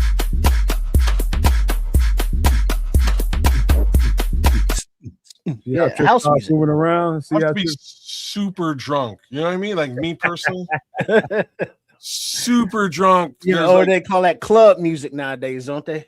It's funny. There's like 10 house tracks I can jam to, and one of them is "Follow Me." I have to jam with Follow Me. You know what I'm saying? When "Follow Me" comes on, yeah. See how quick Trip started moving once he heard that sound. That's Chicago. That's Chicago. That's our sound right there. If we can stop fighting. Hold on, God damn it, man. Come on, kids. Golly. Follow. If there was ever a sound of Chicago, that's it. All right. That's part of the reason why the hip hop thing didn't take off as quickly as it should have, in my opinion. You got, well, that's why Fast Eddie Hip House. Oh, but he's a DJ though. He was dope, Eddie.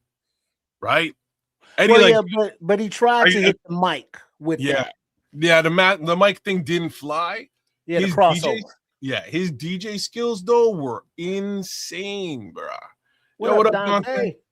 What up, dude? DJ skills were off the chain. Like there's guys like that. Like there's all sorts of regional stuff. Other stuff like the Philly sound, that freestyle sound that Philly has. It's got less to do with a beat. Has everything. Do you think the roots sound like Philly? Yep. Style of rapping, absolutely. Yeah. Absolutely. What's his name? Cassidy. Black Thought. Yeah. Okay. Yeah.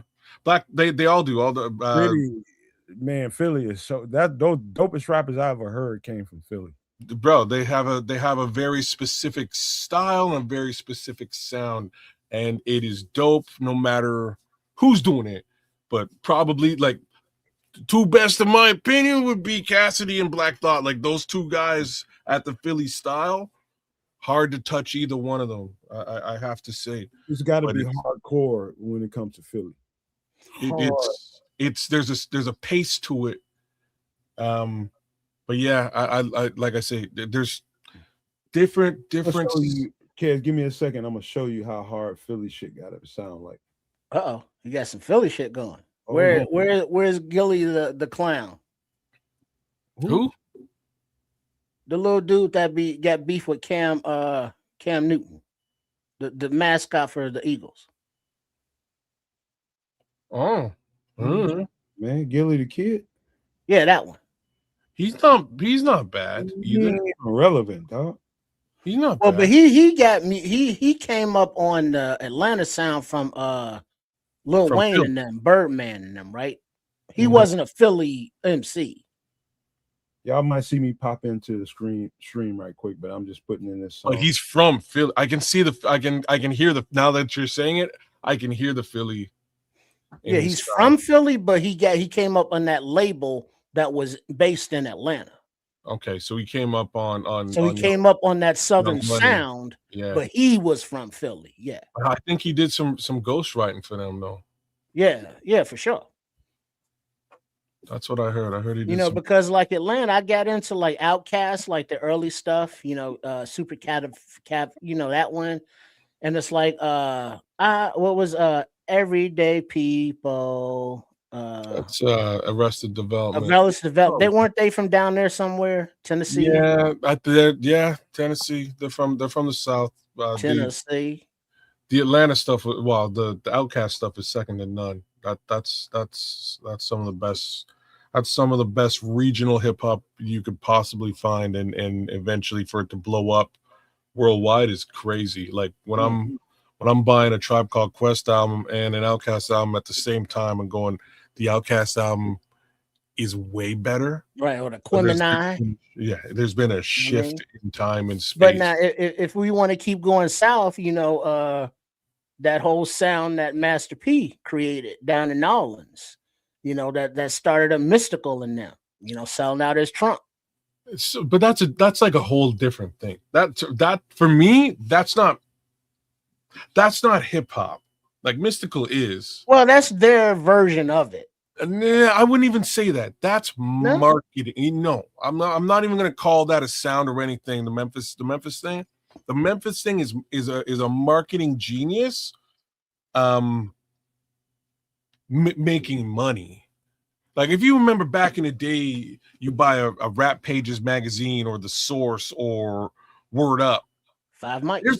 There's a Master P full page spread in there somewhere. Every single one of those magazines. Let me tell you, I ain't buying that shit. I can't relate to any of the shit he's talking about, and I don't like the fucking beats. But let me be real. He's had his shit advertised to the nines for 30 years. You know what I mean? Like putting it down. He's about the marketing, but the sound, not particularly. I'm not talking about his marketing acumen and selling out the trunk. I'm talking about the sound. You know, so all of the artists that he produced had that sound. I couldn't stand it. But you know what the sound I'm talking about. I know that maybe it is its own distinct sound. I couldn't stand it. It didn't work for me. There are artists that I could stand. There are some beats that I really like that came out of that camp. But for the most part, I give the man his respect because he found a way to galvanize a community to support him. And that's to me, it's got so much more to do with his ability to market and brand, and much less with his ability to rap. All right. Marketing and branding. Hold on, man. When you start thinking about Philly hip hop, I don't know what you think of, but when I think of Philly hip hop and the MCs that come out of Philly, they are always gritty to me. You know what I mean? Real gritty street rap kind of guys. You know, very rarely do you get a guy from Philly that reaches the mainstream and crosses over into pop. I don't know of really too many of any. I think Cassidy is about the closest. Meek Mill, but that shit's garbage. Meek Mill. No, people love Meek Mill though. Well, that was Bad Boy. This is the shit they like.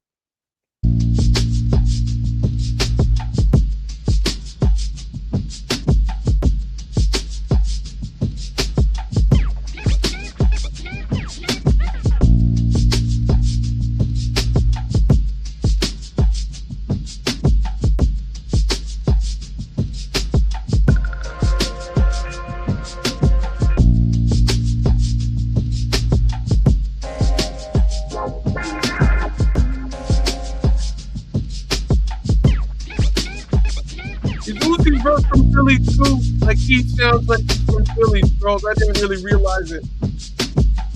Definitely Freeway, definitely the homie Beans. Fuck, Beans is the shit. There's like I say, there's some grimy bars that come out of Philadelphia, and Schoolie D was from Philly. Yeah, who? Lil Uzi? No, Schoolie D. I believe he was from Philly originally. Yeah. Sheba Sheba, y'all. Yeah. Okay. Yeah, because he was grimy AF. Yes, he was. Look Yes, at he was. Othello said he can ride with that. That shit's hard. That was a nice beat. I like that. Yeah, that's nice. Hard. That's what they like in Philly. That's hard, grimy. Yeah, see, I would listen to that next to the Texas slab of ribs music. I'll take some ribs. I mean, that's Texas, man. People were saying the same thing about that house joint I just played. Oh, speaking of regional and marketing, because while you were looking for that, Kez, we were going around the regions. We went through Atlanta with Outkast and them. Then we went down to Master P and them. But speaking of sounds and marketing, to holler at your boy from Oaktown, Too Short. Oh yeah, he's the same, like, but different. Like Short's always had beats though. You know what I mean? Like that's to me, that's the difference between him and he's a producer. He will produce. So West Coast sounds don't always necessarily sound like Oakland sounds. Well, no, but it's different. It's different. You got Oakland, you got Southern. Is different. West Coast is so big. So I mean, it's just like you go from on the West Coast, literally West Coast. From the north, from the Seattle, you got the whole Posse's on Broadway, Sir Mix-a-Lot sound. Further south, you got the Oakland with the Funk in the Trunk, Too Short sound. Then the further south down you go, you got your Far Side, your Jay Dilla's, your Cypress Hills, your Dr. Dre, NWA, all of them sounds. And so you got all of that going on above the law. And everybody else said I didn't There's mention. the group right there. That's the one that sort of changed the sound. Like if above the law. Oh yeah, if you compare like the first two NWA albums to anything that Dr. Dre did with Death Row, there's a huge differential. Like they don't sound the same. I'm just saying they don't really like Express Yourself and fucking What's My Name do not sound even remotely close to each other. But the missing link is those three Above the Law albums. You get to listen to that and you start to hear that P-Funk coming out. That's kind of where it all begins in the West as far as that P-Funk sound is concerned. Gangster. That gangster shit. Like Warren G and all them. Like the NWA was gangster to a degree. Well, the old school gangster, the laid back kicking. Yeah, was like mafioso gangster. Shit. Right. That they started sort of. I'll tell you something. Like the East Bay, talking about Oakland, San Fran, and that whole region up there is different than the sound in LA and out there. Yeah. Now the sound in Oakland and the Bay Area is very bass driven. Boom, boom, boom, boom, boom, boom. Funk in the Trunk. Yeah, that kind of shit. Down in LA, it gets to more funk, like real funk, like George Clinton type funk, and a whole lot of sampling that's going on down there. And Dr. Dre is the mainstream for that, but a lot of other guys like the Loonies, DJ Pooh, you got what's his name, DJ Battle Cat, other guys like that, DJ Quick.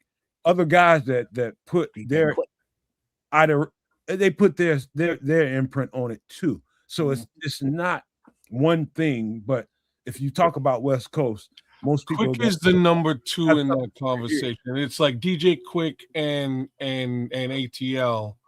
Those albums there really smoothed out the sound for what Dre eventually sort of put on the map, I guess. Hotel. You know what I mean? Outside of that, don't you? You got the Loonies popping up. You talking about there's so many more, bro. There's J.O. is one of the dopest rappers I ever heard in my fucking life. Shit, the Alcoholics. Yeah, that's really where I was gonna go. It's King T and the Licks, man, and Madlib. Like if you take Madlib, who produced a lot of that King T stuff, he produced most of the Licks. That don't sound like West Coast shit, like standard everyday. Yeah, that's got that East Coast flavor. It's very East Coast, man. It's like very, very to the degree that Madlib and MF Doom fucking partnered together on an album. You know what I mean? Like these guys and Doom is as East Coast as it could be. But it's that way, you know what I mean? What you consider, what folks consider West Coast is a real interesting thing because but I think also that it obviously came from that, but the whole quote unquote Cypress Hill sound. That's a different sound too. And I'm gonna have to say again, it leans more east than it does west. It's a lot more noisy. You could even compare it to like almost the evolution of what the Bomb Squad sort of sounded like at the time. You know what I mean? Bomb Squad, Public Enemy production. That's kind of what I'm trying to remember what the DJ's name is over there for those groups. And then Hank Shockley. No, I'm talking about for Muggs. Mugs. So those Cypress Hill albums kind of sound more east, but then you go to stuff like Funk Dubious, which he did a lot of production on too. It kind of sounds a little bit more west. Like that one's super east, but there's some tracks on that album. That Funk Dubious album is fucking one of the funniest rap albums out there. The first one, super funny, just jokes. But it kind of sounds a little bit like a real cross between East and West from where it is. I think the dopest music. I think the best blend of music in my lifetime, and I'm talking about including everything, all the sounds in one freaking album or multiple albums. In my lifetime, that got into one album, it was Outkast. Outkast got it all in. They got the funk, they got the live instruments, they got the drums of the East Coast, they got the real synth sound of the West Coast. They got it all. And so Outkast and the Atlanta region is another region, kind of like Chicago. It's one of those regions where they listen to everything and they're influenced by it all. And what comes out in their music is that kind of influence. Like I've got music right now that I ain't going to play right now, but this got all that shit in there. All of it. You can hear every genre of music that you like in the track. I've got shit like that, man. But while we're here talking about rap and getting ready to wrap this show up, that's interesting to point out that certain parts of the country, while their production, the producers come out and sound in a certain way, is because they're not influenced heavily by the East Coast. They're not influenced heavily by the West Coast. They're not influenced heavily so much by the South. They include it all in their tracks. We, people in Chicago, people in places like Atlanta and different places like that, we are the best producers. We make the best music because we are not so influenced by this coast or that coast. We listen to it all. Now, very poignantly said, sorry, Kez, but I didn't want to shit all over Texas because there are some music groups that I like from there. Nemesis, I didn't realize that they were from Dallas, but they were a 1980s hip hop group. And then the Ghetto Boys are formerly mentioned. UGK, the Underground Kings, Bun B, Pimp C. Halloween fell on a weekend. Yeah, it did. So the Fifth Ward Boys, that was an offshoot from the Ghetto Boys. The Gorilla Mob, but there was a hip hop group from Houston, and I can't think of their name right now, but it's a very dope group. But they are from Houston, but it doesn't sound like Texas. It sounds East Coast, but I will try and find that before we get out of here. But yeah, enjoyed this conversation about the regions across America and hip hop, and that good talk. But it's fucking with me because I can't remember the name of this group. That's okay, man. That's okay. The point is, and I think Othello, you just pointed it out. All roads lead to Chicago, and when it comes to music, it all comes through here. And I'm telling you right now, I've listened to everybody. I've I've sat and been patient about whether I want to judge them all. But I'm telling you right now, the best music producers come from right here.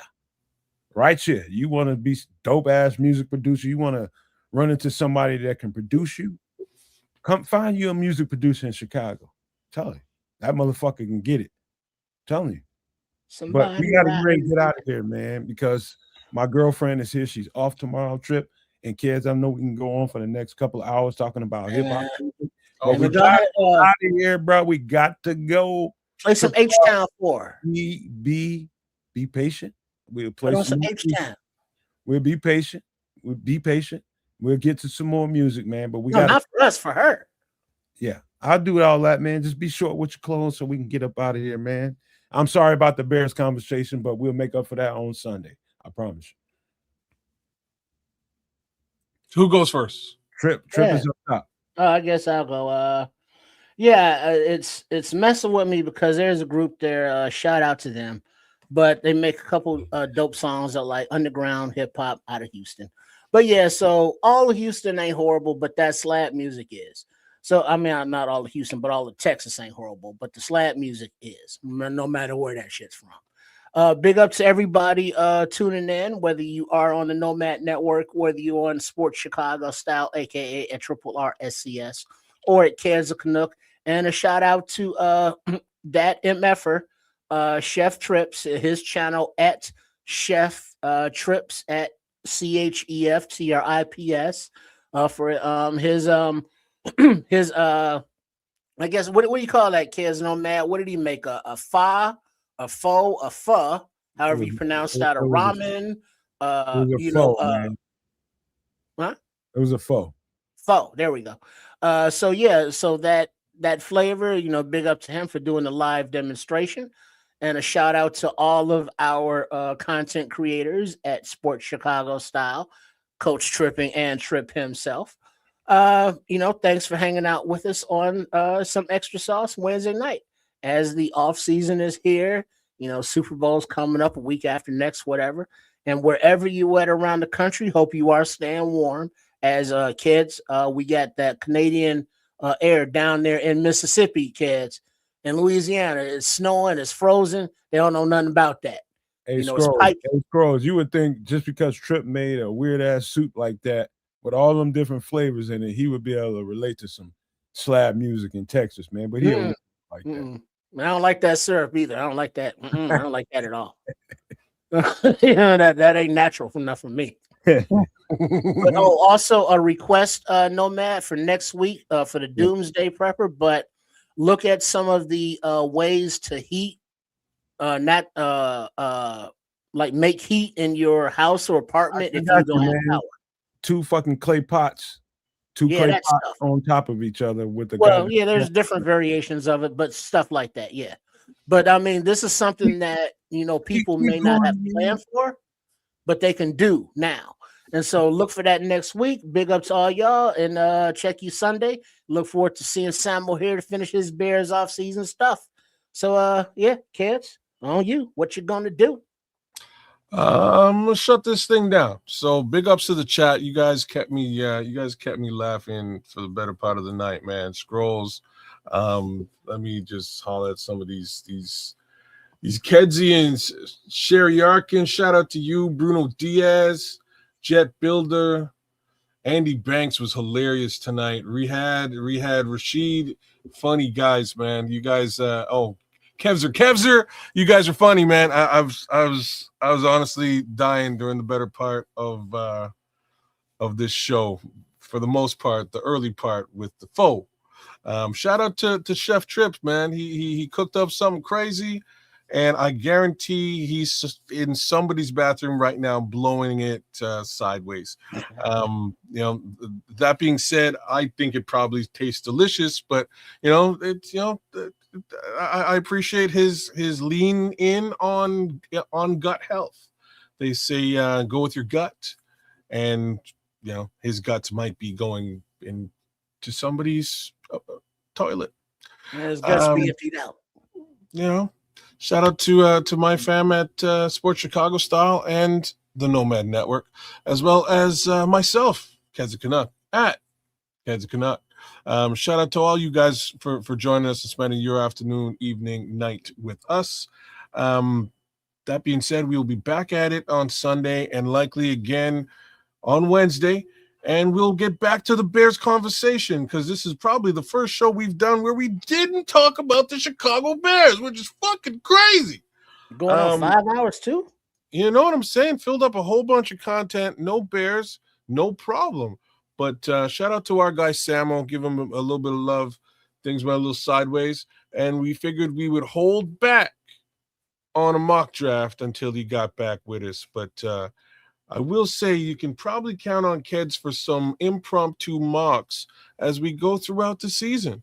So keep your eyes peeled on Keds the Canuck.